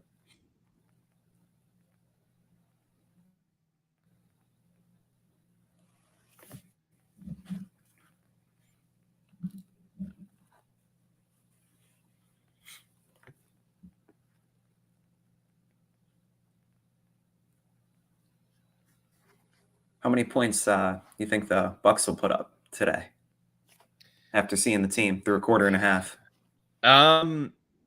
Maybe 14 if they're lucky.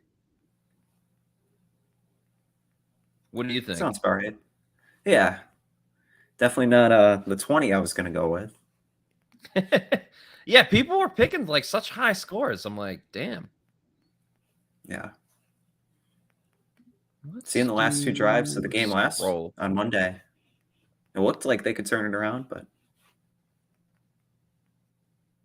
we like scrolling ticker or the just the straight up.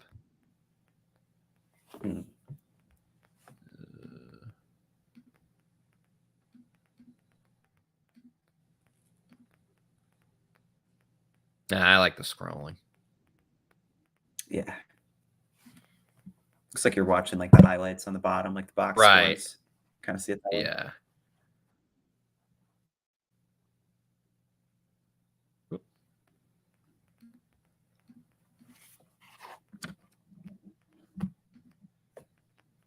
Ah, damn it. Come on. I'm not on my A game right now. But neither are the Bucs, so. Yeah, I was going to say that. There we go. There we go. Looking good. Oh, we could put like Tom Brady stats or no one really has stats right now. Brock Purdy stats. Yeah. Horan Choi. I don't know if you're being sarcastic, but Bucs will score 31 in this game. I'll bet you $1,000 right now the Bucs do not score 31. Be something to put on my bookie. Yeah, Bucs with 2 C's says 38-3 49ers.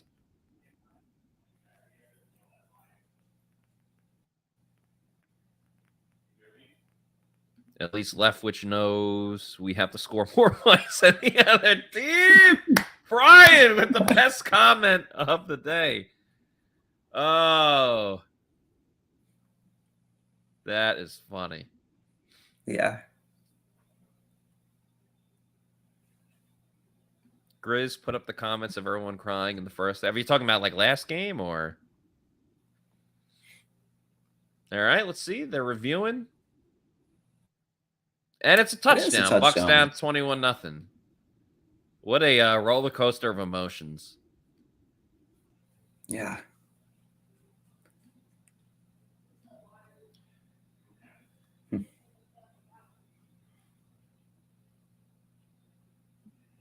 It'll be a lot harder to come back this game than it was against the Saints.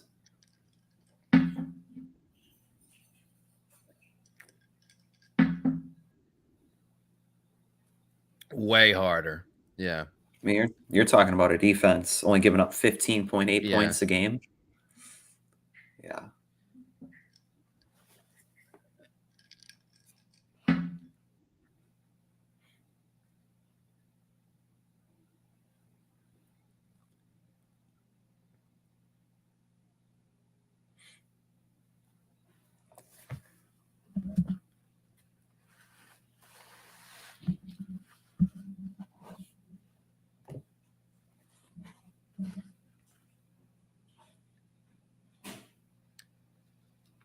Let's see, man. This is a beatdown. This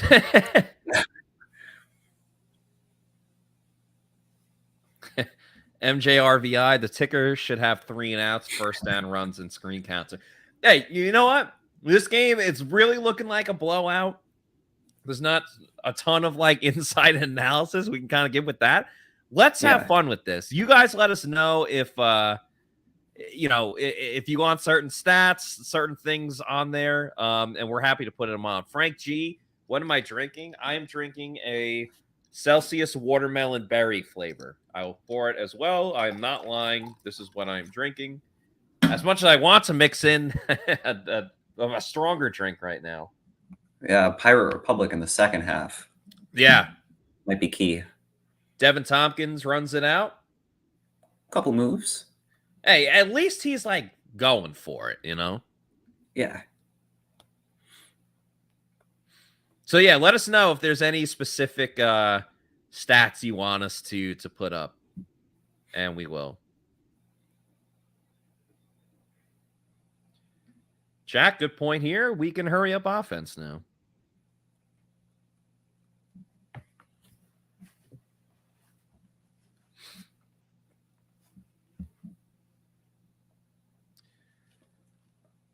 Bucs go empty backfield. Brady and shotgun.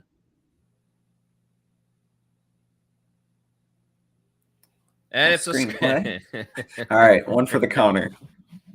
It's a screen. And it doesn't work. Shocked. Yeah.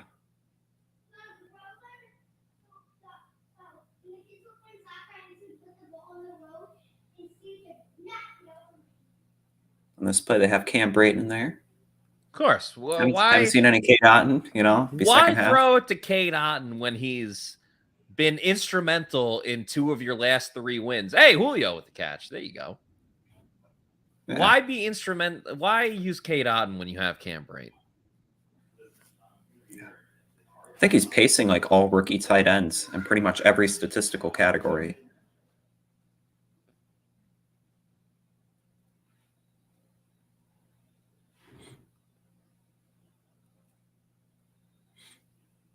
I think you see a future head coach on the sidelines, D'Amico Ryans.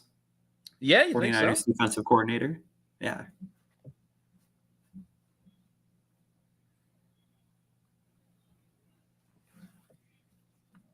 At 3rd and 6. 3rd and 6 with 7 minutes like a to timeout. go. Yeah.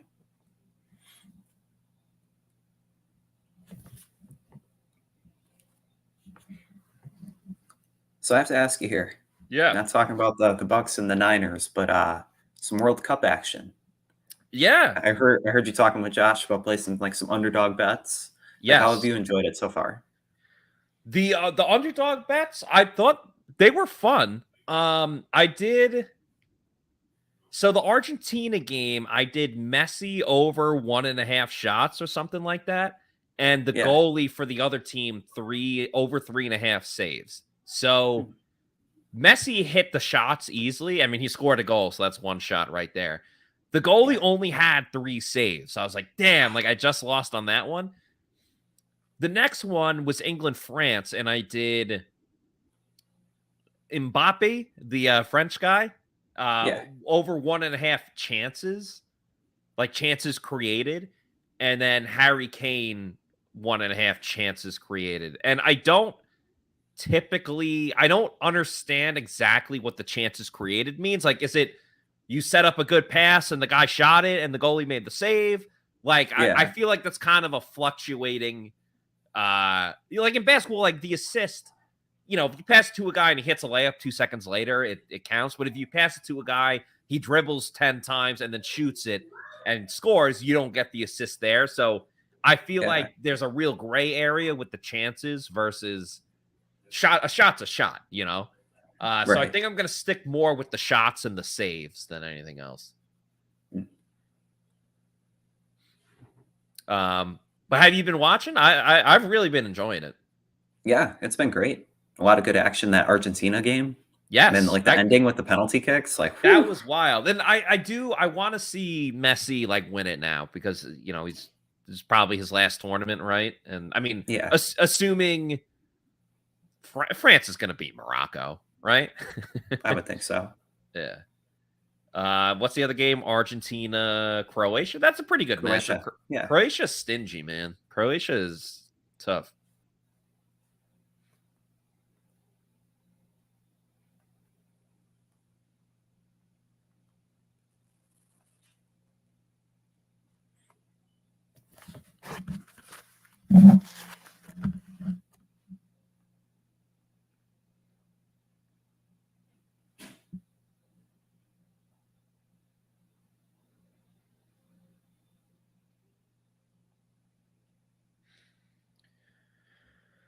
We still have a lot of time in the second half. Horn Choi says Croatia will win. Oh, by the way, we got a super chat. Apologies. I don't think I put that up. Teddy, thank you for the $2 super chat, Teddy. He says, at least watching Tompkins return is kind of fun. I agree, because he goes up the middle. It hasn't been the best blocking by the Bucs special teams unit. But he's taking hits, but he's trying to break them, you know? He's not just deliberately trying to run into a guy. He's broken some tackles. So, you know, sooner rather than later, maybe not this game, but, you know, at this point in the season, the way that he runs, it provides the opportunity to actually, like, go and break a big return. So, very early, but I like what I see so far from Devin Tompkins. I agree. Let's see what else we got here. Shaggy, did I get a new camera? No. Same camera. Just my laptop. I got the ring light going. I don't know. Do I look better? Do I look worse? You just look crystal clear. Yeah. Thank you. Thank you. Common Sensei says, Tom Brady arguing with Mike Evans. I did not see that, but that's a little drama. Yeah. Francisco says, I look worse. Sorry, Francisco. Sorry, I can't look up to your needs. Oh, they're definitely showing it now. Oh, man. Drama. I mean, I don't know why they're arguing. I don't feel like there hasn't been too much. Yeah. Color seems bright. Besides that one play. Yeah.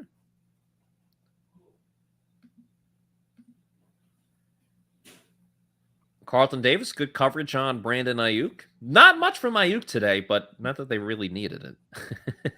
You know? Yeah.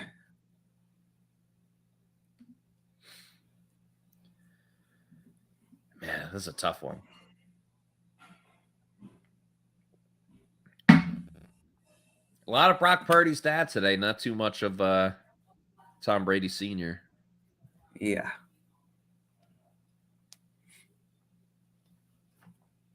Oh, looks like somebody jumped. Nacho didn't look too happy.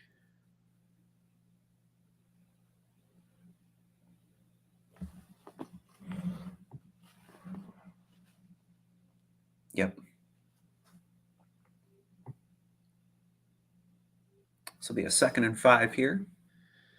Nothing going right for the Bucs. Like literally nothing. No. This is an ass kicking of the of the highest degree. Craving something scary. This is so hard to watch. So sad. Yeah, I don't blame you. Feel free, everybody, to just vent all of your thoughts. Obviously, it does not look like things are going to get better. They're down 21-0. They're probably going to be down again after this drive, and the offense is going nowhere. Oh, and the star quarterback and their best receiver are arguing on the sideline. That's really the only energy we've seen from this team. Yeah. Was between that exchange. I mean, you just don't see it. Ryan Valenti, maybe run some tempo. They have to at this point. Like they have to. As McCaffrey breaks it to the left side, tackled by Ryan, but 15 yards down the field.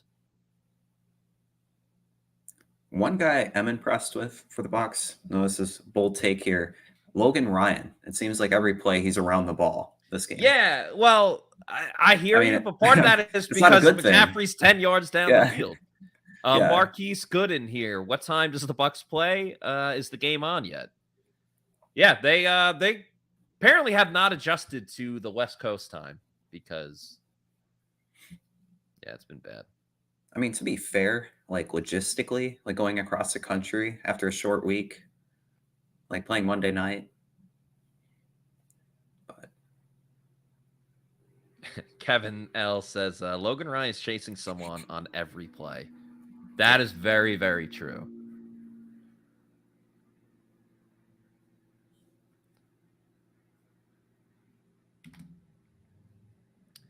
I mean, the defense hasn't made one play. No. The offense clearly has. And here's Deebo with the run.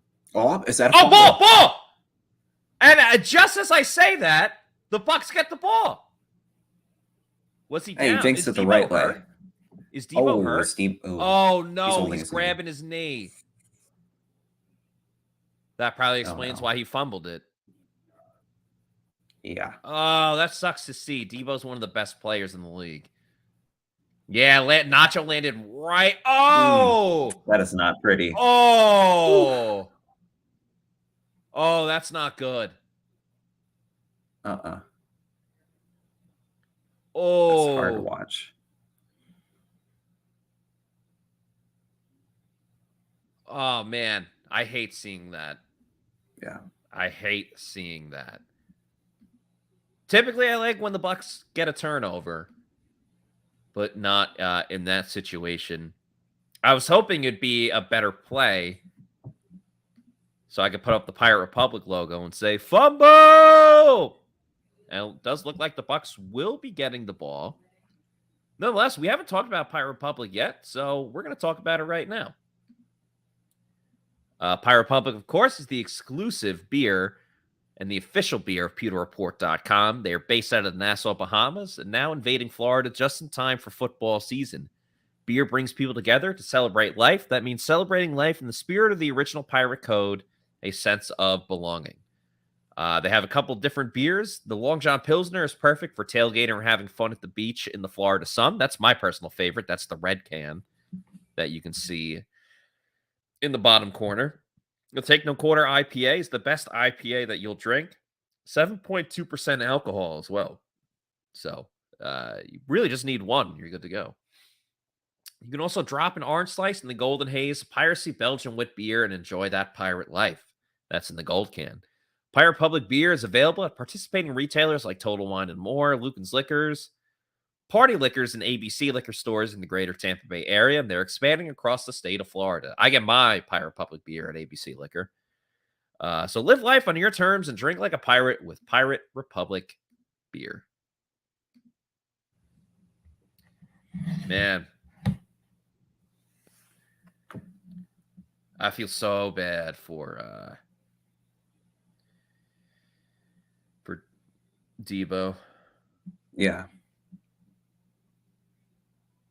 You just never want to see that. It was so weird, like the way Nacho's leg like caught his leg on that play.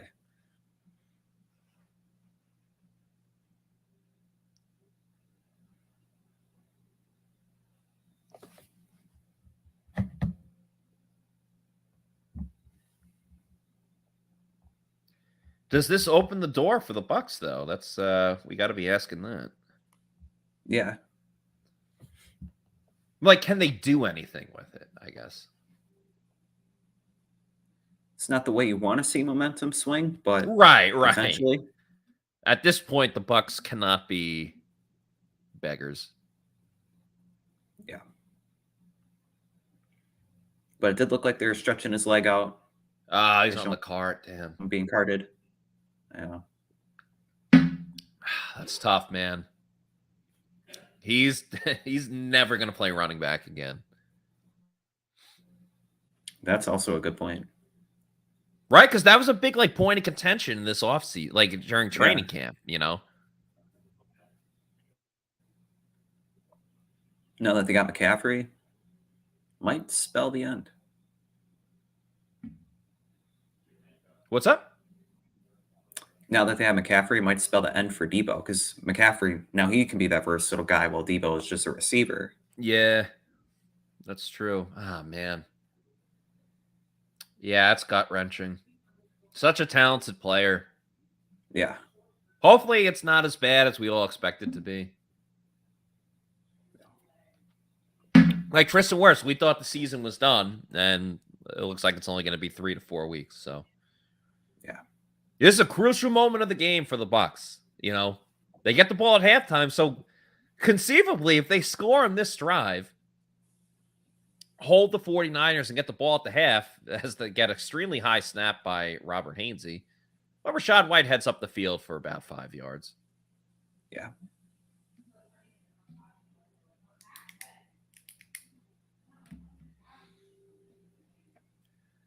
Yeah, Bucs going a little up-tempo now. I like it.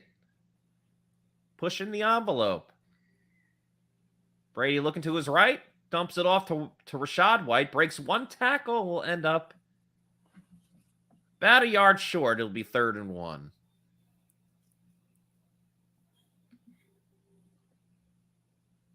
Be interesting to see what they do here at midfield on a 3rd and short. Probably a screen. Yeah. Julio goes in motion. Not really. They run it with Rachaad White. He gets just enough for the first down because the Bucs like doing the bare minimum. Literally just enough. Yeah. They need 10 yards. Ooh, we'll get 11. Yeah. Damn, 37 yards for Tom Brady. Brady throwing over the middle, looking for Godwin. Makes the catch. A fantastic reception by Chris Godwin, and the Bucs are in business as Godwin yells, screams up at the sky. Just so you say 37, he probably just doubled that. Yeah. Pretty close. Yeah. That's a big play for Chris Godwin. Bucs in business. Yep, in the red zone. Brady takes the snap, looking, throws to Julio. That's caught. He gets inside the 10, about to the 9 or the 8. They'll set up a 2nd and 2.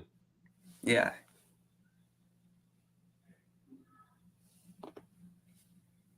Graphic here showing the big plays for the Bucs offense. This season they have the 2nd fewest. I think that's 20 yards or more. And nope, Bucs don't want to get a first down on 2nd down. Why do that when you could do it on 3rd down? Exactly.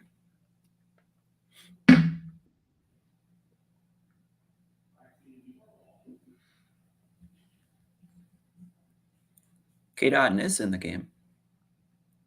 3rd and 1. Brady takes a snap, looking for the end zone. Godwin ain't there. You got not on the same page. Brady is screaming his head off. You got to go for it here. Yeah, there's no question you have to. That is a push by Ward. Yeah, that is a push. Yeah. I think Brady's screaming at the refs there. Yeah. I wasn't sure at first if he was looking for Godwin. I thought it was like Godwin stopped, but no. Yeah. Now, do you throw it here or do you run it?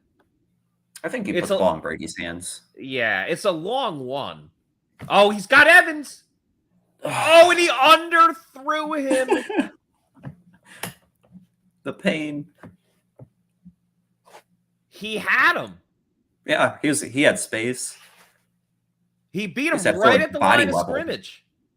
Oh, that's okay. We don't know like the timing of the route, but that's a bad throw. Yeah. And that's not going to help their conversations on the sideline. No, it's not. Oh, God. I don't know if anyone wants to be near Brady right now. 3rd and Cannot 1 be and happy. 4th and 1. They can't get a yard. This is a terrible homecoming. Watch, McCaffrey's going to rip off like a 60-yard run here. No. Whoo! That's a tough one. It's like we'll come down to the 2-minute warning here. Seems like it. Oh. Logan Almost Ryan got on him both off. sides. Yeah.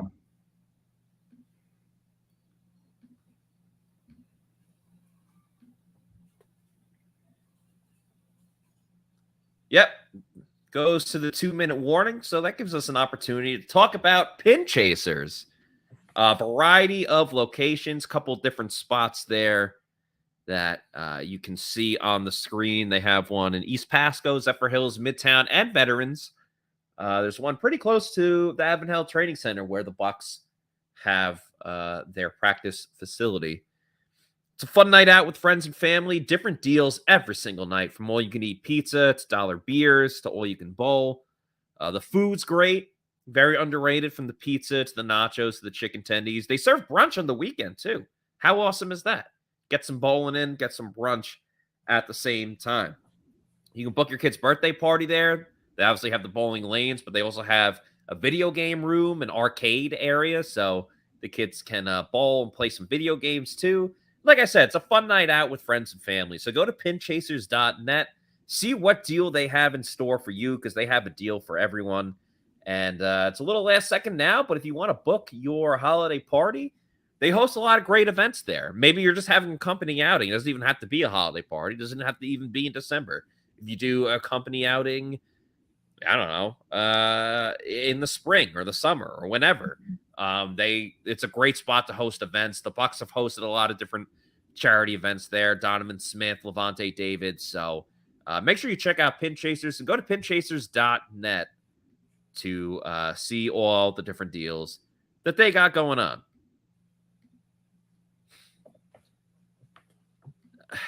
Unreasonable things, I think, is saying something unreasonable here. Evans has never been good in the clutch. What do you want Mike Evans to do on that play? He was running route, and Brady just didn't hit him. That's not on Mike Evans at all. No. Yeah, unreasonable things. You are being very unreasonable. Francisco Guzman, has Evans lost a step this season? I don't necessarily think so. Like, he's been open on a lot of deep plays down the field. They just haven't worked. He was wide open on the touchdown that should have been a touchdown. He was open on that play. So I don't think it's anything with Brady there. Or with Evans there. Bacon Bob, Brady underthrew it. That's exactly what it was. Tom Brady underthrew it. I mean, his production's gone down, but I don't think that's to the fault of Evans at all. It just, they're not on the same page. Yeah, he's close to getting 1,000 yards. Yeah. Again, Brady's got to see it on the field. J-Rad 410. Yeah.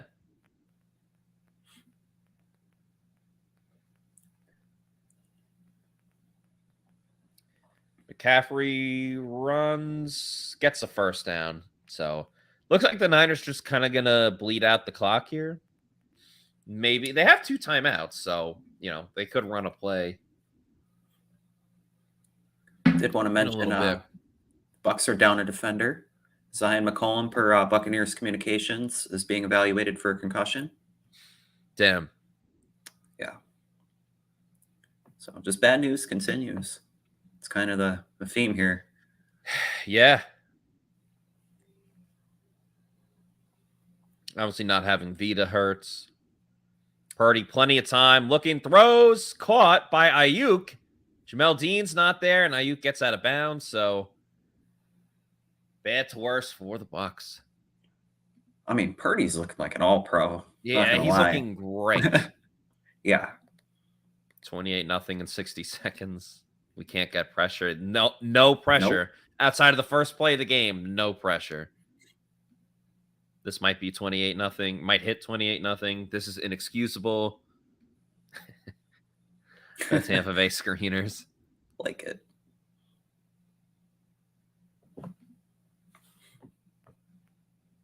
First and 10, a minute 14. San has both 2 timeouts left. Ray McLeod gets in on the action. Remember, the Niners are without Deebo Samuel.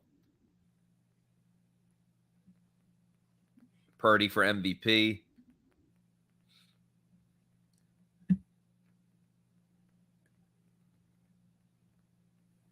$50 seconds. Niners are at midfield. Over midfield.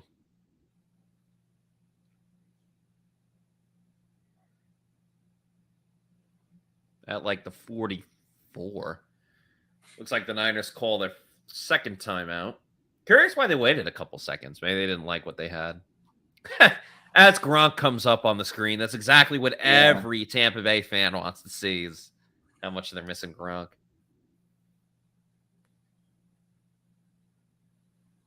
It's fun seeing his new segment now on Fox, the Like It or Spike It. Oh yeah, I haven't watched that. Yeah, he's just a great personality. Yeah, of course, Gronk's the man.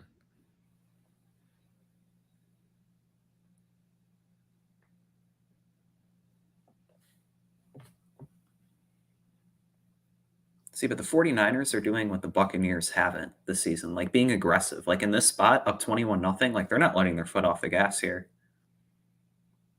They aren't. They got pressure. Yeah, finally some pressure.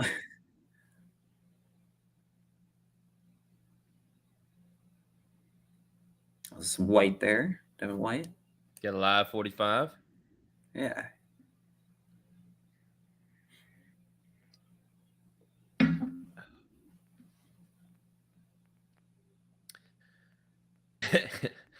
That shot there. For those that don't know what we're talking about, they just showed Leonard Fournette and Chris Godwin on the bench, and they look absolutely miserable. Yeah. They're both probably like, why the hell did we re-sign here? Purdy over the middle, caught by McCaffrey.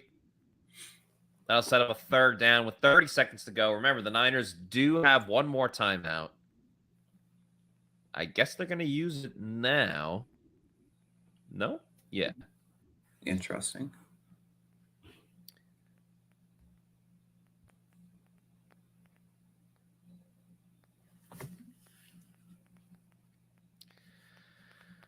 It's been a rough one. Yeah. It's been pretty bad. By the way, they showed... I'll get to it after this play. Or probably at the end of the quarter here. Yeah. 3rd and 3 for San Fran. They have no more timeouts, so we'll see what they run here. But if they can get a sack on Brock Purdy, that would force the Niners kicking team to scramble onto the field.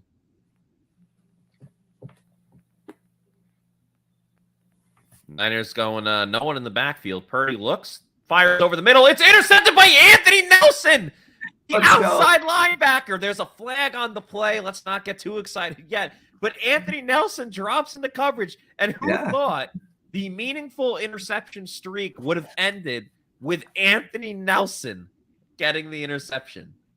But Purdy puts back on his chin strap. We've been hurt. Hold your horses, folks. Yeah. Come on. Hey, Nelly. What?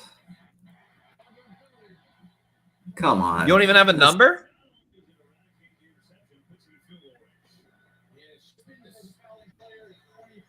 Oh, they call Carlton? Oh, come on. Looks like he flopped.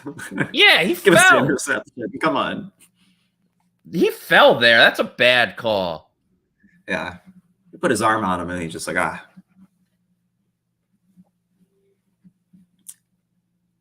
So we got 22 seconds.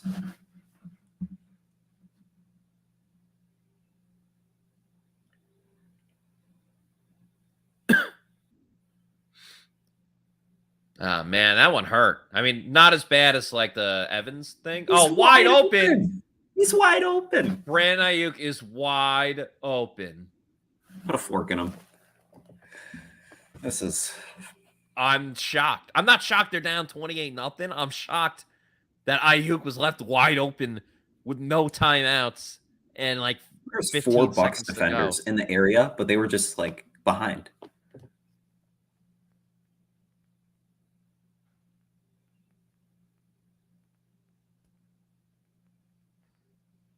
Jamel Dean got beat on that. Bucs are always... Oh, man, it's going to be Brady's best comeback ever. Right? Yeah. 28-3, 28-0. Yeah, yeah. 28-0. That's nothing. Oy, Maron. But this kid, Purdy, like, unrattled. Like, Sanat was there with the pressure. Yeah. Just perfect ball. I mean, what do you even say at this point?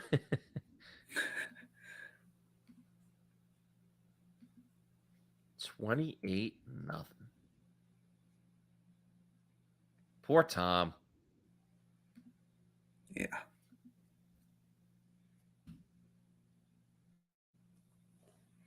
$14 of 18 for 185. Yeah. And 2 Oh, my touchdowns. God. Not to And a mention his rushing touchdown. touchdown. Making a push for Offensive Rookie of the Year. I think Garrett Wilson's got that on lock.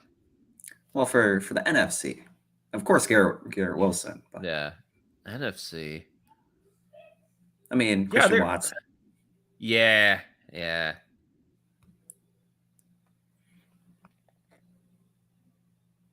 O'Keefe's going to take this. First career kick return for O'Keefe. They should send out Blaine Gabbert to take a knee on this play. Yeah. Save the rushing yards for Tom Brady. Watch Daddy spin it. Isn't that? Yeah. Oh, we got a $4.99 super chat from Leo. Thank you, Leo. He says, Byron Leftwich and Todd Bowles need to be fired. They are embarrassing the organization right now. Todd Bowles' elite defense is absolute trash. I get everything you're saying, Leo. It's just too late in the season to fire a coach. And if they haven't made any moves yet, I don't think they're going to do it now. At the end of the day, even with this loss, the Bucs will still be in first place in the NFC South. So as much as you want to get rid of them, neither of them are going anywhere.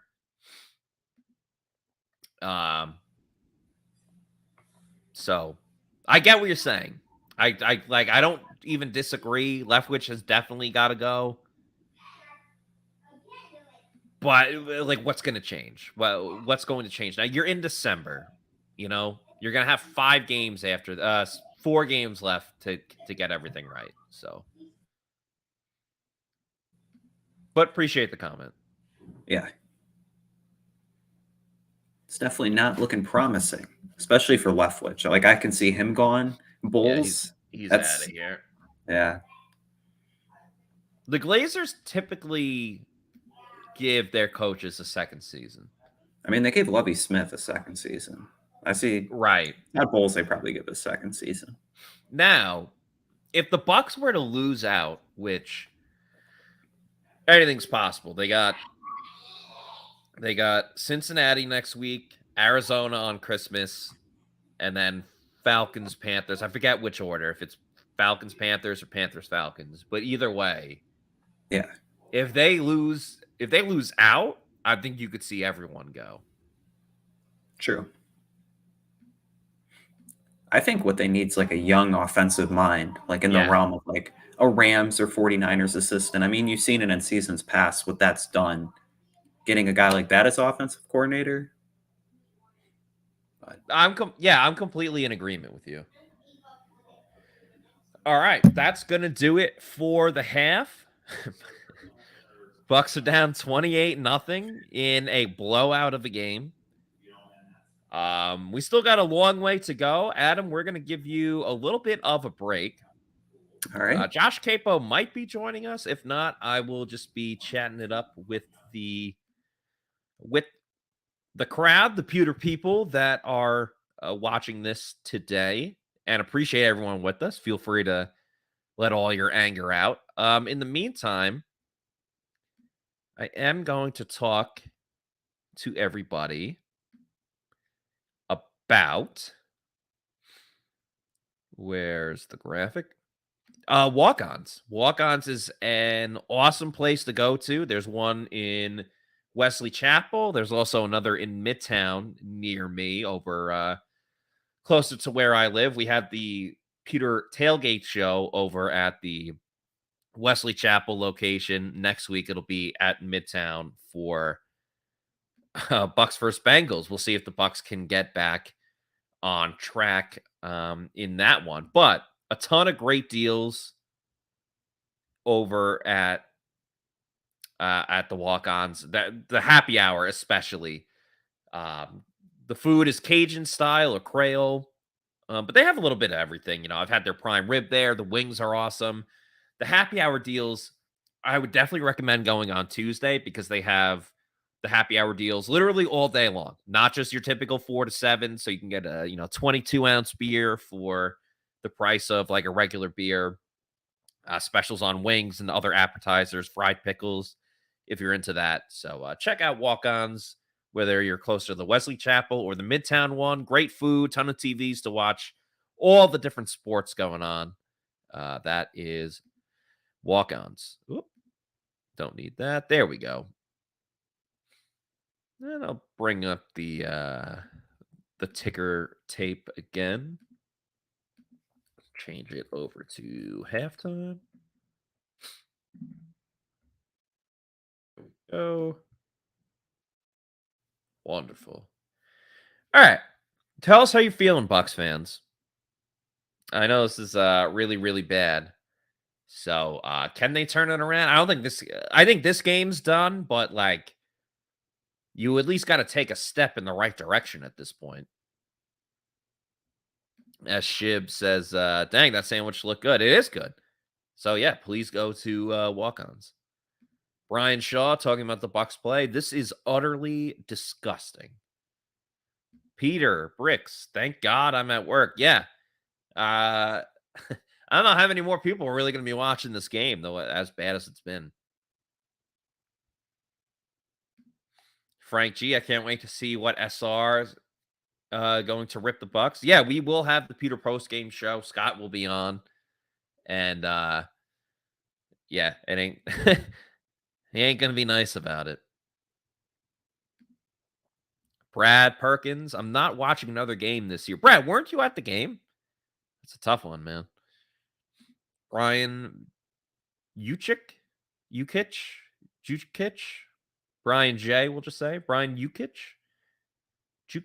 I hate this team right now, says Brian Jukic. Yeah, don't I don't blame you, really. Brian also says this is humiliating. I don't bash refs very often, but we're playing them and the 49ers today. I agree. Is that just the sole reason why the Bucs are losing? No, but the refs are not I don't think they're having a very good game.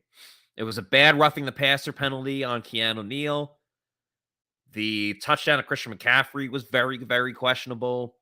The penalty on Carlton Davis that negated the Anthony Nelson interception, very, very debatable. So not good calls by the refs today. I still think the Bucs should have been able to overcome that, but that's where we are. Eric Reyes, we're looking at the same thing that happened to Manning, and it was over soon after. You're talking about Peyton Manning at the end of his career? Because Peyton Manning won a Super Bowl his last year, obviously because of the defense, and Peyton Manning was a shell of himself, but Brady is doing way better this year than Peyton Manning was in his last season.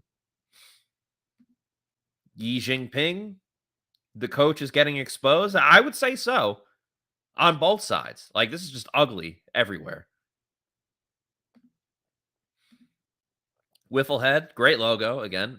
Better coach could get more from this team, even with what's left. There's talent on this team. That's what's really frustrating. Even if Chris Godwin is 100% and Mike Evans might not be fully healthy, and the offensive line obviously is missing two of their best players, this team should still be competitive in games against good teams and beat the bad teams, but they haven't this year. What says, I'm not ready for us to go back to this type of team. I'm in New England. It's a war zone out here with these a-holes talking trash. The Patriots fans talking trash. Patriots aren't doing that well either. I think they have the same record as the Bucs. Their quarterback is not looking great. Mac Jones, he doesn't look that great. Their defense is probably a little bit better than the Bucs, but I would take the Bucs offensive weapons. So Patriots fans don't really have much to talk about right now. By the way, when Brady left the Patriots, he's the one that won the Super Bowl.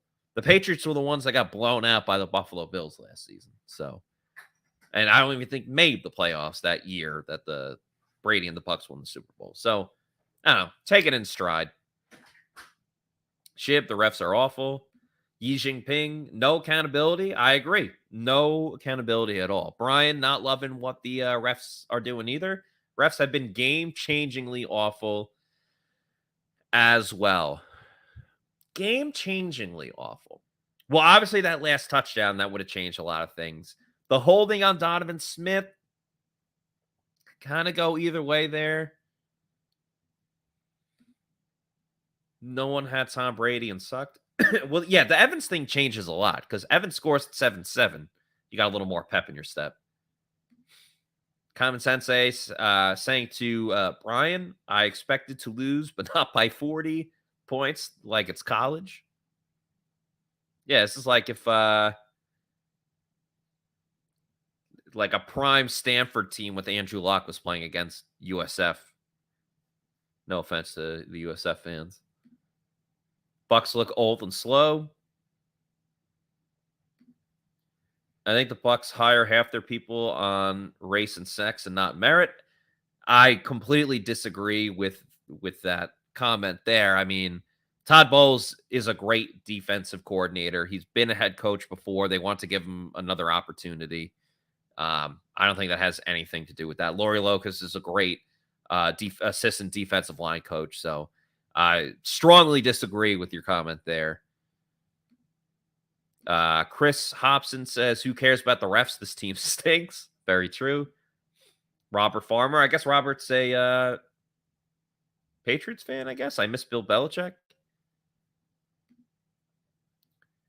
Al Bundy. Bucs have had so many issues this year. Brad, is Donovan Smith's contract up soon? I think Donovan has 2 years remaining, if I'm not mistaken. Eric Reyes says, Arians screwed us. I don't know if that's true. Unreasonable things. Bucs have 2 issues this year. Darnell Smith. I think he just re-signed. You talking about Donovan Smith? That was like 2 seasons ago. Because he got signed that contract going into the 2019 season. Justin says, refs suck, and so do this team.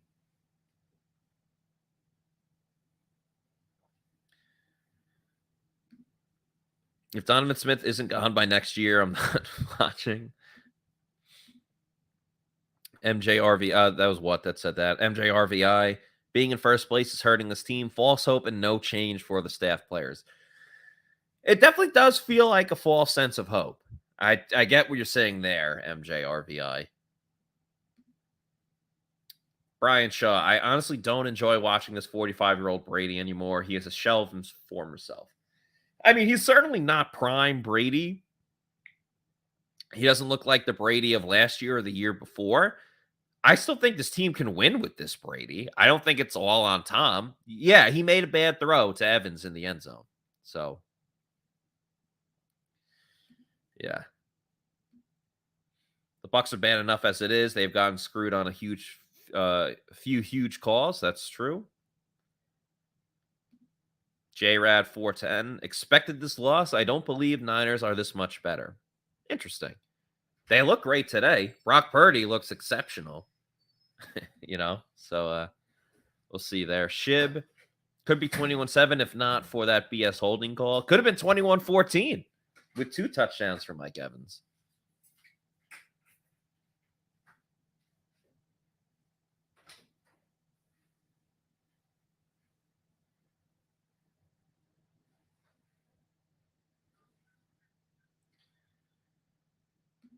Logan, I'm feeling like the team is so effing off sync. It's sad. They really are off sync. Oh, we got a super chat. We got 2 super chats. Where's the other one?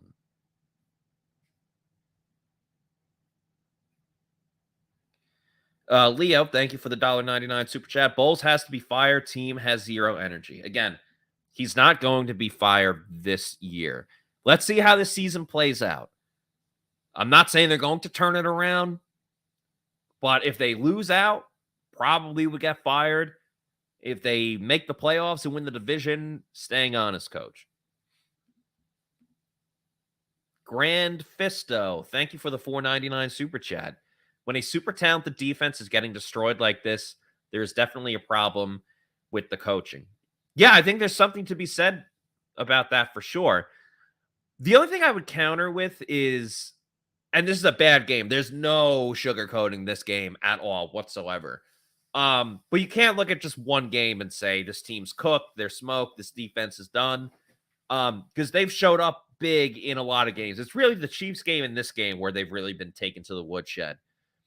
I don't think that's enough to be like, these guys are done. They should be able to overcome the fact, listen, I get it. It sucks Shaq Barrett isn't there. They still got to be able to overcome that. There's injuries to every team in football. The 49ers dealing with it with Deebo, and they went out and scored again. Vita Vea, that obviously sucks that he's not there, but, Akeem Hicks has to step up. Nacho, a lot of the other guys. It's been really rough to see. But thank you for the super chat, Grand Fisto. What do you think about the Buffalo Bills? Obviously a good team, great defense, talent on offense. I think they're so reliant on Josh Allen, though, that if Josh Allen doesn't play like Superman, they don't win. They don't have a running game. So I'm not saying the Bills could definitely go to the Super Bowl. That wouldn't shock me. They obviously beat the Chiefs this year, but not having Von Miller hurts. And again, Josh Allen has to be damn near perfect for this team to win week in and week out. And I don't know if he's going to do that every single week. So I don't know. I'm not picking the Bills to go to the Super Bowl, even if they do have home field advantage. Marquise Gooden, USC quarterback Caleb Williams to Tampa in the 2024 draft. That's what I would sign on for. I would definitely be down with that. And with all of this said, we're about to start the second half. That means we're going to bring back Adam on. Adam, welcome back to the show. A lot of misery in the chat. Thank you. Saying it's disgusting, it's disturbing. Oh, yeah. With that said, Devin Tompkins takes a run all the way out to midfield. We said Devin Tompkins was going to do something. Yep. And he starts out great here with that return. I like to see that. That's exactly what this team needed. Yep. And I can change the banner now because we are no longer at halftime. We are in the third quarter. So I was listening to the last couple minutes. Caleb Williams, if we got him in the 2024 draft, that'd be nuts. I would love that. I think the perfect blueprint, not that I think the current Bucs players would sign up for it, as Rachaad White takes a run for about 4 or 5 yards. I think you start Kyle Trask next season. This is assuming Brady's gone. See what you got. If it doesn't work out, which I think a lot of us don't think that it will, You tank at the end of the year, try to get the first pick, have have Caleb Williams as the pass goes to Cam Brate and goes incomplete. So that's more targets for Cam Brate than Cade Otton, right? Think so. Yeah. Yeah.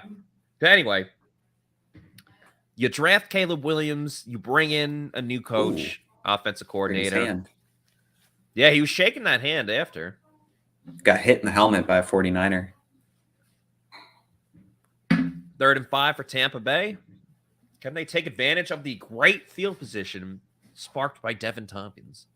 Brady pump fakes, looks, moves up in the pocket, throws, and it's picked. It is intercepted by San Fran. Is that Tayshaun Gibson?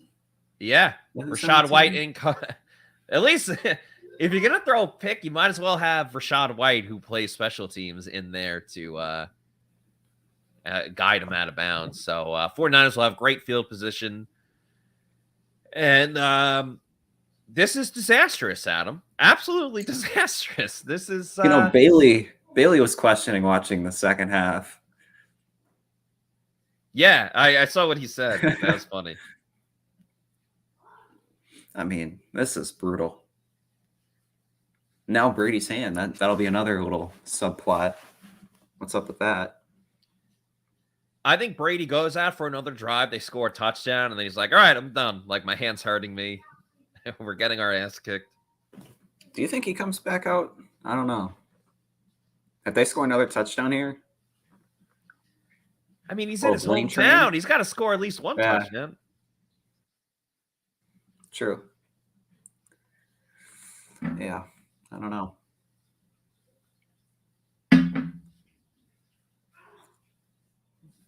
What is... Oh!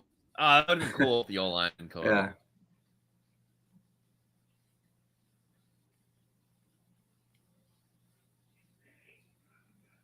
They're showing a little miscue segment. I think you can take a play at any time in this game as a miscue. Right. All right, Pewter people. I don't know. Should we have some side bets going? Should we? What do you want up on the ticker? Let us know. We want to get more interactive. It's 28-0.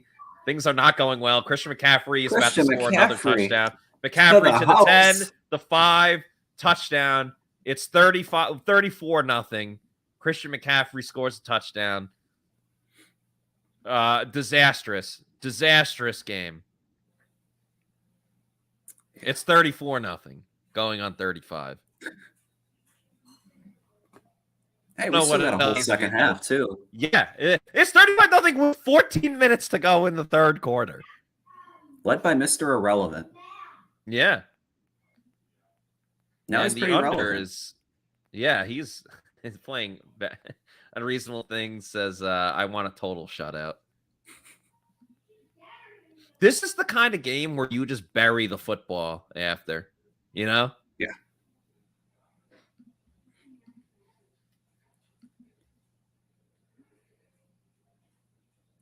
I mean, this is what happens when you play a team like talent-wise is better offensively, defensively, better coaching. I mean, you see it. They have the talent at all levels on both sides of the football. And Kyle Shanahan, I mean, he just had his way with the Bucs defense.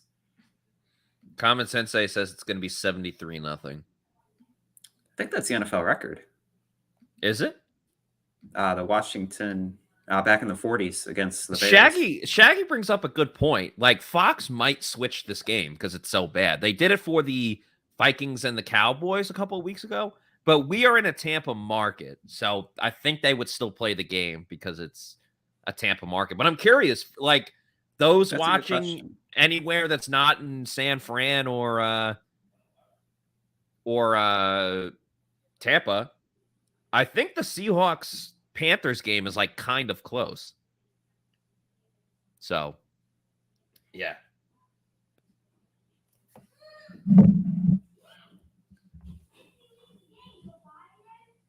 Man. I can imagine Twitter's having its way right now.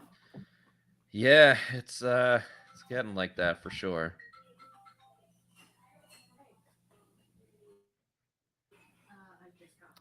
I don't even know what to say at this point. I truly don't. Yeah.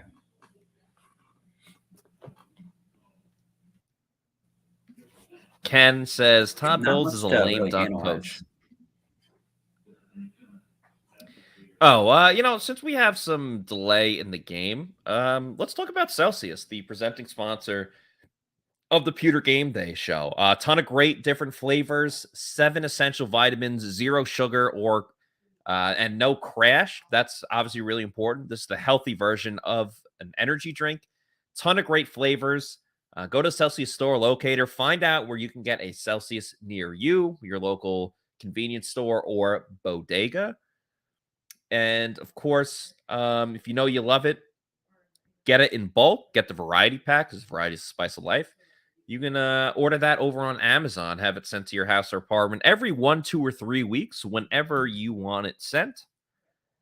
And you can do the subscribe and save some money over at Amazon by getting Celsius, the official sponsor of the Pewter Report podcast and the Pewter GameDay show.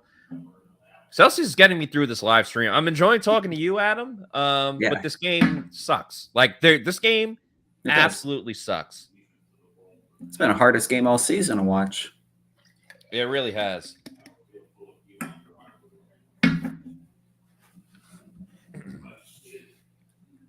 Now, Nick Bosa hasn't gotten a sack so far, right? Nick Bosa has been invisible.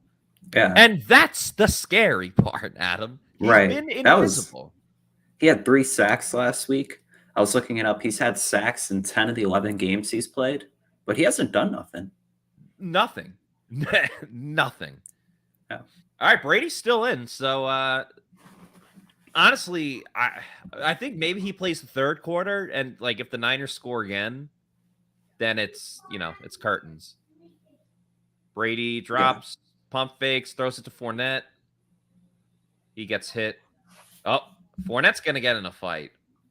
Not just Leonard, the whole team.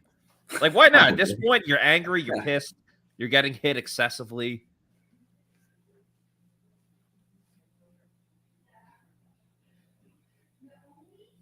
Bowles, Leftwich are failures.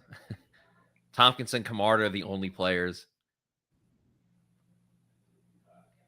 This game? Yeah. Chris Godwin makes a catch.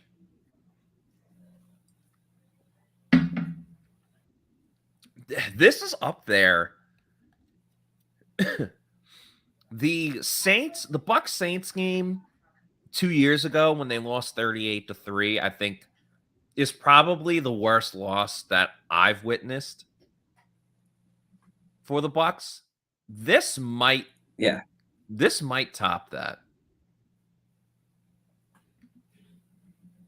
I think I'm still going to go with the. So you think which one do you think was the worst? I think this one is. You think so? Just with all everything at stake in this game. I mean, at least you knew the Bucs in 2020, Right, but the one. So when they lost 38-3, it was a battle for first place. It was Sunday Night Football, and it was a home game for the Bucs. Yeah.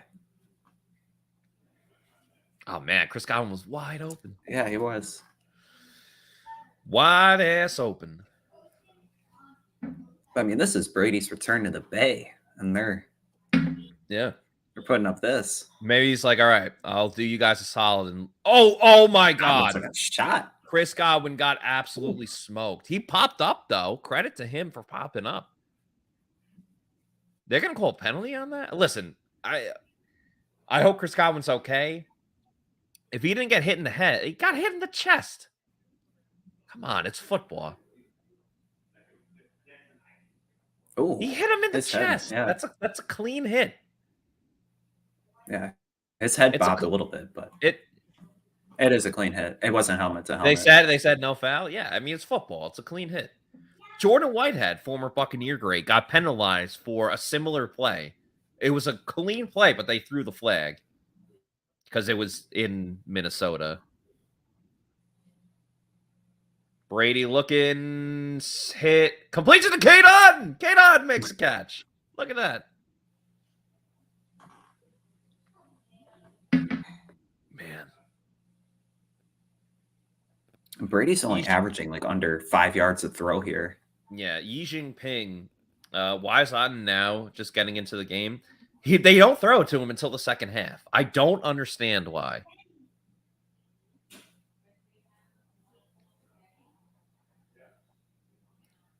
Brady over the middle, Godwin, first down. Yeah, at this point, like you can't get shut out. Now has Mike Evans been targeted since that fourth down play? I don't think he has. So. They haven't gotten the ball a ton since then. But yeah, I don't think he has. Scotty Miller. Looking deep for Scotty. He had him. That was a bad throw. Yeah, it was underthrown. That was a bad throw. There's nothing else you could say there. Scotty beat him too. Torched him. And he just hit him in the shoulder. Wide open. Yeah. Wide open. Hey, listen, Brock Purdy's hitting those throws. Tom Brady hasn't. Brady over the middle to Julio. Makes the grab. Hey, down 35. Got to run those screens. Yeah. Gotta get them going. Got to do what's important, right? Yeah. Man. Yeah, not a great game by Tom Brady. Because again, okay, I understand the touchdown to Evans was a penalty that gets brought back, but even if Brady, who's going to run on this play, is Nick Bosa, chases him down. If they get that fourth down with the touchdown to Evans, it's 21-7, and you're getting the ball to start the second half. Completely different. And you get the other one, Evans. It's 21-14. Exactly. Bucs going for it on 4th and 4, because why not? You're down 35 points. Brady has time, throws over the middle, caught by Fournette. That's a first down.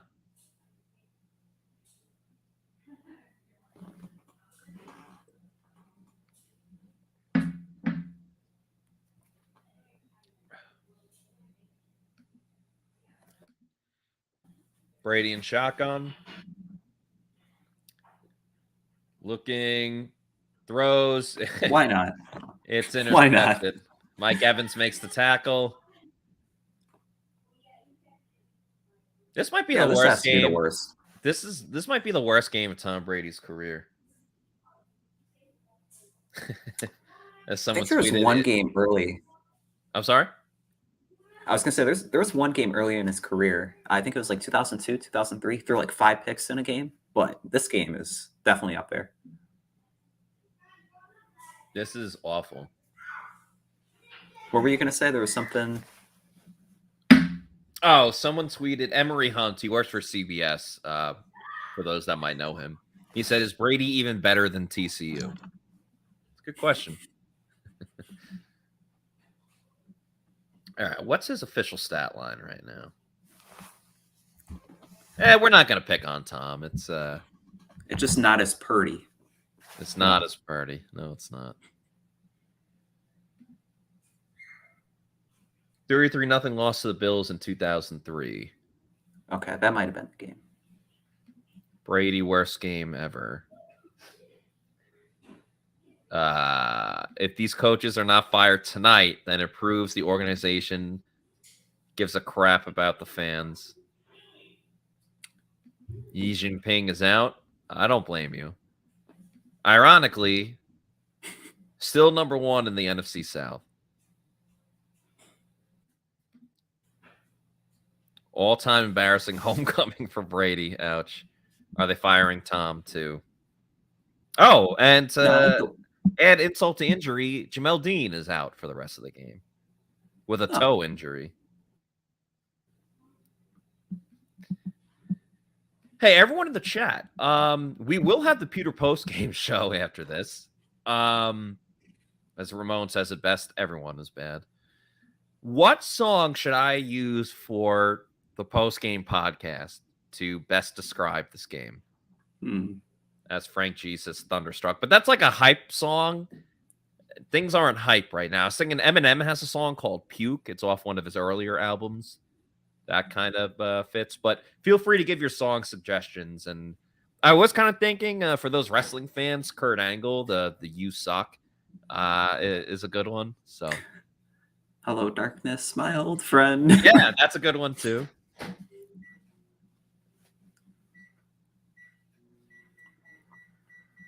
I'll tweet that out too. See what Trevor Sickman is saying. I like the comment from earlier about like how the Bucs being number 1 in the NFC South, like they're not playing with the urgency. Like imagine if the Saints or the Falcons, they were leading the division. Would they have played any differently? Yeah, that's a good point. You know what's also true is like Kyle Trask isn't even a healthy scratch. Or is a healthy scratch, sorry. Carly Spencer given a suggestion. Kansas, dust in the wind. Thank you for that suggestion. Tablet throw there by Brady. 4 girls. So is there a draw for which PR staff writer gets to pen the most impressive article today? That should be easy to write. We usually decide that before the game starts.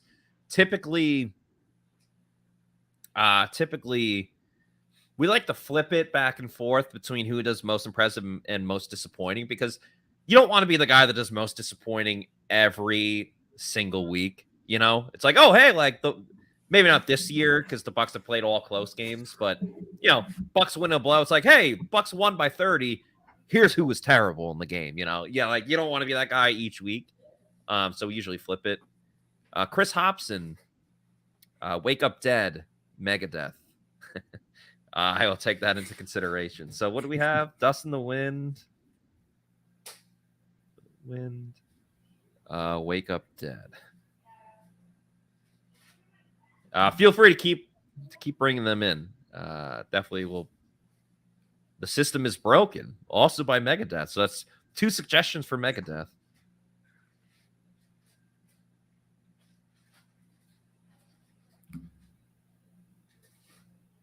I mean, it's fitting. Yeah. Artist name. If you would have told me, though, like just to encapsulate how wild the season has been, that Brock Purdy, Mr. Irrelevant, would be outplaying Tom Brady, like, never would have expected that.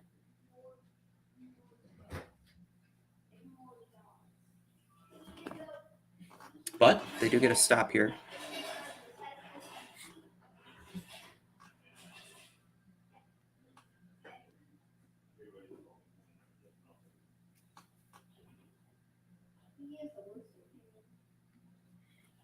All right, Bucs do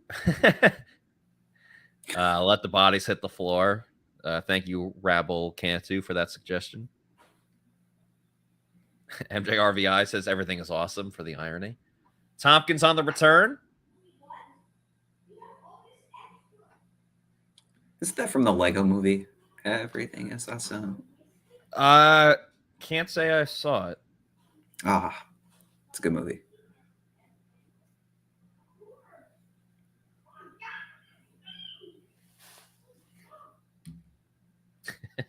Getting some good replies on Twitter as well.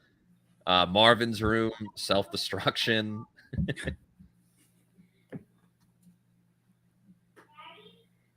lot of choices. JC said it's the end of the world as we know it. Loser by Beck. Oh, man.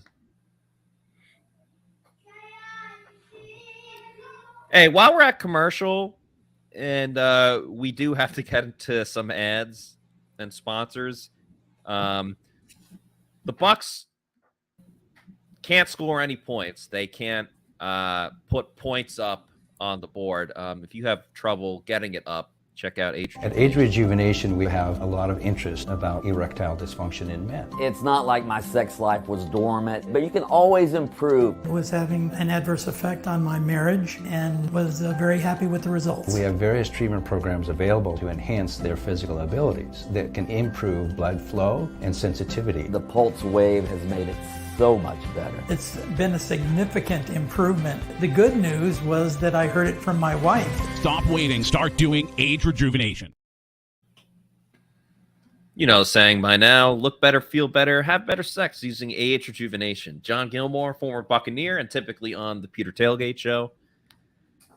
And Scott Reynolds, you know him. He's on the Pewter Report podcast and runs pewterreport.com. They both use it. They absolutely love it and could not recommend it more. So check out agerejuvenation.com. See how it can help you.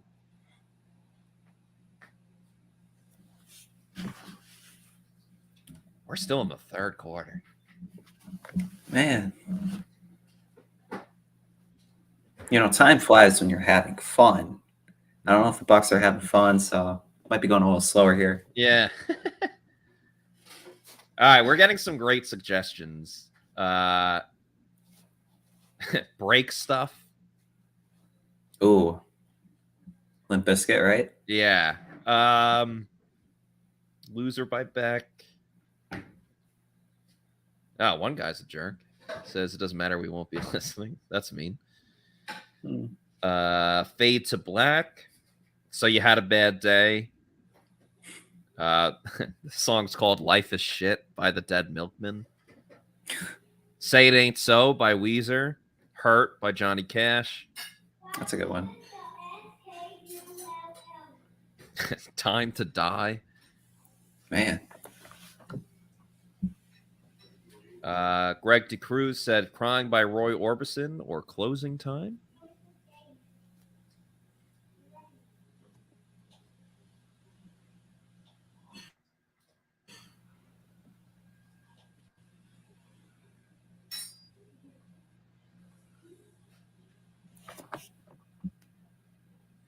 Brady still in the game. Completes the Cade on.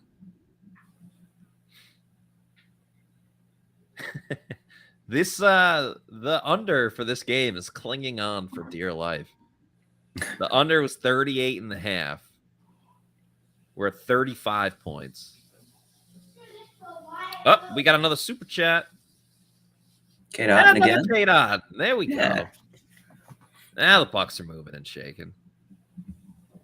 Let's get to this super chat by Frank G.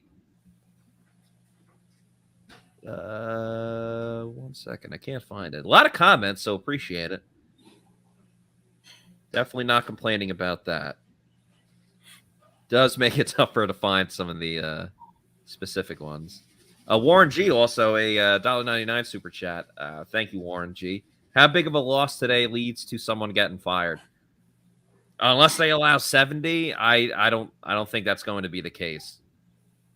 Again, too late in the season. I get everyone's calling for it. It's very late in the year. They're not going to fire a coach with, 4 games to go after this? Now, question for you. If it was week 5, would this be a different story? Yes, absolutely. Absolutely. Frank G., thank you for the $4.99 super chat. Fox just switched over the game here in the West Coast for a more competitive game. Yeah, I don't blame him. It's 35-0. And Mike Evans doesn't have a catch. Mr. Wright says closing time, given the song. Carl E. Spencer, another suggestion. Michael Jackson, Bad. Shaggy, The Dying Song by Slipknot. Can't say I've heard that one. Jonathan Bott, Turn Out the Lights, The Party Is Over. I believe that's a Willie Nelson song. Ironically enough, Jonathan Bott, we used that song when the Bucs lost to the 49ers in the season and home opener in 2019 when the Bucs lost to the Niners. So appreciate that suggestion. Opus Digital Audio says the Bucs will relieve Bowles after the game. Count on it. And Mike Evans makes a catch. Hey. How nice is that? It's automatic. I like that. Well, Fox cut away from the game, so let me know how many scores we lose by. Or RIP. Olsen said the sky is not falling. Sure, Greg, the sky is fell. Grizz says never count out Tom. Oh, yeah. Yes, but no, not in this one.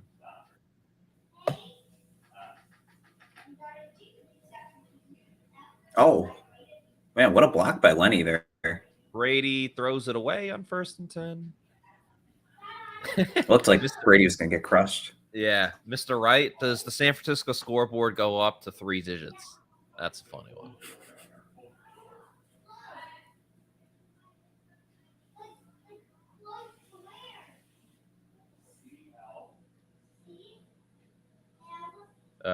Ramon says Cincy will score 50 plus on this defense. That's right. We face the Bengals. Yeah. Whew. Yeah. It's not gonna Joe be Burr. easy. Just had a birthday the other day. I think they're the team that makes it out of the AFC. I know you mentioned before, like you don't think the Bills will. I think the Bengals will. I would have said the Ravens if it wasn't for Lamar Jackson getting hurt. Yeah. Hey, they managed to eke out a win today. I'm sorry? The Ravens won 16-14. Yeah, that was surprising to see. Doesn't help the Jets either. No. That's all right. Only Bucs fan says Leverett is down. I didn't see that.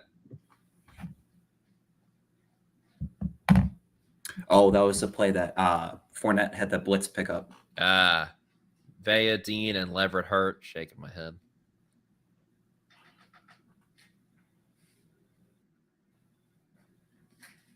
Randy Douglas says Tom Brady, Mike Evans, Godwin, Jones, Fournette, Otton, Rachaad White.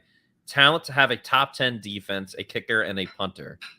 Anyone who doesn't think this coaching is the problem, you're wrong. Just like they don't have any options to replace him, even if they wanted to. It's like, yeah, you can't replace a coach like in season. No.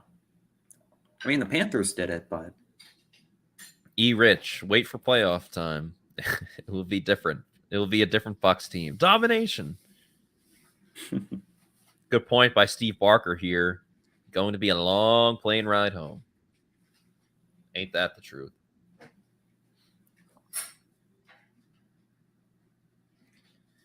What's the score of that Chiefs game? Oh wow, there's still a lot of time to go. How have the Broncos scored 21 points? Really? Yeah. Man. Russell's going off. 3 touchdowns. Whew. Yeah, what the hell?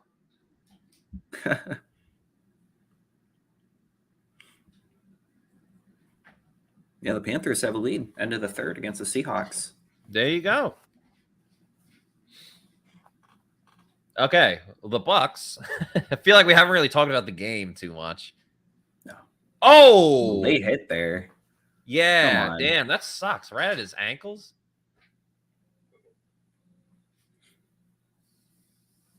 Looked like Leverett's back in the game.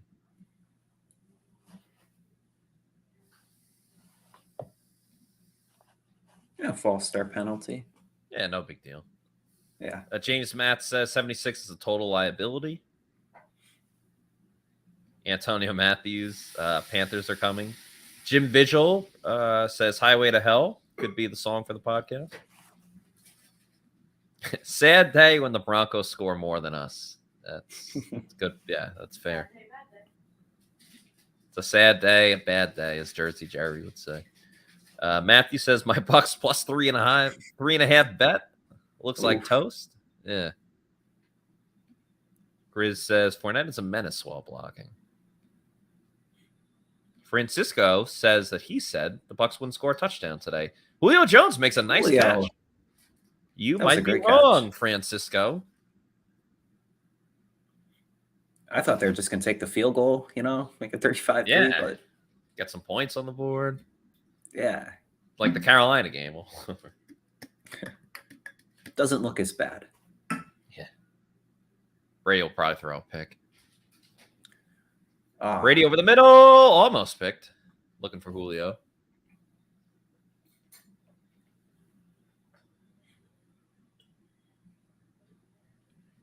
I'm officially done with my Celsius. Did not provide the spark for the Bucs. Did give me energy, but not for the Bucs. Second and goal inside. Got to change 10. out their Gatorade. Yeah.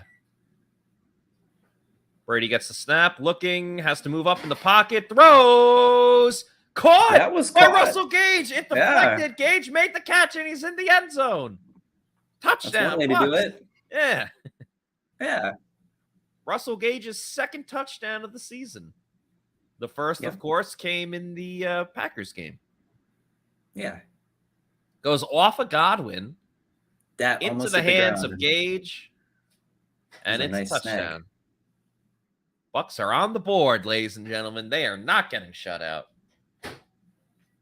We can update that ticker for the Bucs this Yes, time. we can.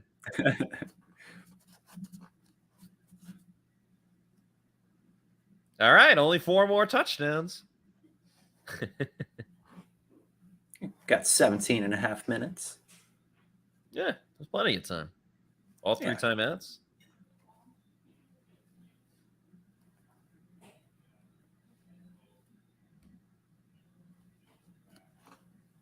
Watch, now he's going to miss the extra point.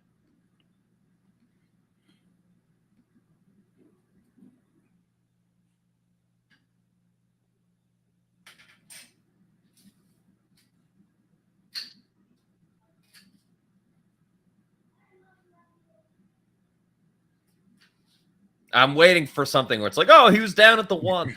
Or, wasn't a catch. Yeah. Of course, they're reviewing.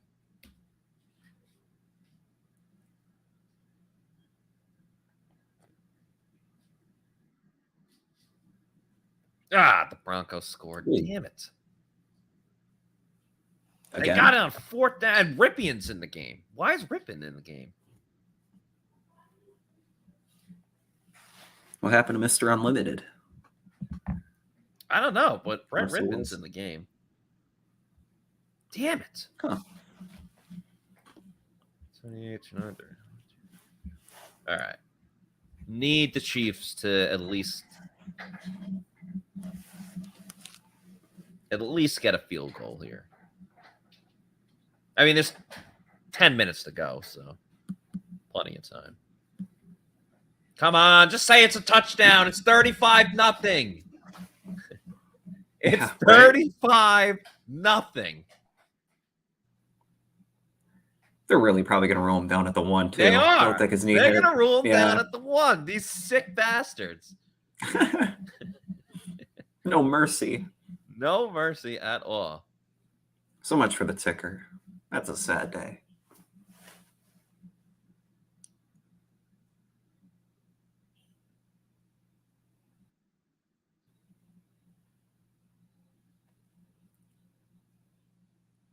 It's a very long review, too.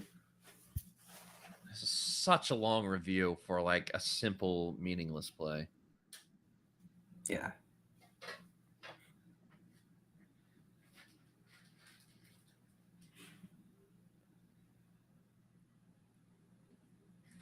Yo, come on. It's not that hard. Yeah. The ball didn't touch the ground, so we know it's not an incompletion.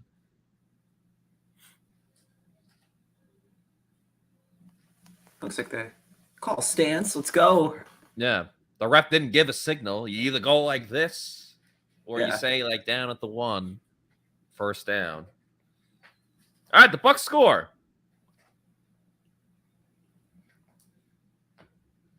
So what do you think? Onside kick? Yeah. Why not?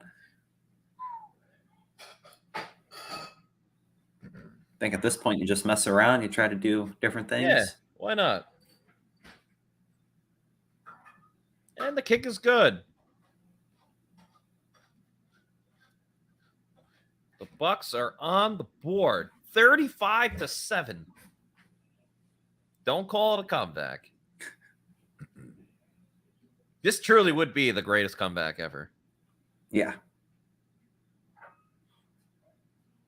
I agree with MJRVI. All this time wasted.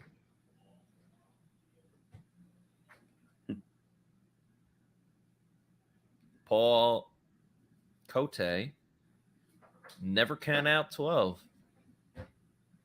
But 12's never played against this 13. That's a good one. Thank you. Not so many quarterbacks have the number 13. Nah, Marino. Yeah. That's the only one I can think of. Yeah. Kind of a weird number. What number was Grant Tarkenton? Yeah. Was he 10? I thought Tarkenton might have been 14. If anyone knows another good number 13 quarterback, please put it in the chat. Obviously, Mike Evans. But... Yeah, but he's a receiver. And that's his number, too. Like, he's not just randomly wearing 13. Yeah. Oh, good one. 4 girls. Kurt Warner, yeah, Kurt 13. Warner. Yeah, that's a good one. Yes, good call. Good call.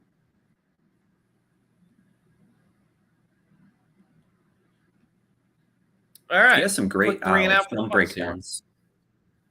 Have you ever watched him, Kurt Warner? Yeah. He had a good one on the Bucs a couple of weeks ago. Yeah. Oh, it's something to check out. He was at the Bucs facility last year, maybe? When, like, the NFL Network was here. It was cool. Grizz mentioning Odell Beckham. Yeah, we're trying to just do quarterbacks, but appreciate the comment. Solid 10-yard run for the 49ers. That's a first down. This defense can't create turnovers without blitzing. Sad, but true.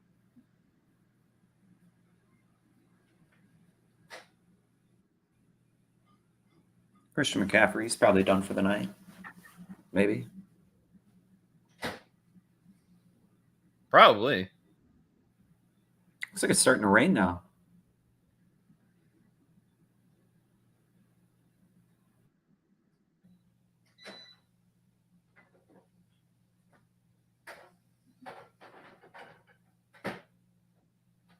Bailey with another great tweet. It's like the 3 dragons where like 2 of them are fierce looking and then the other like goofy looking one with the tongue out. And it says 2020 Bucks, 2021 Bucks, 2022 Bucks. Yeah. Jonathan Bott, Jake Delhomme, going back to the 13 quarterback discussion. I thought Delhomme was 17. I thought so. Only Bucs fan, taking my 7-year-old son to his first game next week in Tampa. Well, I hope you guys have a great time. And I don't think the game could be any worse next week than it is right now. So at least maybe you'll see some better football. But yeah, that's awesome. Hope you and your son have a great time. The Bucs just refusing to tackle now. Like refusing. Your next week's game will be a great matchup, kind of like passing of the torch in a way. Yeah, somewhat. Kenpo Karate, 13 has 1 lucky game. Big deal. What exactly was lucky about Brock Purdy's game today? Outside of the interception, I'll give you that. Yeah. Like, what else has been lucky by him today? He's been elite. And he played well last game, too, against the Dolphins. Yeah.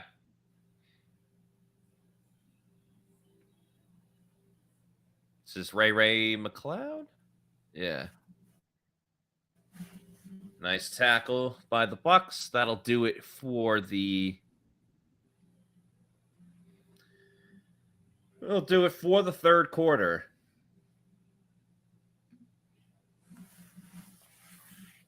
In the meantime,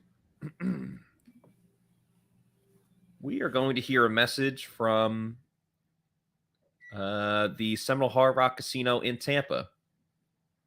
Just the way you like it. Me and my wife decided we'll have some fun. I was playing a 2-cent machine. 6 bets in, I hit a jackpot. $117,000. Hi, my name is Tara, and I won over $500,000 playing slot. I do this full time, and I would not change it for the world. I'm Gloria. I won over $2 million at Seminole Hard Rock Casino. I went and bought a bunch of jewelry. My name is Mike, and I won over $350,000. I love playing baccarat because it hits different. When you pull in that card and you flip over that 9, beating that 8, can't miss. I'm Jimmy. I won $500,000 in a slot tournament at Seminole Hard Rock in Tampa. Even a blind squirrel can get a nut sometimes. My name is Philip, and I won $215,000 on Blazing Sevens. Putting my last $40 on the table. Next thing you know, bam, $215,000 jackpot. I hit that bad boy. I didn't realize how much it would change my life. You only live once. Have fun with it. Right. Anybody can win at Seminole Hard Rock in Tampa.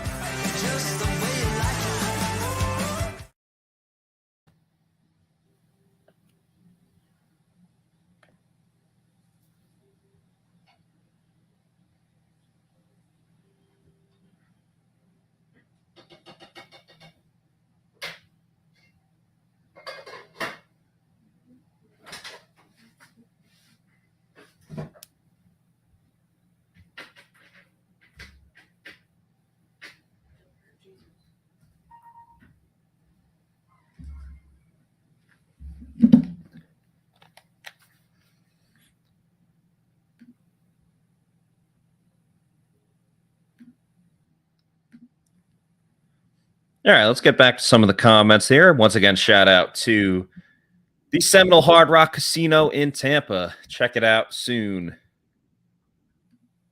Always a good time there. Some people are saying the Panthers are going to win the division. They're up 27-17. The Seahawks have not played well in recent weeks. Like, they barely beat the Rams. I know the Rams beat the Raiders in that crazy game. But they're kind of coming back to earth.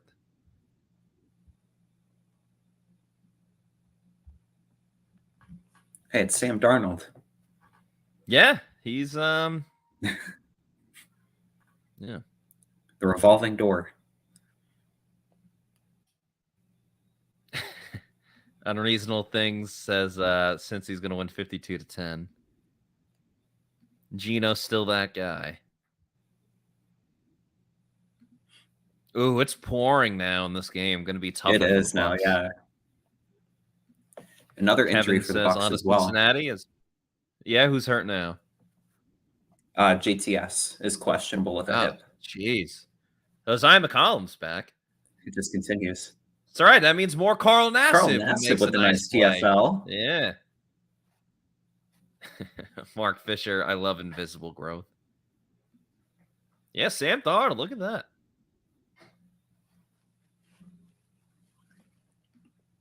Jets legend, by the way. Playing his way into another contract. Yeah, Jets legend. New York Jet great. Yep.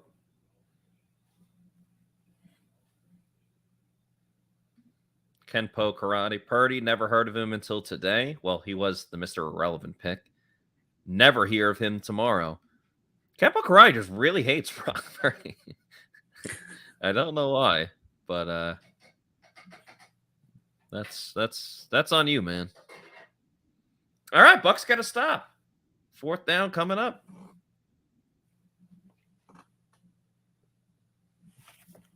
Now, I don't think we've mentioned it at all, but one bright, like positive for the Bucs, William Golston.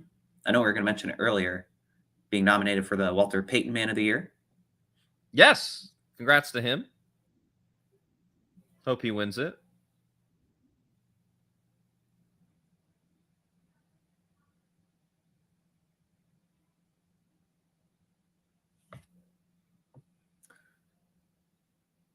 It was a solid punt, curled back. Bucs will be pinned deep. And it's just coming down. Ah, jeez. Got the ponchos. At this point, like, why are you still at the game? Like, it's a blowout. I think a lot of fans were leaving. They showed it. Yeah.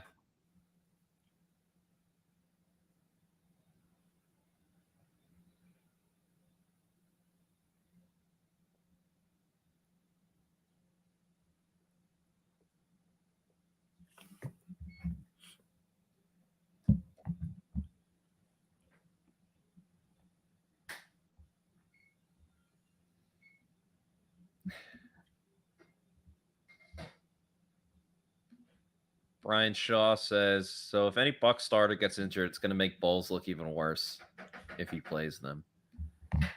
Well, I think, listen, the game's pretty much done, but if they somehow score a touchdown on this drive, that makes it, what, a 3-touchdown game? I think you have to keep fighting if you're down 35-14 and there's, let's just say, 9 minutes to go, I think you still gotta kind of fight until the end. That's just my thought there, but go down swinging, right? Yep. That's a huge if, though. They've had one scoring drive.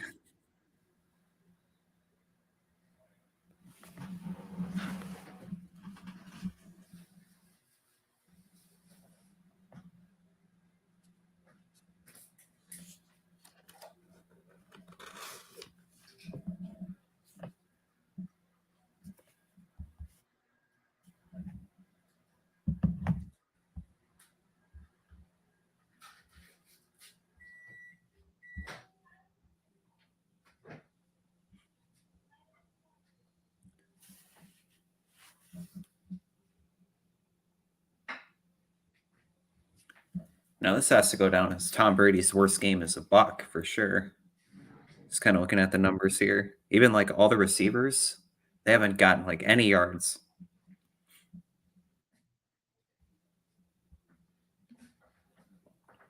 No, it's been bad all around. Yeah. Julio Jones has set a season high for targets, though, with 7. Carl E. Spencer just giving suggestions left and right. Beatles help. Might be a playlist at this point, not just a song. Yeah. Yeah. Brian Shaw says Tompkins' the only bright spot from this game. I would say so. Brady connects over the middle to Chris Godwin. Now the Bucs have to go up tempo. They're forced to. Oh, entry. Yeah. Well, we'll stop the clock. He's barely getting. That's another thing you got to watch for. In a rainy game, we've already had so many injuries. That's not going to true, and that's why it's tough. It's tough to balance it here because, yeah, you want to go down swinging, but you also got to play for like the rest of the season. Like the Bucs season, as bad as it's been, it's not done. They're still in first place in the division. So, what do you do? Yeah. It's just wild that the Bucs are going to be 6-7 and leading the division and be a higher seed than the Dallas Cowboys. Granted, they barely beat the Texans, but they're a wild card. Yeah, that's true. Oh, high snap. Robert Hansey has not done that well. Like, all of his snaps are really high. Yeah.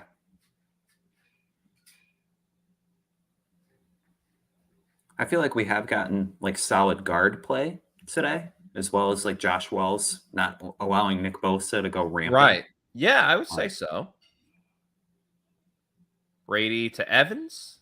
That's the connection we've all been looking for. Evans has elected to go no gloves with the outpouring of rain.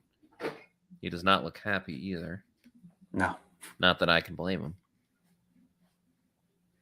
Tick, tick, tick, tick, tick, tick. Yeah. Brady. Ooh, Rachaad White leveled Nick Bosa. Going deep down the field. He has Julio. Again, a bad throw by Tom Brady. Julio turned around, got in position, but the throw just wasn't there. Bad throw. Watch this from White, though. Boom, Nick Bosa. Sit down. Annihilate him. You know what's sad too is he had a clean pocket. Yeah. I understand it's raining. Tough to get a grip, but geez, that was bad. Brady played his whole career in crappy weather. Very true. White almost bust one, though. Yep, and then there's a penalty. Probably coming back. Probably Definitely holding. Back, yeah.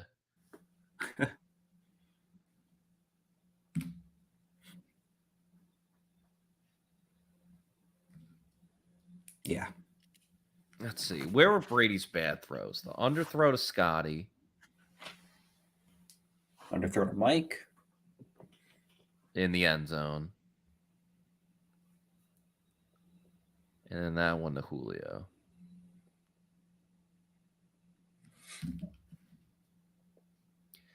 Second and 20 for Tampa Bay. Again, at least they didn't get shut out. Dump off pass to Rachaad White. They'll set up a third and long. You know what's sad, too, is if they would have beat the 49ers today, they would have only been one spot out of the third seed. Yeah, man. Hey, you know what, though? The Cowboys barely beat the Texans today. So I thought they were going to lose home that game. Yeah. Yeah, so did I.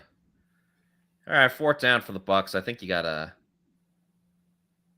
Oh, Russell Wilson has a concussion. That's why he's out. Oh.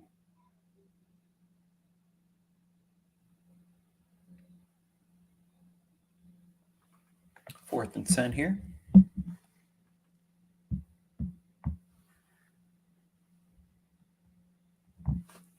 Okay, that's an interesting note because it looked like the ref pointed to the sideline for Rachaad White. It looked like he got shaken up. That was a big hit he took. Fourth and 10, Bucs going for it.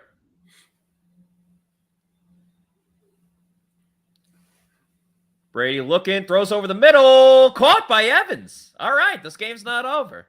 Yeah, it's not over. Who said it was done? That was a good pass. Head up where Mike could get it. Yeah.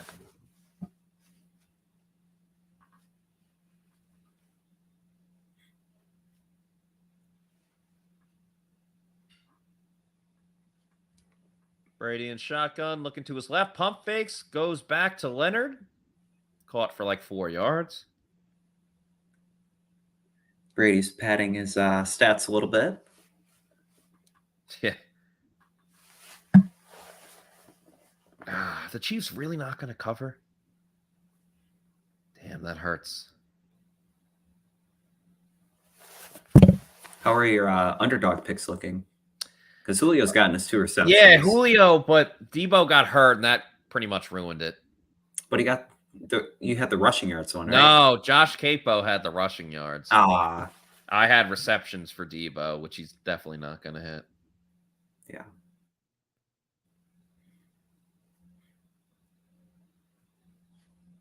Oh, he had 4 receptions. So it'll be a push, I think. I don't know. Damn it. That sucks. Yeah, whatever. All right, come on, Chiefs. I really need the Chiefs to kick a field goal. There's not enough time, though.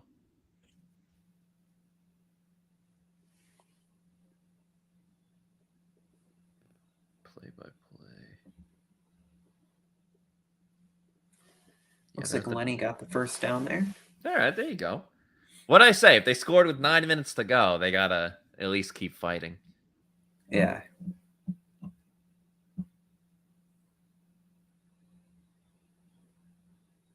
All 3 timeouts. Brady across the middle. That would have been huge. Yeah. It's crazy seeing all the players in without gloves on now. Yeah. Except for Fournette. Mike's got gloves on again.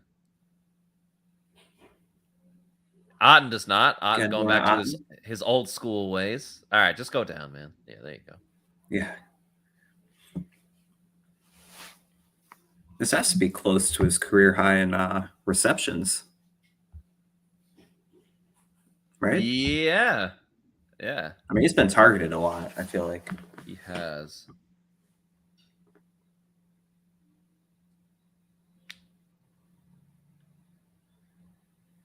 Oh, he pitched Oh, it to Evans Lenny. laterals it to Lenny. Will they say It was that kind of forward. looked like a forward lateral, but Yeah. I don't know. They're probably just like, this game's done. They wanted lateral Lenny. That's what it was. It looks like Shanahan might challenge that. Because Lenny was kind of behind him, but the lateral was forward. And there's now an Like injury. another 49ers. injury. Yeah. Stops the clock for the Bucs.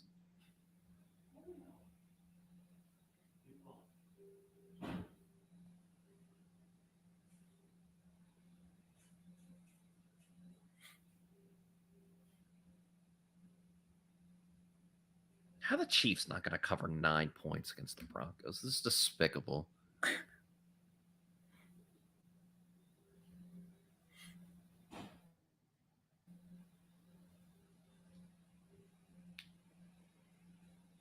They just ran it for 10 yards. I think they might be able to kill the clock now without running another play. Or they're going to have to run one last play and kick a field goal. Yeah. That would at least get a push. But I don't know. Probably not. No, because, damn it. Having a bad gambling week. Just about the 2-minute warning against the Seahawks for the Panthers. Looks like they'll come away with the win. Yeah, okay. All right, yeah. You know, they've Chiefs ran the get ball deal. 45 times on the Seahawks Did for they really? 224 yards. That's wild. I guess Yeah. Christian McCaffrey is just a system running back.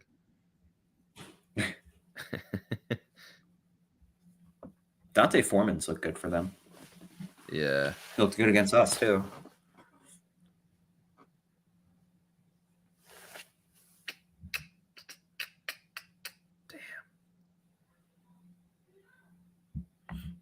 All right.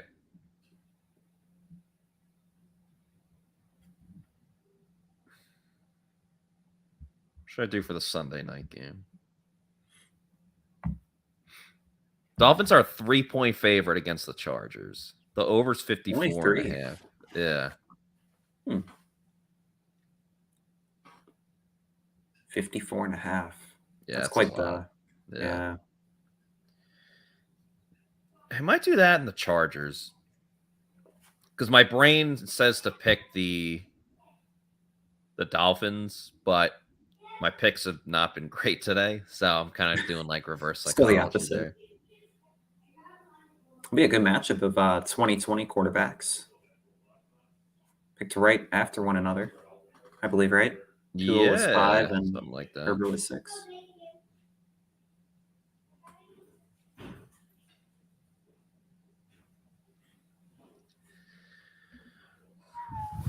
Hey, while we're at a commercial break, how about we talk about our friends? We're out of the commercial break, and it's 4th down, so we'll wait. Then we'll talk about our friends. Yeah. Yeah. 8:44 to go.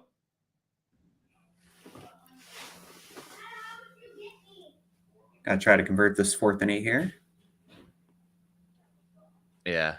I mean, the game's over anyway, but it will be really over.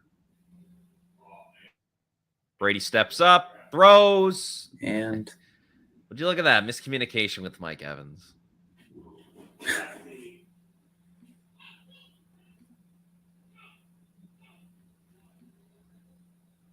Tough. Yeah. Tough to see. So you can essentially put a pin in this one. Speaking of pins, There's a lot of times you could have put pins in. Yeah, speaking of pins, head on over to Pin Chasers. A lot of different locations, as you can see on the screen there. The food's very underrated. It's a great time out with friends and family because they have so many different deals.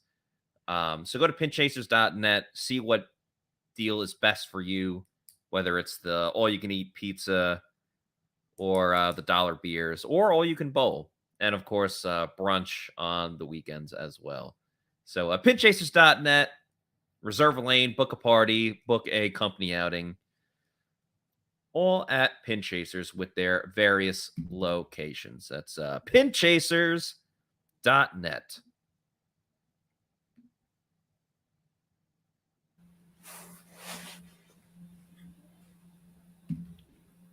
'49ers bring in their backups. Josh Johnson, former New York Jet great, former every team great. He's played for a lot of different teams. But you know what? Credit to him for staying in the league. You know, that's not easy to do. They showed 15 seasons. It does feel like he's been in the league forever, but that's incredible. He might be like the second longest tenured player in the NFL besides Tom Brady. Yeah, he's up there. And it really doesn't matter who's in the game for San Fran. They're all just going to run all over the Bucs. And they've all graded really well. And I think he was undrafted this year. And hey, is that Trey Mason? Last week too. Trey Mason, the former Ram, played at Auburn. It's definitely Mason. It is Jordan Mason. Jordan Mason. Rookie out of Georgia Tech. There you go. I'm so glad Georgia Tech doesn't run the triple option anymore. That sucked. I hate the triple option. Honestly, it's just because when I played football in high school, there was one team we played against. They sucked. They absolutely sucked. It was like the team that you knew when they played that like the starters would be done by like halftime and everyone else would get to play. So like everyone got pretty excited because everyone got to play in that one. But they ran the stupid triple option. So you'd really have to like hammer it home in practice because it's like really all about, you know, this player has the fullback, this player has the running back. It's really just like staying sound with your, staying in tune with your assignments. And it was just a pain in the ass to practice every single time. So I hate the triple option. And it hardly works. If you just stack the line, like you're good to go. If you stack the line and do your outside contain, you're fine. Anyway, that's my hatred of the triple option. With that said, I obviously love and support our troops, and the Army-Navy game was awesome this year. Navy doesn't even run the triple option anymore, and Army didn't run it a ton. But that game was awesome yesterday, if anyone here happened to watch it. Army came away with the win, right? They did. They won in overtime. It was the first ever overtime in an Army-Navy game in like their 122-year history of playing against each other. Wow. Ray McLeod gets a end around. Stop short. All right, I think we got to see Blaine Gabbert here. Yeah. Get a little Devin Tompkins action, some Scotty Miller. Right? Like a preseason game. Yeah. a preseason game in December. I got Robbie Gould out here for the field goal. Wow. Probably help some fantasy teams.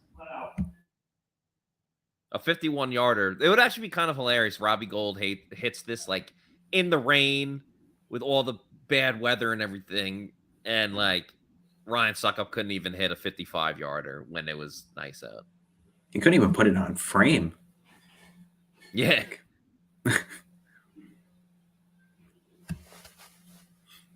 So the Niners could pretty much win the division. I know, like, mathematically they can't, but pretty much can win the division next week if they beat the Seahawks. Yeah. Tough game against the Commanders, but then you finish it up with the Raiders and the Cardinals. That's pretty favorable.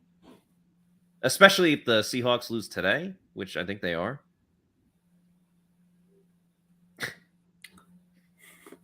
Tough games down the stretch for the Bucs. Like, I would honestly say the Cardinals is probably the easiest one out of all of them. I would have to tend to agree on that one.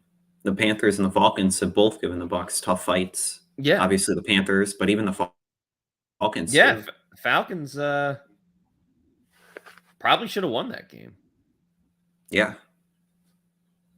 4th and 2, Niners going for it, trying to keep the Bucs in the game. Hey. Screen Carl Nassib making a big play. He said, no. He's still going after it. Yeah. He's had a good game, though. Yeah. Can't knock the hustle. As, is that a Biggie song? Or a Jay-Z song? I gotta look it up now. Sounds like it'd be like a late 90s Jay-Z. Yeah, I think it's Jay-Z. Yeah, it's a Jay-Z song. Okay. It's from his debut album, Reasonable Doubt. Ooh. Brady's still in the game. Don't think this is the best idea. But not a lot of the coach's ideas are are great. I don't even think Rachaad White should be in. He got shaken up. Yeah, like you could put in Vaughn. Keyshawn Vaughn the run. Yeah. I'm sure this will be like, we're trying to like make a point or something like that. I don't know.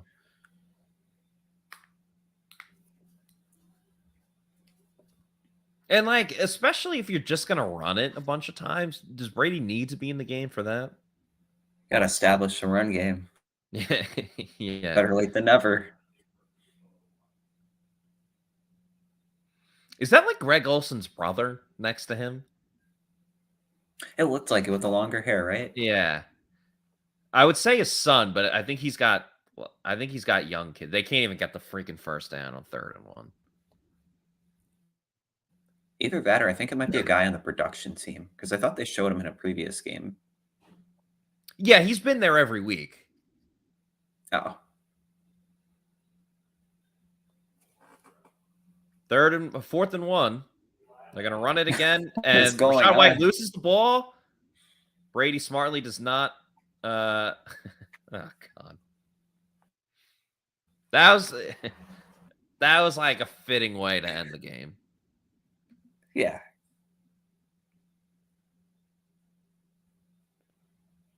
The ball's slippery, but Yeah, but I mean, like, even if he holds on to the ball, he doesn't even have a chance. no.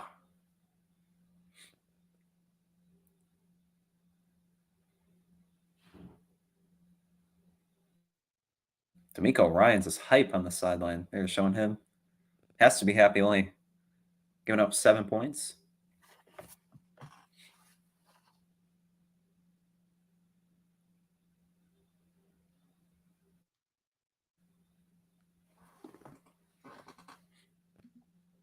Hey, once again, appreciate everybody that is watching this game. Obviously, it's a blowout, but thanks to everybody that's still watching. Carl Nassib showing up. He might be the only guy that gets on most impressive this week.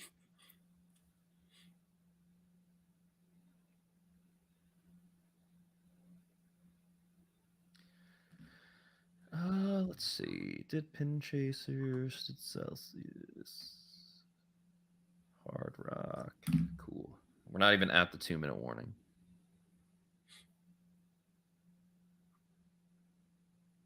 Have we gotten any other comments? Has to be quite a... Yeah, we have a lot. Bacon Bob says, fire the coach. C Senor 97 says, I'm still watching out of morbid curiosity. Todd trying to get fired. LOL. Bucks looking pretty good. Still need to make wholesale changes on the staff. How about a new voice? We just got to execute. What was the point of having Brady in there if you're handing it off? I said the same exact thing, Joshua Porter, so I'm with you. All talk all the time. This was an old-fashioned ass whooping. I wish BA would.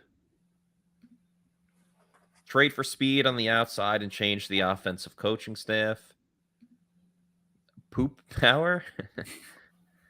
I know they won't fire the coach. I just need to vent it and say it. Please fire someone. I appreciate you venting to us, Darius Barreto. If you think this Bucs team is funny now, wait until next season, Comedy Central. I get what you're saying, Brian, but like, there's not going to be expectations for that team. This team had Super Bowl expectations, and this is happening. Paul Kreiner, it's a Bucs life. Bowles was actually laughing in the third quarter. Imagine what Shanahan would be able to do with a shot light. That's a good point. I like that. Teddy says, yo, y'all can end the stream if you want. Appreciate y'all trying to stick through, but you don't have to torture yourself anymore. Teddy, thank you for the comment. We're going to keep going until the game ends, though. So feel free to get your comments in. We'll put it up there.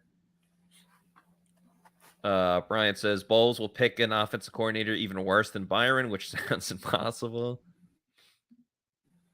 I think BA would kick Bowles in the nuts and say, I'm taking over the ship. He loves Bowles, though. Lost my spot. What else we got? BA, I won you a Super Bowl here. Take my diversity hires. Again, I don't think they're hiring people just to fill a quota. I disagree with what you're saying there. Unreasonable things. MJRVI. Yeah, I turned it off. Gotta go, guys. See you on the podcast. Yeah, well, when we have the Pewter post-game show, Scott will be on. We'll let everyone know what time. Probably won't be long after Bowles and Brady speak. Will Butler, Brady missed a lot today. He did. He missed badly. Excuse me. Sorry. Bowles hates legacies. Coach better, play better. It's true. Can we auction off the Bucs players and coaches one by one? We got to be better on offense. We got to be better on defense. We got to coach better. Didn't even realize JTS got hurt too. Yeah, Joe Tryon-Shoyinka had a hip injury. Ryan Hernandez says, I can't wait. Report. Yeah, I can't wait for the press conference. Should be interesting. The Bucs are a laughingstock of the NFL. They should be 0-12 right now. It is crazy, like they beat the Cowboys. Yeah. Brady's not 100%. I guarantee you this guy's playing with an injury. I think he's playing hurt. That hand injury is something. Yeah, something to look at. We're going to be the bait for the prey next week against the Bengals. What do you think of your team's execution? Horrible. They didn't execute at all. It starts with everyone. The coaching, the quarterback play by Tom Brady, it was all bad. 4 straight runs and fumbled on the 4th try. Man, Matthew, great name. 23 free agents next year. So, yeah, a lot of turnover coming. Just find more crypto. Jason Light needs to take ownership also. Need an offensive line. Well, 2 of their starters got hurt. I think they filled in the offensive line amicably. Yeah. Seriously outcoached this game.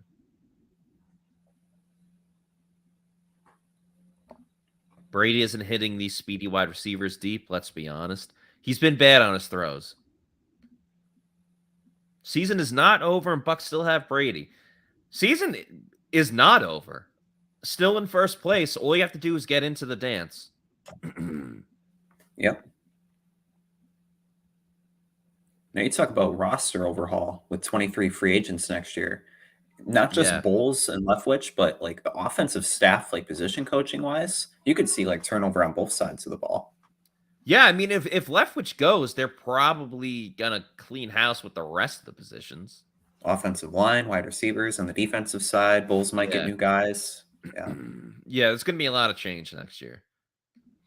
Too much talent to be this trash. You're absolutely right. Bring Tony Dungy back. Manning had a defense, offensive line, and running game to carry him in his twilight. Damn embarrassed at his home. The USC QB will be great. Means Todd is back to lead the tank next season with Gabbard at the helm. It would probably be Kyle Trask at that point. Yeah. How many notebooks smashed after this game? Probably a lot. Probably a lot. Before we head out of here, just one more reminder. Check out Walk-On's. Great deals. Happy hour all day on Tuesday. It's Cajun food, but all their food is fantastic. Get some 22-ounce beers. A lot of sports memorabilia. Not even memorabilia, just like sports pictures and stuff there. A lot of TVs to watch sports. There's one over in Wesley Chapel. That's where we had the Tailgate show.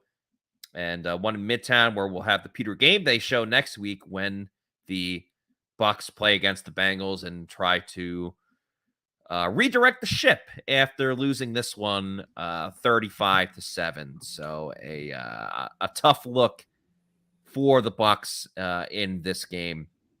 Adam, thank you for joining us today. Sorry the game absolutely sucked, but appreciate your contributions from it.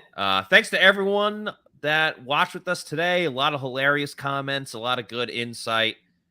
Thanks to everyone for watching. We will have the Pewter postgame show in a little bit. Once again, check out our social media. We'll post it there, let you know what time we're going live with that. Scott will be on, and I'm sure he'll have a lot to say about the debacle that was this game. So for Adam, I'm Matt saying thank you, everybody, for watching, and we will see you next week for another edition of the Pewter GameDay show. Out.